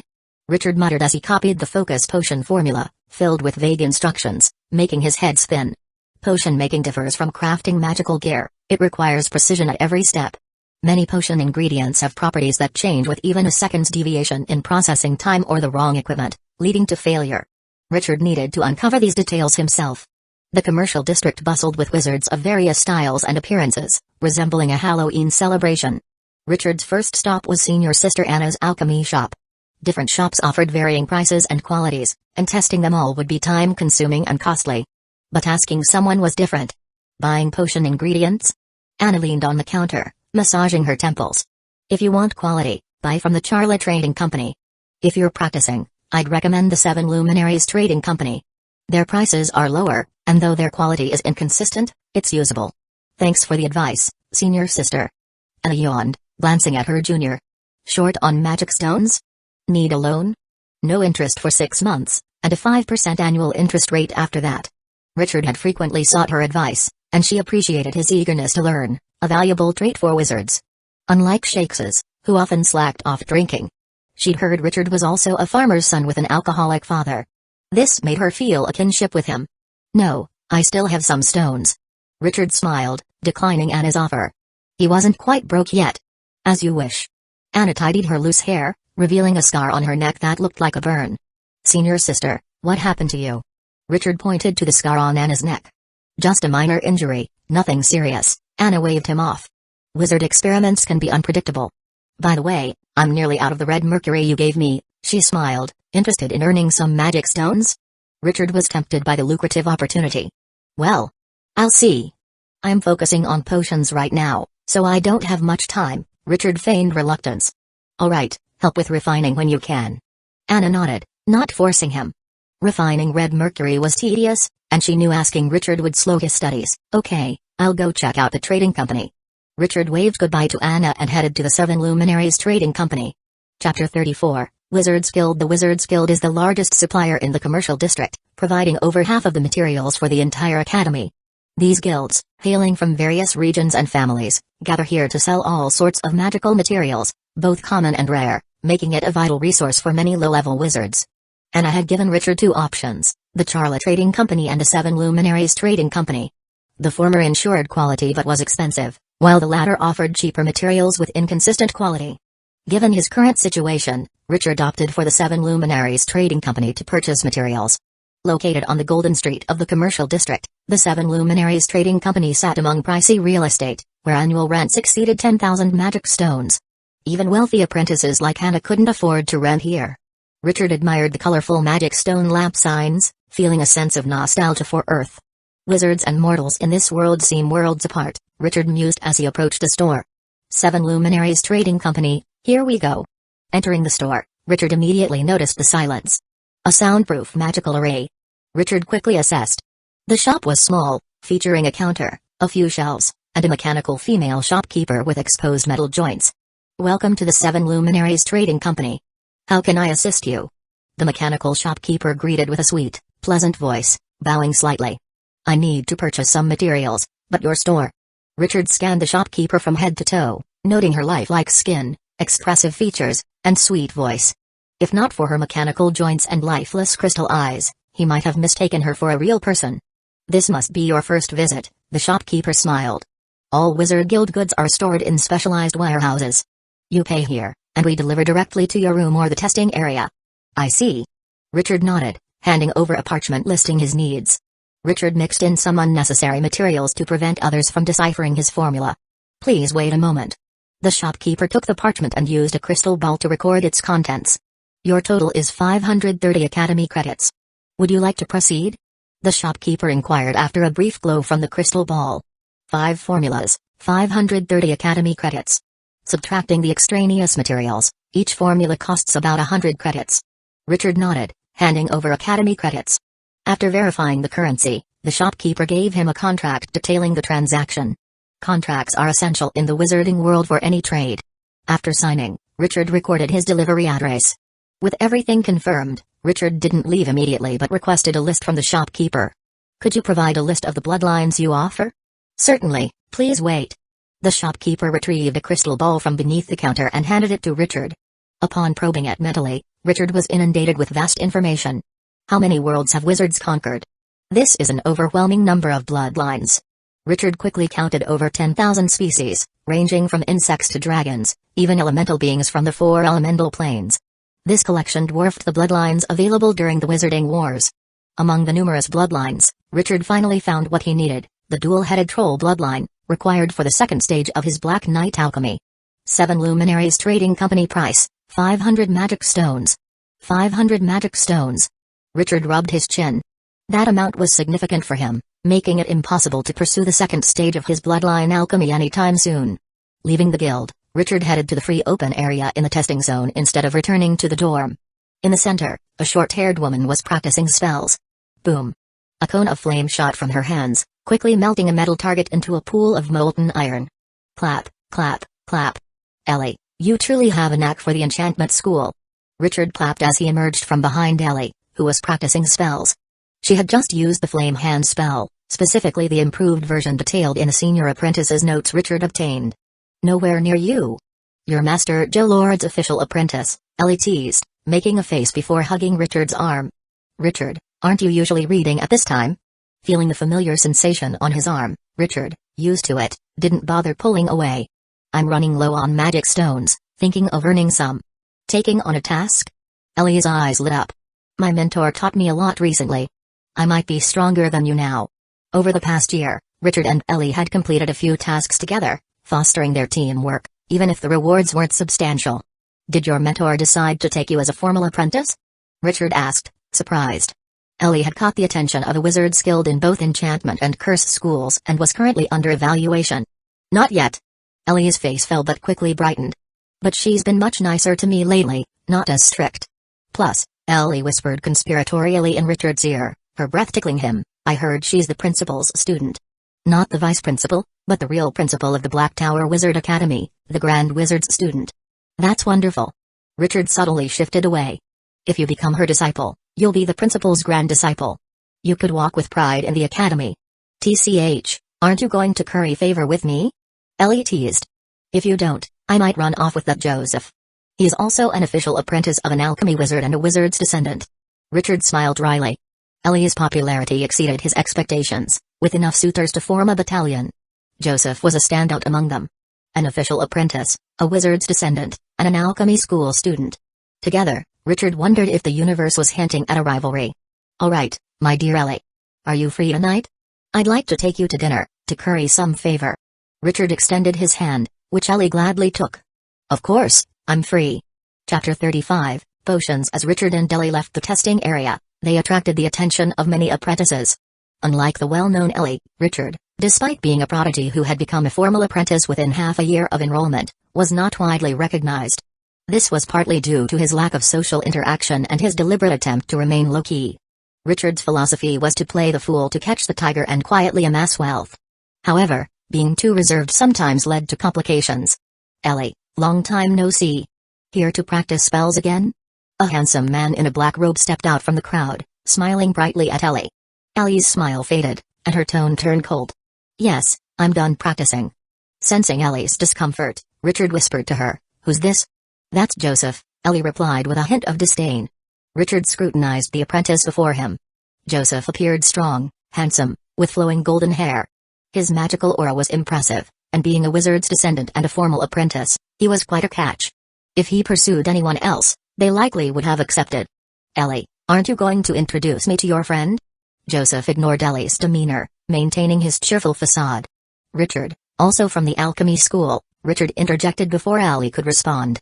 So, you're the renowned Richard. Looks can be deceiving, Joseph remarked, extending his hand. I'm Joseph, Master Ulrich's formal apprentice. May I ask under which master you serve? Richard shook his hand, unfazed. Master Joe Lord. Oh, a disciple of Master Joe Lord, Joseph mocked inwardly, recalling Joe Lord's reputation for accepting any apprentice. He assumed Richard was merely one of many apprentices, not realizing he was a formal student. The handshake carried a mental message to Richard's mind, 500 magic stones to leave Ellie. Richard was amused. Was he dealing with a cliché domineering character? But 500 stones seemed cheap for such a role, surely, 5,000 would be more fitting. Friend, 500 isn't enough, Richard replied, smiling. Joseph's confident smile froze. Richard released his hand and drew Ellie close. Such a rare treasure deserves at least 50,000 magic stones. Ellie, unaware of the conversation, felt her heart race at Richard's unexpected gesture. What's going on, Richard? Ellie asked. Nothing much. A friend offered 500 stones for me to leave you, Richard replied, grinning. I told him you're worth at least 50,000. Ellie turned to Joseph, disdain evident. Joseph, is this your tactic? Joseph sighed, shaking his head. You wild apprentices are troublesome. It would be wise to be more sensible.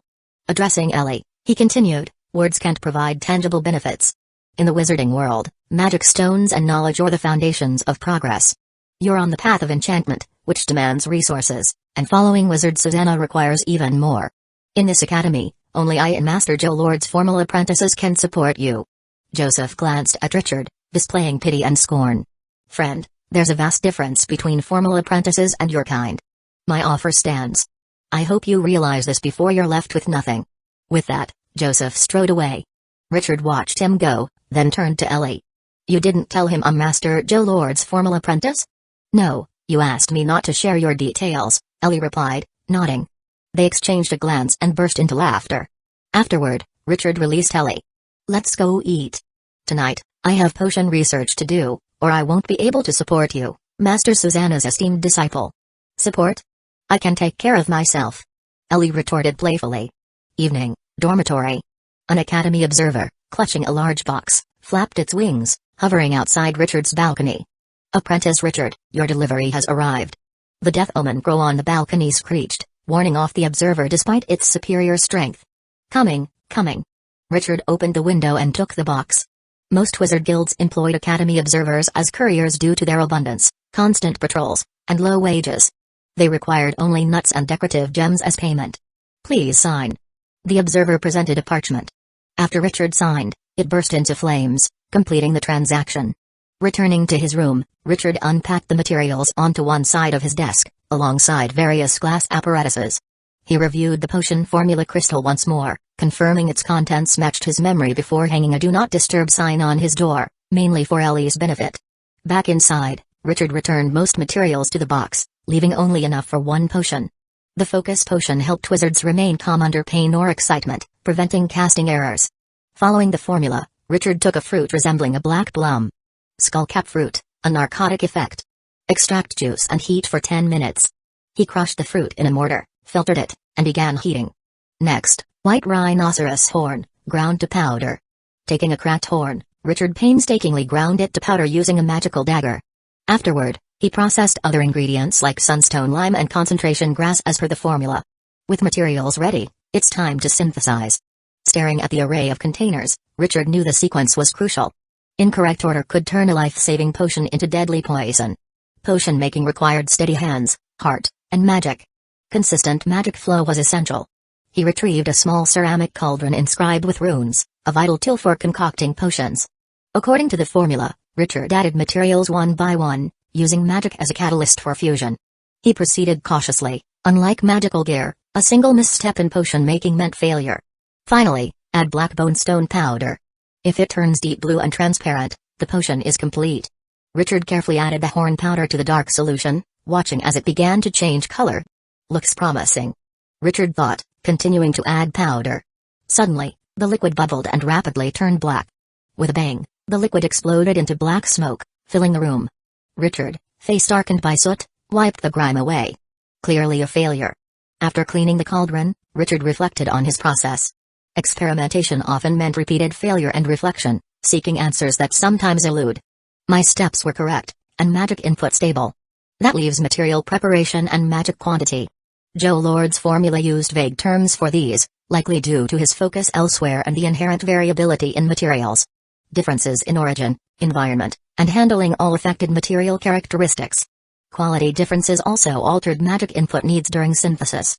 Wizards addressed this simply: practice. Repetition cultivated experience for informed decisions. An alchemist grows through countless failures. Yet Richard considered another solution. Could potions be refined into skill? Chapter 36, The Transaction in the Commercial District, at Anna's small shop. "I can lend you 100 magic stones, but why do you need to buy a premium focus potion? Those aren't cheap. What do you plan to do with it?" Anna asked, surprised at her junior. Richard cleared his throat and delivered his prepared explanation. "Anna, I'm studying the focus potion myself. I think the one from the commercial district might have similarities to the one our teacher gave me. Buying a bottle might inspire me." "Inspiration?" Anna rolled her eyes. "Alchemy is about practice, not relying on some elusive inspiration." Despite her words, Anna went to the back of the shop and returned with a 100 milliliters bottle of light blue potion. "Here, a premium focus potion. It sells for 30 magic stones. I bought it second-hand, so the price doubled," she said, playfully waving the potion in front of Richard. "Now, how many magic stones do you think it's worth?" Richard looked at the potion, conflicted. He didn't have many magic stones left. "You really believe that?" Anna teased, knocking on his head. "This stuff is rare in the academy. If you try to buy it with just magic stones, you'll never get one. So, are you giving it to me?" Richard's eyes lit up. "In your dreams," Anna replied, glaring. "Consider it a loan. When you make a premium focus potion, You owe me 2 bottles. Do you accept this condition? Yes, of course. Richard nodded eagerly, adding, Anna, you're the best. Anna blushed slightly. Get going and make your potion. I should have asked for 3 bottles. Back in his dorm, Richard activated the miracle furnace with the potion. Material, premium focus potion, skill extraction, potion crafting, incomplete, extraction cost, 10 mental power, information extraction, focus potion formula, extraction cost, 10 mental power, proceed with extraction? I can extract the formula. Richard's heart leapt. If that's the case, I could potentially extract formulas from all Academy-sold potions. This bold idea thrilled him, but he quickly suppressed it. Even if he extracted many formulas, he couldn't sell them in the commercial district. Wizards could easily identify if a potion wasn't his original formula. Stealing knowledge was a grave crime, one even Joe Lord couldn't protect him from. Though I can't sell them, I can use them myself, Richard mused, grinning. If so many potions are sold, acquiring 1 or 2 shouldn't be difficult. Richard chose to extract the skill. With his mental power at 23, he only felt a slight dizziness before the extraction finished. Absorbing the skill orb, Richard felt transformed. Materials handled like clay in his hands, and he navigated potion-making effortlessly, instinctively responding to any situation. Afterward, Richard shook his head to clear it, then gathered the materials for the focus potion. Crushing, filtering, extracting, grinding, his hands worked automatically, processing materials without his conscious thought. The wizard's skill is truly formidable. Richard exhaled, feeling a renewed respect for wizards. With his skill, potion-making became second nature. Although he still experienced failures, they were unavoidable. Throughout this process, Richard kept meticulous records, dissatisfied with the formula's vague instructions. He believed low potion success rates were largely due to these ambiguous guidelines. Thus, a month passed swiftly. You made all these? Anna stared at the box of focus potions, feeling dizzy. She wondered if her meditation had gone awry, creating an illusion of her junior, who had only begun making potions a month ago, presenting her with a box of potions for sale. This must be a hallucination. Anna, will you help sell these potions? Richard asked, annoyed by her silence. After gaining the skill, Richard dedicated the month to potion making. After spending the money borrowed from Anna, he produced 65 bottles of focus potion, with a success rate of nearly 2/3. Yes, of course. Anna snapped back to reality, cautiously asking, how many times did you fail? The magic stones I lent shouldn't have been enough. A shameful thought crossed Anna's mind. She hoped Richard had failed more often. But Richard's answer shattered her hopes. I failed a lot, with about a 50% success rate, Richard replied, feigning embarrassment. Joe Lord's records of his former students' achievements listed a 50% success rate as below average. To Richard, this matched his status as a low-level apprentice. How much? Anna felt faint again. Since becoming an apprentice, she'd never felt so powerless. Half, Richard repeated. Anna, I've just started making potions. Isn't a high failure rate normal? A 50% success rate. For apprentices starting on focus potions, 10% is average, 20% shows talent. To achieve 50% as a beginner, Anna struggled to face Richard. She thought they shared similar talent in magical gear, but it seemed Richard's talent was far more astounding. Really? Richard forced a smile, feeling his face stiffen. According to the teacher's records, I'm nowhere near the top.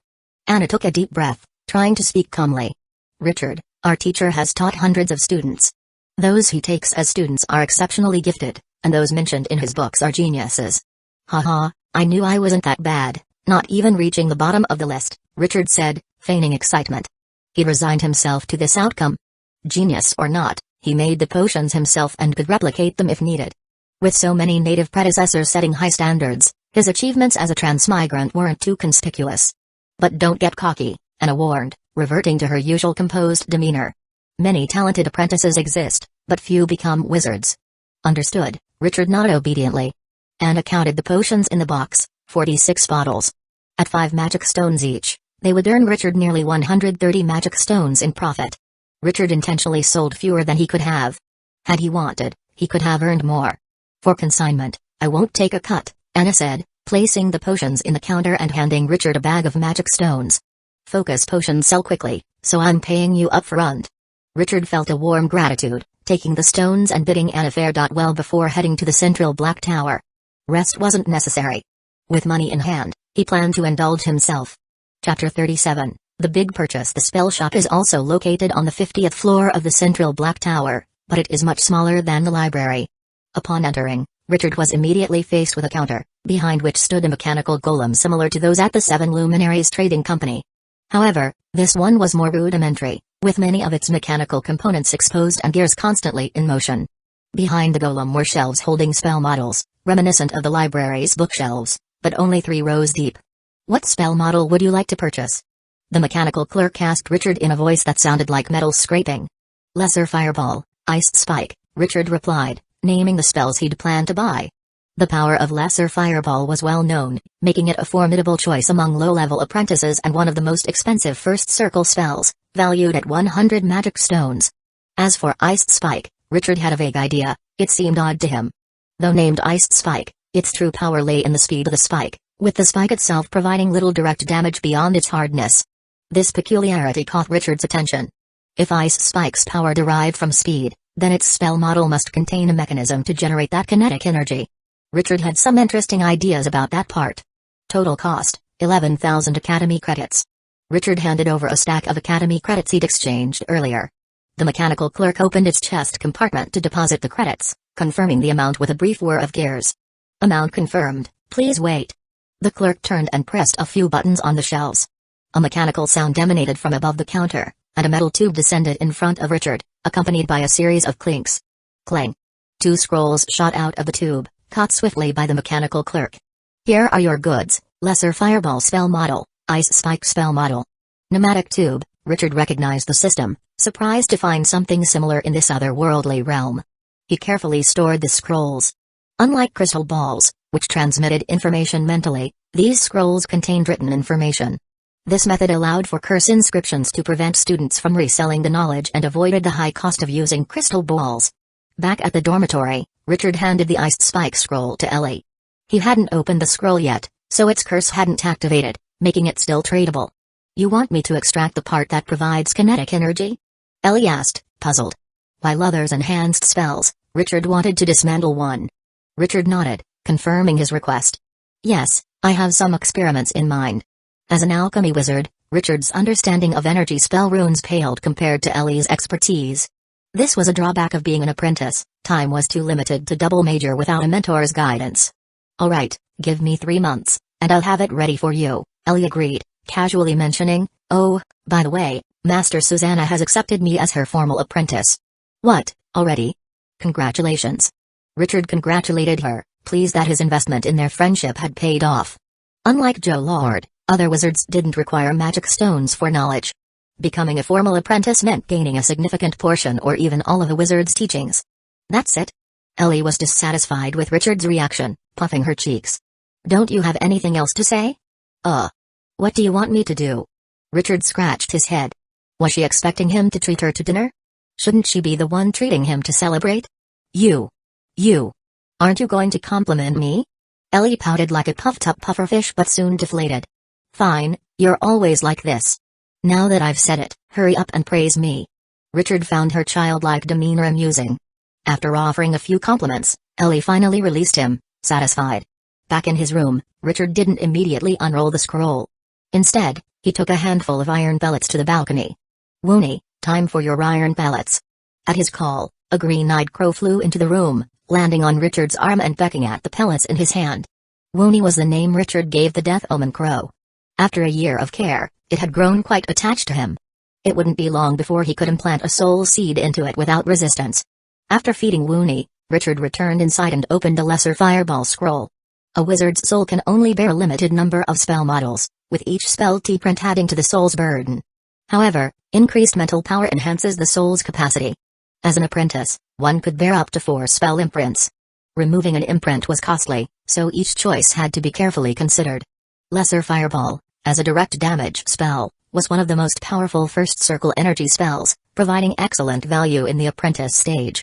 The scroll depicted a complex 2-dimensional diagram filled with dense runes, forming a near circle on the outermost layer. This circle represented the spell's circle or complexity, not its power.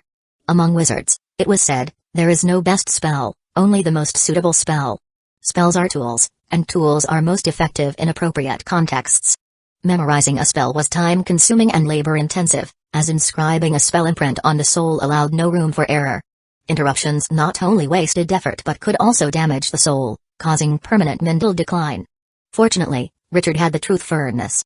With a mere 5-point mental power expenditure, he memorized the Lesser Fireball spell model. Once the model was memorized, the rest was straightforward.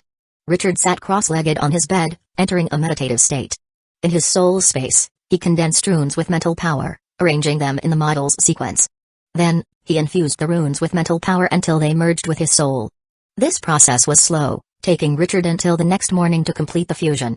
When the spell model fully imprinted on his soul, he felt a mysterious weight, not from the physical world but from his soul. This indicated his soul was burdened, but it also meant success. Finally done. I wonder how powerful this original version of Lesser Fireball is. Richard's eyes gleamed with excitement. He needed to blow something up. Chapter 38, Spell Testing. The testing area, the largest section of the academy, is mostly enclosed. The enclosed areas are the paid sections, equipped with comprehensive safety measures and testing facilities. The open areas allow apprentices to test for free, but using targets requires a fee. Richard headed to the testing area's rental hall to choose a suitable venue to test the power of the Lesser Fireball spell. The rental hall was Romanesque in style, featuring a massive vaulted ceiling, thick walls, and external buttresses. Inside, numerous counters were staffed by responsible apprentices. To accurately measure the original version of the Fireball spell's power, Richard chose a testing ground costing 1 magic stone per hour, equipped with targets for both physical and elemental power tests. After paying, the apprentice at the counter handed him a crystal card. Please proceed to Area 3, Type 4 Testing Room. Following the paths within the testing area, Richard soon found his designated room. The door had a slot for the crystal card. Inserting it opened the door automatically. Quite modern. The testing room was spacious, about the size of a basketball court. Immediately upon entering, Richard noticed 2 humanoid targets at the far end. These targets, crafted by wizards, could withstand up to 50 energy levels of elemental damage on the black target and the same level of physical damage on the white target. The room also featured a white stone platform with 2 crystal balls, each corresponding to a target. Casting a spell on a target would automatically transmit the spell's power to the crystal balls. Convenient, Richard remarked, appreciating how even in a world driven by magic, wizards sought convenience much like anyone else. Standing before the platform, Richard willed his magic to coalesce in his hand, forming a palm-sized red fireball. With a casual flick, the fireball shot toward the target like a meteor. Boom. Elemental damage, fire, damage level, 20. Richard was satisfied with the results. The Lesser Fireball consumed nearly a quarter of his magic, about 50 points, yet delivered 20 energy levels of damage. Although less powerful than the modified Lesser Fireball from the wizard's staff, it far exceeded the damage of a magic missile for the same magic cost. No wonder wizards say tricks waste magic. The application of magic in spells is indeed terrifying. Next, Richard tested the power of a Lesser Fireball from a staff. Boom. Elemental damage, fire, damage level, 49. The staff's fireball power amazed Richard. Knowledge truly is power. The wizard-modified fireball more than doubled in strength. Let's try Ice Spike.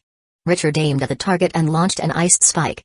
Elemental damage, ice, damage level, 0.1. Warning, do not test physical attacks on elemental targets. Richard chuckled at the warning, confirming his suspicions. Ice Spike was essentially an elemental facade, relying on kinetic energy for damage. Redirecting his aim, Richard launched another Ice Spike. Damage type, piercing, damage level, 5, piercing damage? Richard mused, then moved to the physical target and struck it with a sword. Returning to the platform, he found the damage type had changed to cutting. I didn't expect wizards to categorize physical damage so precisely. No wonder they conquer realms. To avoid waste, Richard tested his Windcrow Slash on the physical target, achieving 5 energy levels of cutting damage. With his bloodline activated, the result was 6 energy levels. 1 energy level boost, not bad, Richard noted, satisfied. His bloodline formula's first stage emphasized defense over offense, offering minimal strength enhancement. This would change in the second stage. However, the beast required for the second stage didn't exist within the Academy's territory, necessitating a costly purchase from the Wizard Guild. But Richard wasn't in a rush for the second stage of bloodline alchemy. Firstly, he didn't need to take on missions, spending his days within the Academy, reducing the urgency for strength enhancement. Secondly, he coveted Joe Lord's knowledge more. Joe Lord's teachings included not just theory but also magical gear designs, potion formulas, and higher-level meditation methods, each a potential goldmine of magic stones. Exiting the testing room, Richard was greeted by bright sunlight. Shielding his eyes, he considered acquiring more materials to craft another batch of focus potions. He had many uses for magic stones, and the demand for focus potions was high, motivating him to work diligently for greater earnings. Just as he stepped outside, the sound of flapping wings caught his attention.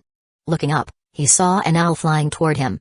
Examining it closely, he recognized it as the messenger owl used by Shakes's. "Junior, come to the central black tower," the owl said, unexpectedly speaking. "It seems certain." "Understood, senior. I'll head there now," Richard responded. The owl flapped its wings and flew toward the black tower. "Curious, why would Shakes's suddenly summon me to the black tower?" Richard pondered, slightly puzzled. Arriving at the 56th floor of the central black tower, Richard knocked on the door. Knock, knock, knock. "Junior, you're finally here," Shakes's greeted, ushering Richard inside. Besides Shakes's, another person was in the room. This individual appeared unremarkable, but the instant Richard entered, his instincts screamed danger. An extremely dangerous individual. Richard mentally tagged the person. "Eric, this is my mentor's new apprentice, Richard," Shakes's introduced Richard to the man. Eric rose, extending his right hand with a friendly smile. "Richard, you are hard to find." Richard shook his hand, immediately sensing the overwhelming vitality within Eric. That vitality seemed less human and more like a magical beast in human skin. "I'm not good at socializing, sorry for the trouble, senior." "Not good at socializing? That won't do," Eric replied, patting Richard's shoulder like an older brother. "We're all academy wizards, and on the battlefield, we'll be brothers. Without social skills, you might suffer on the battlefield." Richard's mind raced, suspecting Eric's intent to invite him to some party or gathering. He nodded in agreement. "You're right, senior, but I'm new here and don't know many people. Even if I wanted to socialize, I wouldn't know where to start." Eric, hearing this, glanced at Shakes's and produced an intricately sealed invitation from his sleeve. "No problem, Junior. I'm hosting a gathering tonight. Would you honor us with your presence?" Chapter 39, The Gathering and Apprentice Gathering? Richard accepted the invitation. "Yes, it's a chance for us formal apprentices to get acquainted," Eric explained, adding, "Most formal apprentices will attend this gathering." "I see." After a few more pleasantries, Eric left to invite other apprentices, leaving Richard to ask Shakes's, "Senior, what's the story with this Eric fellow? He seems incredibly strong." "Strong? He should be. He's the apprentice of our vice principal, Elrix," Shakes's replied. "By the way, Junior, do you have a date for tonight? If not, I can introduce you to someone." "No need, senior," Richard chuckled, declining Shakes's offer. "I already have a date." "A date?" Shakes's was surprised. He thought his reserved junior was solely devoted to the pursuit of knowledge. "Who is she? What school is she from, and which master?" "She's from the Enchantment and Curse schools, apprenticed to Master Susanna," Richard admitted, knowing it was pointless to hide such things from a close senior. "Impressive, Junior," Shakes's exclaimed, giving Richard a thumbs up. "Master Susanna hasn't taken an apprentice for years, and you managed to win one over." Richard smiled, saying nothing. "Since you have a date, I won't play matchmaker," Shakes's said, his expression turning serious. "But before you go, I need to tell you something. These gatherings are just for fun. Don't take the boasting and flattery too seriously. Don't waste too much time on so-called relationships. If you're strong enough, connections will find you automatically. Like today, you just supplied a batch of focus potions to the shop, and Eric personally waited for you. If you had no achievements, he'd have left an invitation for me to pass on instead of waiting for you." Shakes's spoke with gravity, hinting at past experiences. "Understood, senior," Richard replied earnestly. "Good. Go prepare," Shakes's said, patting Richard's shoulder. "I expect you to shine tonight and win over a few admirers." That evening, on the 72nd floor of the central Black Tower, Richard, arm in arm with Ellie, approached the gathering's venue with their invitations. Tonight, Richard donned a crisp black suit, adorned with a badge on his chest, and polished shoes. Ellie wore a black evening gown, with a sapphire necklace around her slender neck. "This should be it," Richard said, noting the humanoid mechanical guards at the entrance. Eric certainly knew how to make a statement, even using humanoid golems. Most wizards couldn't afford such luxury. Richard handed his invitation to a guard, which swallowed it, producing a sound of gears turning within. "Identity confirmed, Richard, formal apprentice of Master Joe Lord." "Welcome to the gathering," the guard said, bowing slightly. Ellie followed suit, handing her invitation to the guard. "Identity confirmed, Ellie, formal apprentice of Master Susanna." "Welcome to the gathering." Entering the hall, Richard found it lavishly decorated, contrasting sharply with the Black Tower's typically dark, eerie style. Apprentices who arrived early gathered in groups, chatting over drinks. Formal apprentices were mostly wizard descendants, Only those like Richard and Ellie, with exceptional talents, were taken as formal students before the first bloody exam. Richard surveyed the room, noting several apprentices who exuded powerful auras. These must be those who became formal apprentices after the bloody exam, he thought. As a wild apprentice taken from the common folk, Richard knew none of the wizard descendants. He and Ellie found a quiet corner to sit before the gathering began. This gathering was full of hidden talents, and Richard preferred to remain inconspicuous. As the time approached, more apprentices filled the hall. Many were familiar with one another, forming groups with varying dynamics. Inevitably, friction arose. A burly apprentice, resembling a gorilla, suddenly roared at another apprentice, his magic power indicating an intermediate level. "Come on, you bastard, you're still alive." As he roared, the apprentice swung his staff like a thunderous club at the other apprentice. The staff was less a traditional wizard staff and more a long mace, with a crystal ball encased in metal spikes engraved with runes. At that moment, the runes glowed with magical energy. "Ha ha, Lack, you fool, still as stupid as ever." The targeted apprentice laughed maniacally, neither defending nor dodging, simply watching the staff descend. Bang! "Lack, I told you to stay calm at tonight's gathering." A figure appeared in front of Lack, catching the mighty staff effortlessly, despite Lack's attempts to move it. "Did you forget?" The figure exuded a powerful magical aura, causing Lack to tremble involuntarily. His instincts screamed a warning. Resistance meant death. I apologize, Brother Eric. I didn't mean it. Please forgive my foolishness." Lack bowed deeply to Eric, his trembling voice a stark contrast to his earlier bravado. Eric cast a cold glance at Lack, casually tossing the staff aside. "You're lucky I'm in a good mood today." With that, Eric took a drink and moved to the center of the hall, tapping a silver spoon against his glass. The room fell silent, all eyes on the host of the gathering. "Ladies and gentlemen, I'm pleased to welcome you to this apprentice gathering," Eric began, smiling and bowing slightly to the crowd. "You are the formal apprentices of the Black Tower's masters, the future pillars of our academy. My goal in hosting this gathering is to foster connections and camaraderie among you. I hope you manage your emotions and not disgrace the masters behind you. Remember, restraint and composure are a wizard's foremost traits." With that, Eric raised his glass and drank. Now, the apprentice gathering officially begins. Chapter 40, Inspiration. Such immense strength, so this is the power of the Academy's top apprentices? Richard marveled, watching Eric in the center of the hall. As an apprentice engaged in bloodline alchemy, Richard had a keen understanding of the apprentice who swung the staff earlier. A blow like that, if it hit, would be deadly. Yet Eric had caught it effortlessly. "This Eric Sr., my mentor said, is the prized student of Vice Principal Elrix," Ellie commented casually. "Rumor has it he's so strong that the Vice Principal wants him to skip the wizard exam and directly return home to benefit from his family's resources to become a wizard." "Family?" Richard was taken aback. "Is Eric from a wizarding family?" Wizard families, markers of the wizarding world's early days, still existed. Compared to their former glory, today's wizard families were more discreet. Some powerful families used academies as their public face, while weaker ones aligned with grand wizards to secure a share of the expanding era. Regardless of strength, wizard families excelled in nurturing their descendants far more than ordinary wizard heirs. "Yes, at least that's what my mentor mentioned." As the gathering continued, the hall's atmosphere grew lively. With music playing from an unknown source, acquainted apprentices began dancing in the center. "Richard, want to dance?" Ellie asked, a bit bored. This scene was familiar to her. As a merchant's daughter, she often attended noble balls. "I'll pass on dancing." Richard declined invitations from a few apprentices who approached to chat. Despite his reclusive nature, some well-informed apprentices recognized him. "I'm not good at it." He regretted attending the gathering. Normally, he'd be reading in his dorm or brewing potions, not wasting time with apprentices of dubious intentions. "Let's head back. This gathering feels no different from those noble parties." Across the hall, Joseph was holding court among a group of apprentices. Unlike Richard, who kept a low profile, Joseph, as Master Ulrich's formal apprentice and a wizard descendant, was well known among apprentices. "Joseph, I heard you've mastered focus potion making?" An apprentice flattered. Joseph downed his drink proudly. "You're right. My teacher entrusted me with the focus potion formula. Ulrich's shop will stock at least 50 bottles monthly." His words shocked the surrounding apprentices. Ulrich's alchemy shop sold focus potions. Production was inconsistent, sometimes 50 bottles a month, sometimes just a few. This inconsistency meant focus potions, priced at 5 magic stones each, often fetched a third more in apprentice trades. In lean months, prices could double or more.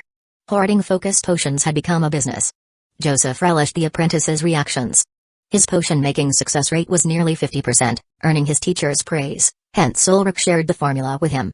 While basking in his triumph, he noticed two apprentices leaving the hall. One looked familiar. Ellie? Alcohol clouded Joseph's mind, but before he could confirm, the two disappeared outside. Never mind. Even if it's her, so what? Joseph shrugged. He wasn't short of women now. A talented, pretty girl could play with that wild apprentice. She'd regret her short-sightedness later. With that, Joseph resumed drinking and chatting, enjoying the adulation. The gathering didn't change Richard's life. Mundane, dull, and tedious, these were the mainstays of an apprentice's, and even a wizard's, life. Over 3 months, Richard devoted most of his time to potion brewing, meticulously recording data. As each potion succeeded, his dataset grew richer. Still no significant patterns. After a night of research, Richard frowned at his thick notebook, filled with all his potion data. He hoped to find patterns to improve success rates and enable mass production, but his efforts seemed futile. Is potion making really just about experience and intuition? Richard was disheartened by the data. Wizards valued facts, numbers didn't lie. No significant patterns meant none existed. Richard tossed the notebook aside, pondering what he might have overlooked. How could he have conducted hundreds of experiments without finding a single pattern? Just then, a knock sounded at his door. Ellie stood outside, sporting dark circles and stifling a yawn as she handed Richard a stack of papers. Richard, I dismantled what you asked. This ice spike spell is fascinating. Most of its runes generate power, with only a few forming the iced spike. That's almost unheard of in other elemental spells. Richard flipped through the papers, which documented Ellie's spell deconstruction process. At the end, he found the spell model with just one circle of runes. This is the power source from Ice Spike. Hope it's what you needed. Ellie yawned again. She'd barely slept for days, focused on deconstructing the spell for Richard. Great, this helps a lot. Richard ruffled her hair. You should rest. You've worked hard. All right, I'm heading back. With the papers in hand, Richard returned to his desk, deciding to shift his focus from potions for a while. Iced Spike. Let's see what you can do. Flipping through Ellie's notes, he found the rune's magic conversion efficiency. 60%. That's high, Richard remarked. A 60% conversion rate meant 0.6 units of magic became kinetic energy for the ice spike per unit of magic input. Such efficiency, applied to an internal combustion engine from his previous life, would earn a Nobel Prize. But he soon realized this value was theoretical, varying with the runic medium's magic conductivity. The higher the efficiency, the closer to 60%. Converting magic. Suddenly, Richard froze. He realized what he'd overlooked.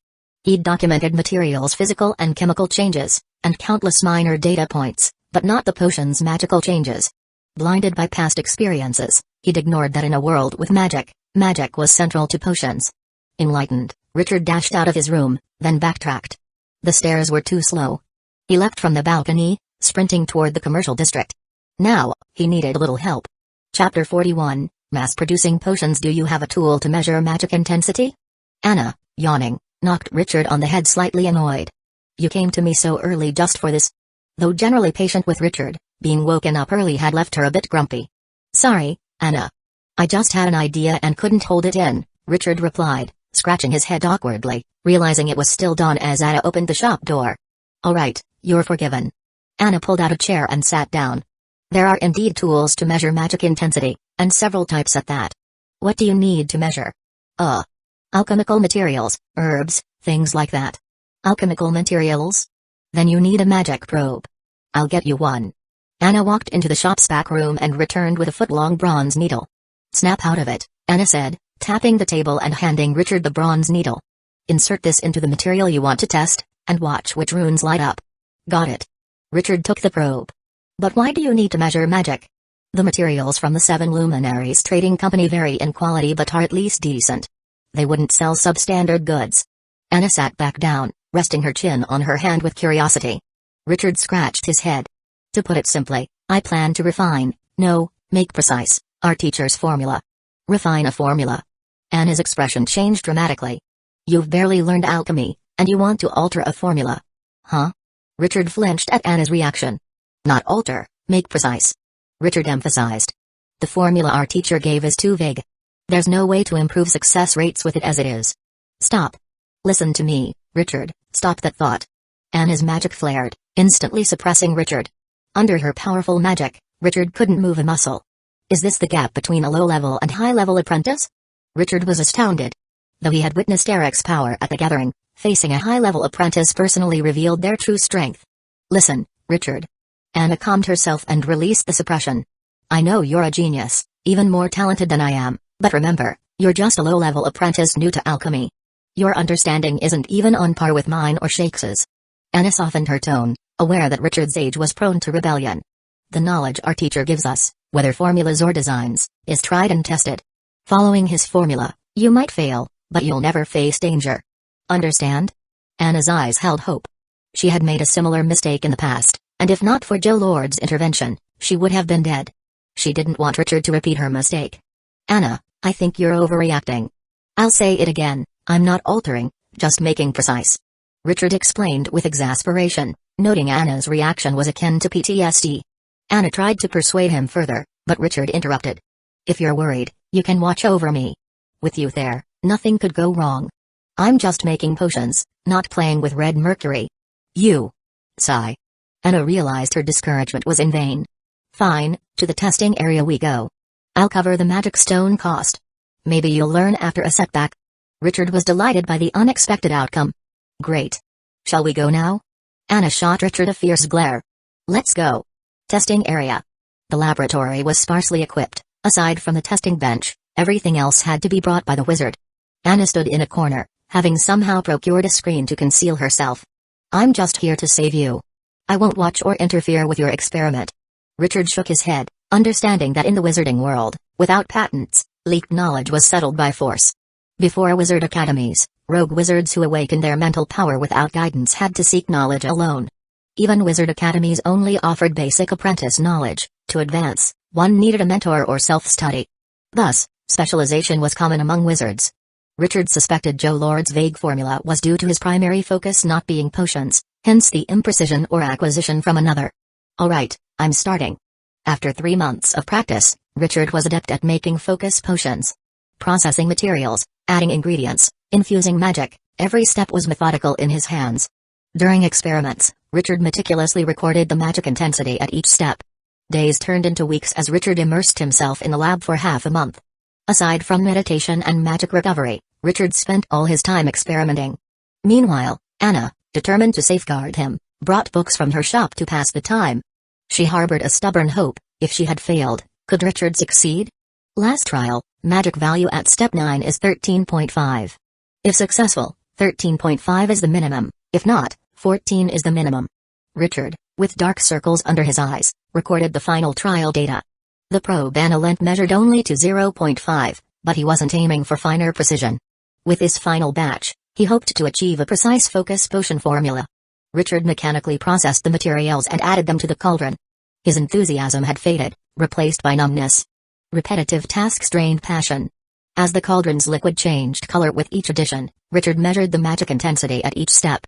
Upon reaching the final step, his numb heart stirred with anticipation. Boom. Blue steam erupted from the cauldron. Richard stared at the deep blue liquid, momentarily stunned, then relieved. Sis, come out. I did it. Richard laughed, tearing down the screen shielding Anna. Did it? How did you do it? Anna was puzzled. Richard had merely been making focus potions, with no explosions or significant events. You don't understand. Richard shook his head, offering no further explanation. This marked the first cry of a new era. Chapter 42, The Concept of Kinetic Weapons. After refining the potion formula, Richard handed over the focus potions he made over the past fortnight to Anna to settle his debt and commissioned her to build a machine. All the material costs during those 2 weeks were borrowed from Anna. What you want isn't hard to make. A magic probe combined with a few stable magic input devices should do the trick. But Anna hesitated, harboring a wild suspicion about Richard's machine. Could he be planning to make potions with a machine? Anna, what do you want to say? Nothing. Anna shook her head, dismissing the crazy notion from her mind. How could potions possibly be made by machines? I have some free time in the next few days. Let's say a week, come back then. Hearing Anna's agreement, Richard felt reassured. Anna specialized in magical constructs and alchemical machinery. As Joe Lord's most outstanding student in a millennium, her prowess in alchemical machinery was unmatched among apprentices. With her building the machine, quality and precision were guaranteed. Leaving the testing area, Richard followed Anna to the commercial district to settle the potion transactions with magic stones. You're raking in the magic stones now, Even I can't keep up with you," Anna teased, handing Richard a bag full of magic stones. Richard smiled modestly. "I'm not nearly as successful as you, Anna. Just one of your magical constructs is worth a month's worth of my potions. You're still young, and I'm already a high-level apprentice," Anna sighed, feeling like the proverbial old wave being overtaken by the new wave. Richard had been in alchemy for such a short time yet achieved so much. When he reaches her level, what kind of monster will he become? After 2 weeks away from his dorm, Richard bought several pounds of fresh beef and 2 pounds of iron pellets in the commercial district. He hadn't fed Woonie for a while, he didn't want it to starve. Fortunately, when he returned to his dorm, Woonie seemed unchanged, just with duller feathers lacking their usual sheen. Richard even noticed some traces of flesh and blood at its beak. "You naughty bird, you went out scavenging," Richard chuckled, petting Woonie, who nuzzled him affectionately. After feeding Woonie, Richard sat at his desk and reviewed the model Ellie had given him. The deconstructed rune array could still function as a spell, but Richard needed to find a way to make it more useful. The ice spike accelerates after casting. "It's like a rocket," Richard mused, doodling on his draft paper. "Continuous acceleration, this is similar to a rocket, isn't it? Rockets need to constantly burn fuel to reach maximum speed, while the ice spike uses the kinetic energy attached to the spike to gradually accelerate. If he could repeatedly cast acceleration spells on the spike during its acceleration, would the projectile travel further and hit harder?" Richard believed he'd found the key. But conceptualizing was one thing, turning it into reality required significant effort. To create this magical construct, Richard needed to find suitable materials for the spell, design the rune placement, and outline the magical circuitry. He also needed to minimize the spell's runes. The more runes, the more magic required, increasing heat loss. If he engraved with the current rune count, he might as well use Mithril. But Mithril was coveted by every alchemist, no way it would fall into an apprentice's hands. Richard envisioned a magical construct with a long, narrow acceleration channel, with kinetic spells engraved at various points to fully apply the spell on the launched entity. Richard sketched his idea, revising it until a rudimentary wizard version of a gun appeared on his draft. What a coincidence, Richard chuckled at the sketch. With a preliminary design, Richard began preparations. First, he asked Ellie to reduce the kinetic spell's rune count. Ellie agreed readily. Then, he started gathering potential materials from the commercial district for testing. According to Richard's concept, the magical construct should consist of an acceleration channel and a projectile, in layman's terms, a barrel and a bullet. The bullet's material was especially crucial. A proper bullet needed sufficient hardness, low density, and high malleability. Ideally, it should also have magic-breaking properties. However, collecting materials was tedious. Richard recalled meeting an apprentice dealing in alchemical materials. "That's quite a list," Kevin remarked, looking over Richard's request. He'd been in the alchemical trade for a while, but Richard's material list left him guessing its purpose. "It's for experiments, you need to try various materials," Richard replied casually. "I'll keep an eye on these in the commercial district. If the Wizard Guild or any apprentices sell them, I'll grab them for you," Kevin said, folding the list into his pocket. "I heard you've become a big shot, Richard." "I'm no big shot, just riding on my mentor's coattails," Richard waved dismissively. "Come on, being overly modest is just arrogance," Kevin laughed, pouring Richard a cup of tea. "The focus potions from Anna's shop are quite famous in the commercial district. Apprentices say they're more consistent than Ulrich's alchemy shop." "Ulrich's alchemy shop?" Richard asked, puzzled. "You didn't know?" Kevin was surprised. "Before you, focus potions were exclusively sold by Master Ulrich's shop." "I honestly didn't know," Richard admitted, scratching his chin. He hadn't paid much attention to who sold focus potions in the commercial district. The Academy's potion market was vast, he wasn't yet in competition with anyone. "Rumor has it you started making focus potions to compete with Joseph because he tried to steal your girl." "What nonsense!" Richard laughed, interrupting. "I'm not that petty. Even if you aren't, people will think so." Kevin paused. "And Ulrich's potion business has shrunk because of you. Focus potions were always in short supply. Even with poor quality, apprentices tolerated it. But with your product out, those not in a rush are willing to wait." "Wait for what?" "Wait for your potions." Kevin's eyes gleamed. "Your potions are high quality, consistent, and released in large batches monthly. If apprentices aren't rushing for missions, they'll naturally choose yours." "I hadn't considered that," Richard admitted. "So, what are you getting at?" "Haha, Richard, you're the same as ever, straightforward on the airship, straightforward now." Kevin chuckled, revealing his intentions. "I want to be your potion distributor." Chapter 43, The Agent. An agent? Why would I need an agent? Richard questioned. "I'm selling potions just fine on my own." Why bring in someone else to share the profits? No, no, no, you've misunderstood me, Kevin quickly clarified, waving his hands. I don't want a share of your magic stones. I just want the rights to sell. All the potion profits will be yours, I won't take a penny. Not a penny. Then what do you get out of it? Richard probed, maintaining eye contact with Kevin. And besides, you still haven't answered why I need an agent. For safety. Because you have a grudge with Joseph, you've impacted his business, and you have the woman he desires. He has enough magic stones to pay someone to curse you. Kevin met Richard's gaze squarely, confidently stating his reasoning. And an agent serves as a shield and a whistleblower for you. Any curses aimed through the potions would hit me first. Kevin's argument was compelling, forcing Richard to consider the value of this proposal. I need some time, Kevin, Richard stood up. I need to verify what you've said. If I find even a hint of a lie, this deal is off. Everything I said is true, I swear on my family name, Kevin pledged solemnly. On the 56th floor of the Central Black Tower, an agent? Yes, it's a common practice, Shakespeare sipped his drink. Why the sudden interest? Within a busy making Richard's custom machine, Shakespeare was the only senior available to answer Richard's questions. Someone approached me, wanting to be my agent, saying they'd shield me from curses, Richard explained, tapping his fingers on the table. And they don't want profits, just the sales rights. That's normal. You should agree, Shakespeare said nonchalantly. Everything he said is true.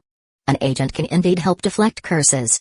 With an agent as a whistleblower, you can better handle any curses coming your way. And they do benefit as well. Richard frowned. How so? Shakespeare's eyes gleamed with insight. Focus potions are in high demand at the Academy, not everyone can get them. By giving him the potions, he controls who buys them. He can keep a few bottles for himself and trade them for favors or magic stones with those desperate for potions. I see, Richard nodded, understanding. It's a win-win situation. I suggest you agree.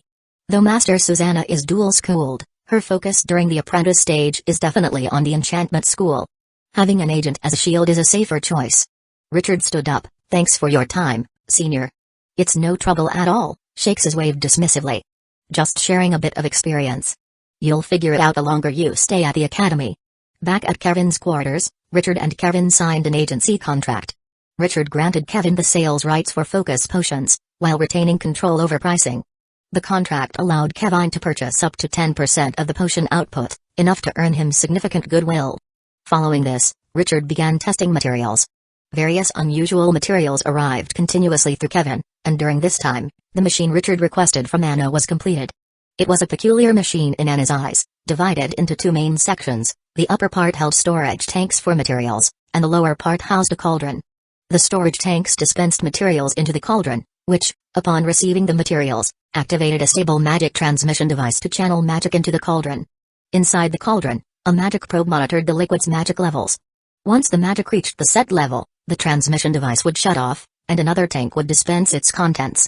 Upon completing a batch of focus potion, the cauldron's bottom would open, filling a vial with the potion, then begin the next cycle. The machine was about the size of a wardrobe and required 3 magic stones per activation, capable of completing 10 brewing cycles.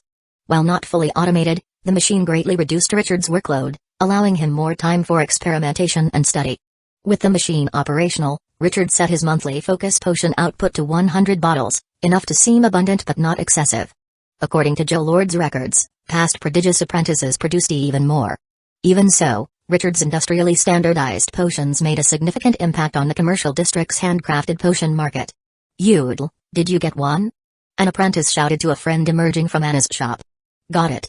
Udl replied, holding up a focus potion triumphantly, drawing envious looks from others still pushing to get in. Anna's shop had become the go-to for quality focus potions, its reputation spreading rapidly among apprentices.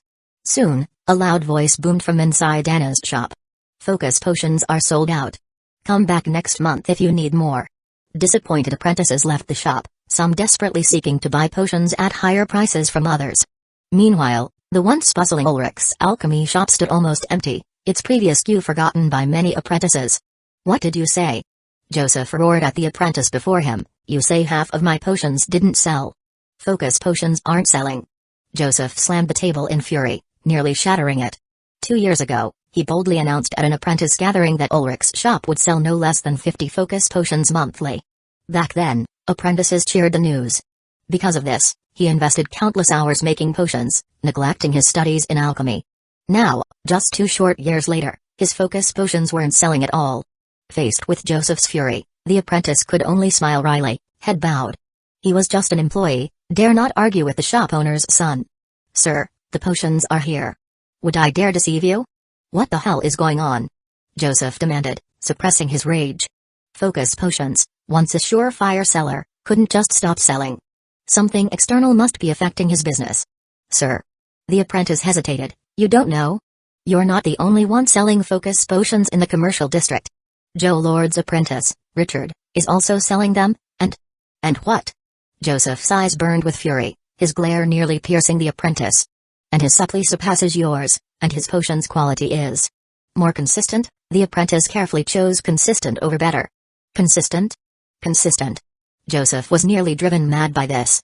As a wizardaire educated from a young age, his prowess in potions was outmatched by a wild apprentice who'd only studied alchemy for a few years. Richard stealing his woman was one thing. As he said, knowledge and magic stones were the foundations of a wizard's progress. But now, Richard was taking his magic stones. Damn it, taking his magic stones. "Sir, anything else?" the apprentice asked quietly. Joseph waved him away. The moment the apprentice closed the door, Joseph exploded in rage, pounding the table.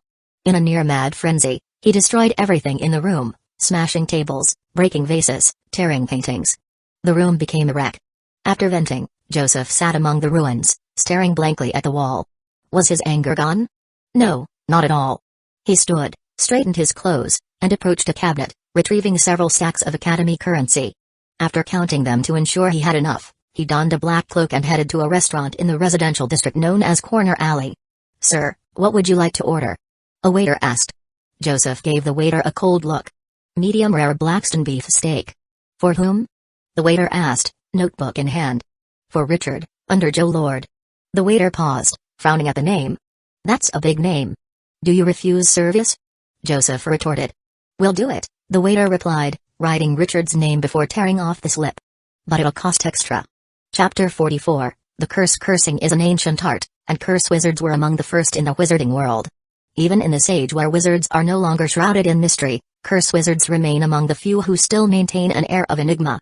On the surface, the Corner Alley restaurant is just a dining establishment, but behind the scenes, it deals in the business of murder. Killing within the Wizard Academy is no easy feat. The Academy's monitors keep a constant watch over the campus, and any significant elemental fluctuation will catch their attention. But curses are different. Curse magic requires no physical contact or elemental manipulation.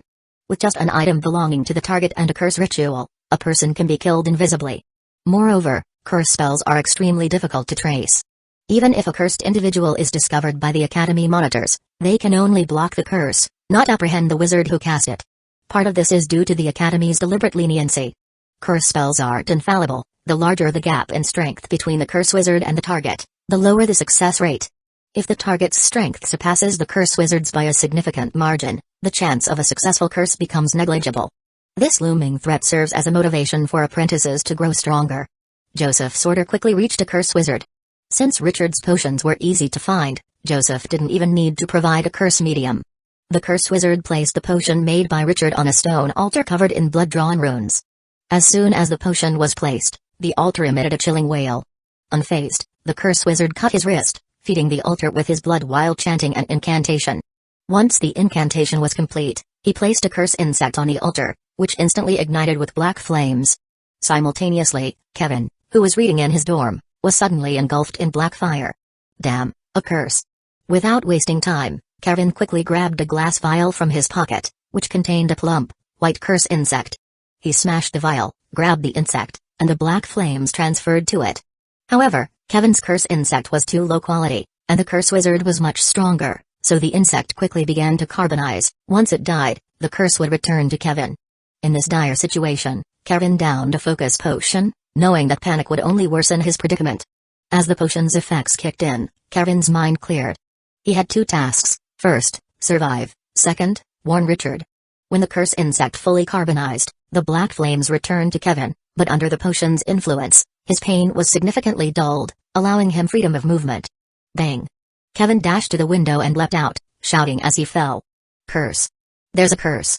His commotion quickly drew the Academy monitor's attention. A large owl swiftly flew overhead, isolating the curse. Apprentice, you are safe. Sir, someone else is cursed. Kevin shouted to the monitor. In Building 4, Room 215, another apprentice is cursed. He's Master Joe Lord's formal apprentice.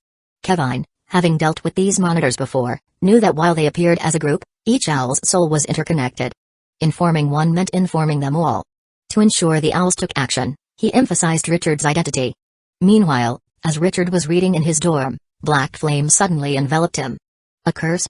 Frowning, Richard quickly grabbed a prepared curse insect to temporarily transfer the curse, then rushed into Ellie's room. Ellie, curse. He managed only 2 words before the black flames ignited again. Seeing this, Ellie hurried to her desk, grabbed a curse insect, and handed it to Richard. Once the curse was transferred, she held the insect, summoned her magic, and began chanting ancient words. The curse wizard frowned, sensing Ellie's resistance. Is there an ally helping? He produced a dried toad from his pocket, carefully broke off a piece, and tossed it onto the curse insect. Instantly, the black flames on the insect intensified. Ugh! Ellie felt the curse strengthen, her face pale. A battle of tools? Gritting her teeth, she retrieved a black finger bone from her drawer and swallowed it whole. A battle of tools? She was Master Susanna's sole disciple. Sensing the renewed resistance, the curse wizard was alarmed. He knew the curse wizards capable of resisting him, and if one of them was aiding Richard, there was no way he could kill him before the academy monitors arrived. Damn, what bad luck. Cursing under his breath, the curse wizard decisively squashed the burning curse insect, severing the curse connection. Curse magic is difficult to trace, but not impossible. Once the curse was severed, Ellie breathed a sigh of relief, wiping sweat from her brow. Battles between curse wizards are perilous, a slight mistake can redirect the curse to oneself. Fortunately, she had a good teacher. Though Susanna hadn't taught her much about cursing others, she learned plenty about defending against curses. Is it over? Richard asked. It's over. The wizard didn't engage further and cut off the curse decisively. Can you track him? No, Ellie shook her head. If he'd tangled with me longer, maybe my teacher could trace him, but he was too quick. No trace left. Richard frowned. That's troublesome. Without identifying the curse wizard, he couldn't uncover who cursed him. You can't guard against an unknown foe forever. Without identifying the culprit, he'd be constantly on edge. Maybe you should ask Senior Shakes's? Ellie suggested. I heard from friends that he has a wide network among apprentices. He might uncover some leads. That's all I can do. Bang. A sound came from next door. Richard recognized it as coming from his room. Apprentice Richard, Apprentice Richard. Hearing the owl's voice, Richard rushed back to his room. Apprentice Richard, someone reported you were cursed, the owl said, its round eyes scrutinizing Richard. You resolved it yourself? Thank you for coming, Monitor. I managed to handle the curse, Richard replied, bowing slightly. Cat, as expected of Joe Lord's disciple. The owl praised before flying off. Watching the academy monitor leave, Richard rubbed his chin. Seems Kevin was useful as a whistleblower. The academy monitor arrived immediately after the curse was resolved, clearly informed by Kevin, his agent who took on the curse initially. If Ellie hadn't been nearby, Kevin's action might have saved Richard's life. He's probably injured. I'll check on him later. Richard was pleased with Kevin as an agent. The materials he'd been testing were mostly sourced by Kevin from the trial area. Some of the more obscure materials would have taken Richard ages to find on his own. Richard always looked out for his own. Chapter 45, The World is Never Two-Dimensional Academy Hospital. I'm fine, Kevin said weakly, his body wrapped in bandages. As the first to be cursed, Kevin suffered severe injuries. In just a few seconds, half of his body was charred, and most of his skin peeled away. Through the bandages, Richard could see his red, still pulsing muscles. The doctor said my external injuries are easy to treat. The main issue is the loss of vitality, which will take a long time to recover. I probably can't be your agent for a while. Richard nodded silently and then added, I'll handle this issue. Focus on getting better. If you want to be my agent again in the future, the position will be waiting for you. Kevin smiled weakly. All right, save it for me. Richard turned and left the ward, with Ellie following behind. Doctor, how much is the medical bill for the patient in room 32? Richard asked quietly at the hospital's counter. Room 32. Let me see. Minor flesh healing spell, 500 coins, limb regeneration spell, 1200 coins, vitality supplement, 300 coins. The total is 2000 academy coins. Will you be paying in cash or magic stones? Richard pulled out a stack of academy coins, counted 20 bills, and handed them to the doctor. Although Kevin's injuries were a cost of being an agent, he had been very efficient in gathering materials for Richard over this period. Through their interactions, they had built a bit of a friendship. The 2,000 Academy coins were equivalent to the profit from 5 bottles of focus potion, a small price for their ongoing collaboration. Leaving the hospital, Richard headed straight for the central Black Tower. On the 56th floor, Shakes's was, as usual, lounging and sipping wine in his room. But when Richard slammed the door open with a bang, he quickly sat up straight. "Senior sister, I was just, Richard, you startled me." Recognizing Richard, Shakes's relaxed. "Why the big entrance, Junior? Who's ticked you off?" He paused, noticing Ellie behind Richard, and sat up again. "Ah, Ellie, please have a seat." Shakes's greeted warmly. "Senior, I need your help with something." Richard walked over to Shakes's, separated by a table, but Shakes's could feel his anger. Shakes's smile faded. "What's going on? Why so angry?" Richard responded with just 2 words, "A curse." "Got it," Shakes's said, standing up and heading out of the room. "I'll ask around with some friends, but I can't guarantee results." Richard followed, slipping a stack of Academy coins into Shakes's hand. "Senior, you shouldn't have to spend your own money on this. My potion business is doing well, please take it." Shakes's gave Richard a long look before pocketing the money and leaving the room. After 3 or 4 hours, Shakes's returned, slightly unsteady, reeking of alcohol. "Corner Alley took the job, not sure who exactly," Shakes's said, shaking his head as steam rose from his body, filling the room with the rich smell of alcohol. "But I've got something you might find useful. Ulrich's alchemy shop didn't sell out their focus potions last month. Their clerk mentioned that their young master, Joseph, threw a fit over it. And someone noticed that shortly after his tantrum, a tall man in black entered Corner Alley." Shakes's implication was clear: Joseph was likely involved. "Thanks for your help, Senior." Shakes's waved it off, then returned the Academy coins to Richard. "It's a small matter. How could I not help my own junior who's been cursed? Didn't even spend the money, take it back." "No, Senior, I have another favor to ask." Richard blocked the money. "What do you need?" Richard pulled a black steel tube with runes from his waist. The silver rune shimmered with magic. "I'd like you to install this into Wooney's body, the death crow you made, so this end," Richard pointed to one side of the tube, "protrudes from its mouth. Can you do it?" Shakes's considered the request and replied, "No problem, just a minor operation. But I have to remind you, don't act rashly. If you're caught in the act within the academy, it'll be difficult for your mentor. No one escapes the bloody exams, you can wait until then to act. In the academy, any fight would quickly be stopped by the monitors. And Joseph, as a wizard heir and a formal alchemy apprentice, would be well equipped with defensive magical gear." Richard smiled faintly, a glint of cold determination in his eyes. There were a few years until the bloody exams, he couldn't wait that long. "Don't worry, Senior. I know what I'm doing." Richard handed the steel tube to Shakes's and left with Ellie. On their way back to the dorm, Ellie couldn't help but ask, "Richard, are you really going to use that thing? You haven't finished your research yet." Ellie was referring to the steel tube Richard had given to Shakes's, part of his new magical construct. Richard had named it the magic gun. "It's almost ready. I've just been looking for a cheap enough bullet," Richard replied softly. "But now, my experiments have been interrupted." Recently, Ellie had reduced the kinetic spell to 12 runes, but its magic capacity was halved. However, since Richard was crafting a magical construct, excessive magic would melt the materials, making this limitation perfect. On that steel tube, Richard had engraved 3 kinetic spells. According to his tests, a bullet enhanced by these spells could easily penetrate 3 centimeters of steel from 500 meters away. Richard glanced at the trees lining the road. Within them lurked countless monitors. Any apprentice battle would be swiftly stopped by these watchers.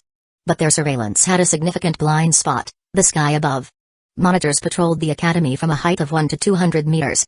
This wasn't particularly high, but apprentices rarely flew at such altitudes. Moreover, due to spell range limitations, even those who did couldn't threaten those on the ground much. This created the monitor's greatest blind spot.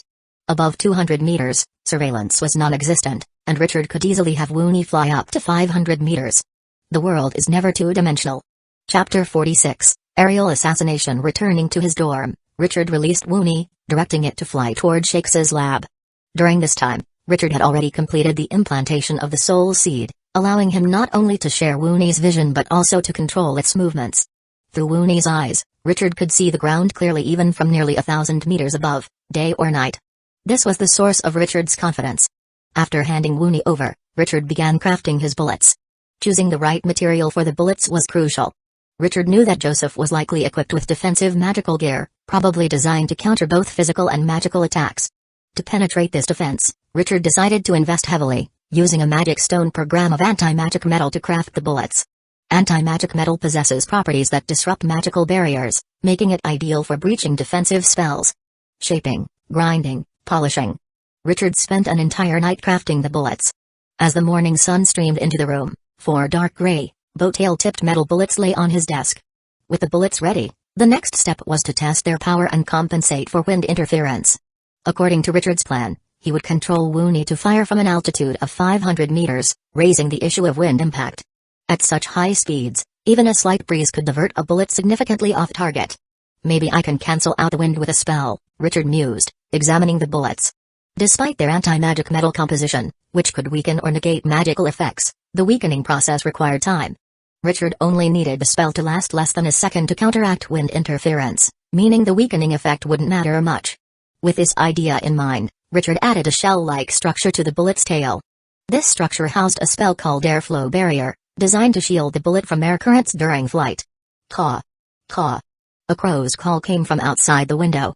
Turning to look, Richard saw the modified Woonie had returned to the balcony. Externally, Woonie appeared unchanged. However, when Richard commanded it to open its mouth, a steel tube protruded from its throat. Attached to Woonie's leg was a parchment, detailing its care instructions. After the modifications, Woonie could no longer eat with its beak. Shakes had installed a mouth on Woonie's abdomen, allowing food to be chewed and directly fed into its digestive system. Using food to coax open Woonie's hidden abdominal mouth, Richard watched as a toothy maw emerged, devouring the meat he offered. Within seconds, the meat was reduced to mush and ingested. The biological modifications of wizards. Truly imaginative, Richard remarked, then headed to the test area with Woonie. He rented a private testing ground to avoid Academy monitor surveillance, spending 10 magic stones to rent a metal target with its own magical barrier. Controlling Woonie to ascend to nearly 500 meters, Richard carefully adjusted its position. At this height, even a slight misalignment could lead to a miss. 3, 2, 1, fire. Richard silently counted down, then activated the magical construct with his magic. Magic coursed through the circuitry, activating the runes, and the kinetic spell propelled the bullet forward. Bang! A spark erupted on the metal target as the magical barrier slightly slowed the anti-magic bullet, but it easily pierced the metal body, leaving a red-hot hole. Impressive, Richard smiled, satisfied with the results. He continued testing targets with double and triple barriers, concluding that the anti-magic bullet was effective against up to 3 layers. Beyond that, the bullet lost its lethality. This power is enough. If he can stack 4 layers of defense, I'll accept it, Richard murmured, touching the bullet hole. The news of the failed curse quickly reached Joseph Sayers. Corner Alley returned half the deposit, signifying their withdrawal from the job, while the remainder was their fee for attempting. Useless fools. Joseph slammed his fist on the table, leaving a dent in the news surface. Though he had anticipated this outcome, his rage was overwhelming. He had hired a high-level curse wizard from Corner Alley. Even with Richard having an agent and another curse wizard's help, the curse should at least have caused some harm if not killed him outright. Yet, there was no word of Richard suffering any mishap. A thriving alchemy apprentice in the commercial district cursed to serious injury would surely be newsworthy. But now, everything was calm. Joseph paced his room in frustration. If Richard remained alive, his potion business wouldn't recover. He had seen Richard's potions, and the terrifyingly consistent quality unsettled him. How could anyone produce 100 identical potions in a month? Eventually, after countless circles around his room, Joseph angrily approached his drawer, extracting a curse insect and a scarecrow-like magical construct. He knew his attempt to curse Richard couldn't remain hidden, it was too crudely executed. Anyone aware of the circumstances could deduce he was the culprit. Luckily, Corner Alley never disclosed client identities even if a job failed, so he didn't fear Academy monitors coming for him. For now, he only needed to guard against Richard's potential retaliation using similar means. Securing the magical construct and curse insect, Joseph left the central black tower for a walk to clear his mind. As he exited the tower, a pair of eyes locked onto him. Finally coming out? Richard smirked, watching Joseph through the linked senses from the 56th floor of the black tower. In the pitch-black sky, Woonie's wings blended seamlessly with the night. It hovered above Joseph, adjusting its position, while Joseph felt an inexplicable chill down his spine. He sensed something watching him. Who's there? Joseph scanned the surrounding woods warily, 2 layers of pale blue shields materializing around him. Fighting within the academy is against the rules. The woods remained silent, but the sense of danger within him continued to rise. Who's watching me? Joseph turned repeatedly, trying to spot whatever was tracking him. But he never saw it, Above, a crow's beak glowed with magic. Richard chuckled, and a dark flash shot from Wooney's mouth. With the airflow barrier aiding it, the bullet flew without touching the air, maintaining maximum speed. Bang! The collision of anti-magic metal and magical shield produced a loud sound, followed by an explosion of blood mist. In the sky, the death crow cawed joyfully. Chapter 47, Aftermath Crack. A bolt of lightning lit up the night sky. Beside Joseph's body, a black-robed wizard examined the corpse, surrounded by dozens of academy monitors perched on branches. "Have you confirmed the identity?" the black-robed wizard asked. "Yes, it's Joseph, Ulrich's formal apprentice." "Ulrich's apprentice? That's a bit troublesome." The black-robed wizard stood up, holding a deformed piece of dark gray metal. "Did this kid have any enemies?" "He had a few, but they all have alibis." X, the black-robed wizard, pondered the bullet, musing aloud, "I should ask more specifically, did he have any enemies in the alchemy school?" "There's perhaps one, Richard, Joe Lord's apprentice, who was just cursed. He and Joseph had business conflicts." At this point, one of the monitors shrieked in frustration, "So how did he die, X? We've found no clues or suspicious apprentices in the vicinity. Yet here he is, dead without a trace." X rubbed his ears, gesturing for silence. "It's normal you found nothing on the ground, because the attack didn't come from there."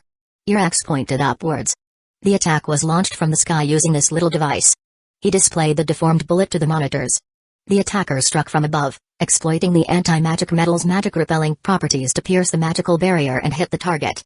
Due to its high speed and unique shape, Joseph, X mimed an explosion, went boom. "That's impossible, X," a monitor exclaimed.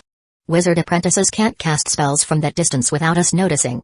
"But that's the reality." X floated slightly off the ground. "Don't worry, I'll handle this. These incidents won't happen again." With that, he flew towards the central Black Tower. "Come, have a drink, senior." On the 56th floor of the Black Tower, Richard clinked glasses with Shakes's, both in high spirits. After dealing with Joseph, Richard chose not to return to his dorm but stayed in the Black Tower instead. He wasn't sure if the monitors had found any clues about him. If they had, returning to his dorm might lead to immediate capture and complications. Staying in the Black Tower was different. It was wizard territory, and he was currently in Joe Lord's domain. As long as there was no decisive evidence, Joe Lord could protect him. "Cheers, I'll join you," Shakes said, downing his drink. As they enjoyed their drinks, footsteps approached, growing louder. "Damn, senior sister's here," Shakes whispered, quickly tidying up the table. Bang. "Senior sister, what brings you here?" Shakes' faint innocence. Anna shot him a cold glance before turning to Richard, handing him a potion. "Richard, drink this. The teacher wants to see you." Richard sniffed the potion. It was a sobering draft, and drank it in one go before following Anna to the 99th floor. In the lab, Joe Lord was having a lively conversation with X. "Joe Lord, your apprentice is something else." Those OWL monitors were completely baffled, asking me what happened. Joe Lord stroked his beard. "Vice Principal, without decisive evidence, you can't make such claims.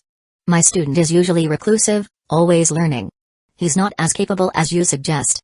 "No evidence, Joe Lord, but who else in this academy besides your student could devise such an outlandish method of murder?" X grinned, producing the deformed bullet. "How about I take this to the curse school for divination and see where it points?" Joe Lord's expression shifted slightly. Knock knock knock. "Teacher, Richard is here." "He's here," Joe Lord said, raising an eyebrow and using magical threads to open the lab door. "Richard, come in. Our vice principal seems to have some misconceptions about you." Entering the lab, Richard steadied his nerves and stood beside Joe Lord. "Teacher, you wanted to see me?" "Yes, Vice Principal, my student is here. He was just drinking with another student." "How could he be the murderer you speak of?" Richard swallowed. It was indeed about Joseph. X squinted, scrutinizing Richard. "You're Richard, right? Tonight, an apprentice died in the academy. Did you know?" Richard shook his head. "Vice Principal, I've been on the 56th floor drinking all night. I haven't heard about this." "Really?" X shook his head. "I heard you and Joseph had significant disagreements." "A minor dispute, really. My potions affected his business, that's all," Richard replied nonchalantly. "Oh, seems I might be mistaken." X raised an eyebrow, displaying the deformed bullet. "I wonder if the curse school's divination would find him. Then it won't be so easily dismissed." "Vice Principal," Richard's voice was surprisingly firm, "I truly don't know anything about this." Richard had anticipated leaving the bullet as evidence before the killing. He had given it to Ellie to use a curse spell to erase any connections to him. Even if a curse wizard attempted divination now, they wouldn't find anything linking it to him. Irax studied Richard, then burst into laughter. "Joe Lord, you've got a good student. But let's not have such incidents in the academy again." With that, Irax placed the bullet on a nearby desk and floated out the lab window. Shortly after, Joe Lord picked up the bullet, a ghostly blue flame consuming it instantly. "Richard, did you hear what the vice principal said?" "Yes." "Don't let this happen again," Joe Lord said calmly. "Also, you'll stay in the Black Tower from now on. Ulrich can be petty. Since you did this to his grandson, I'm not sure how he'll react." Richard noticed Joe Lord's choice of words. "Joseph isn't dead?" "Of course not," Joe Lord laughed, shaking his head. "Ulrich made him a life-bound phylactery. After he died, his soul returned to the phylactery. With a new body, he can live again. However, the cost of cloning spells is hefty. Even for a low-level apprentice, it takes thousands of magic stones. Plus, the body adaptation period is over a decade. You probably won't see him until after you graduate." With that, Joe Lord returned to his desk, resuming his reading. "Aren't you angry with me?" Richard couldn't help but ask. Such an incident would typically warrant at least a reprimand. "Why blame you?" Joe Lord replied without looking up. "You're my student. Someone cursed you, and you retaliated. It's an eye for an eye, a faultless approach. My students should be like that." "Of course," Joe Lord suddenly looked up, winking playfully. "It would have been better if you waited for the bloody exams to settle it."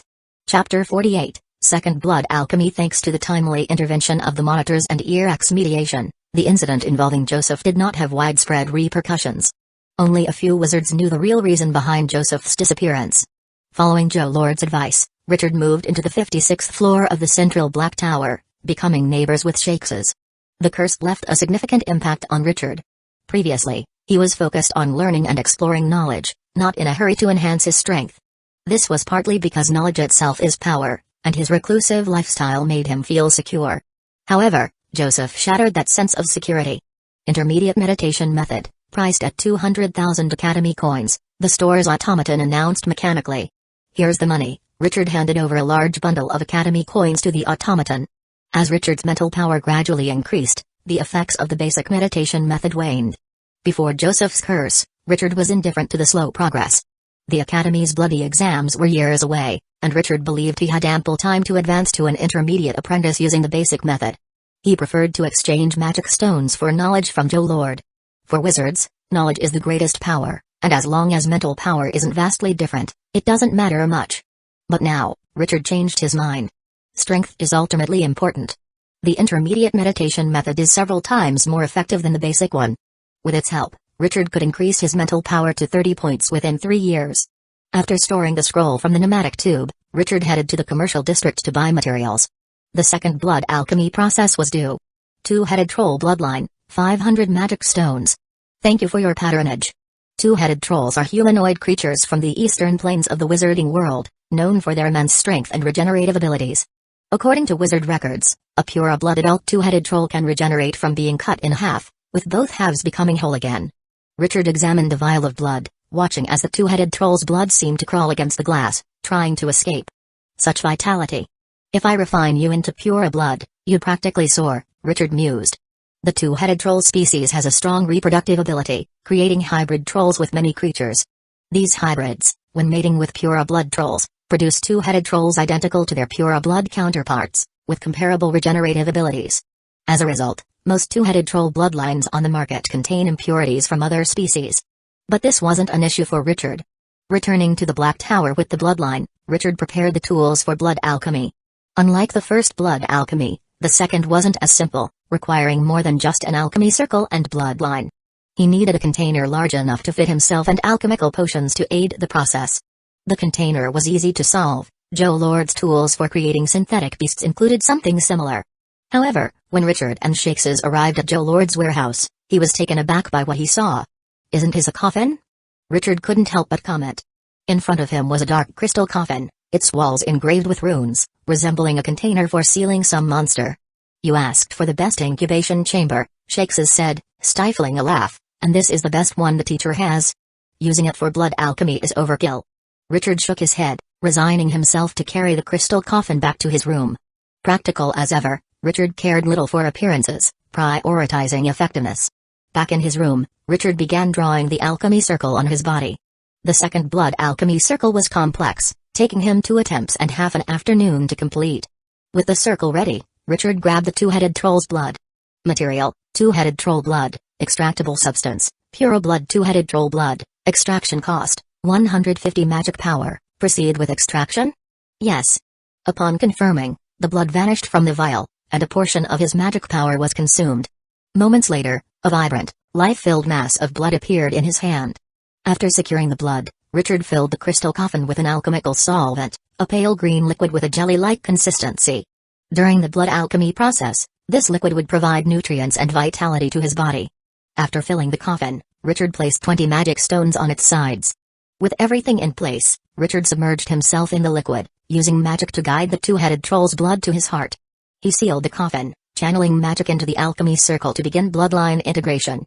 Instantly, a clear heartbeat resonated in Richard's ears as lava-like blood pumped from his heart, coursing through his body. Under its influence, every muscle fiber trembled. Tear, heel, heel. An indescribable soreness swept through him. If pain were ranked from 1 to 10, with 10 being the most intense, this felt like endless and uncomfortable without being excruciating. As time passed, the soreness gradually subsided, indicating his body was adapting to the troll bloodline. Richard eventually lost consciousness. Had someone opened the crystal coffin, they would have seen the pale green liquid turning transparent and Richard's body visibly growing more robust. Richard's constitution increased steadily during this time. 24, 25, 28, 29. Eventually, Richard awoke from his deep slumber. Boom. Richard opened the coffin lid, climbing out. The once pale green liquid was now clear, and the magic stones lining the coffin were depleted. How long was I out? Richard shook his head, carefully washing off the alchemical residue in the bathroom before changing clothes. From past experience, Richard knew his constitution had improved significantly. Seeing how snug his clothes fit over his muscles, Richard scratched his head. A bit tight. Finding Shakes's, Richard learned he had been in blood alchemy for a full month. Your formula's impressive, Junior, Shakes's said, patting Richard's muscular shoulders. To see such strength after a second alchemy attempt is remarkable.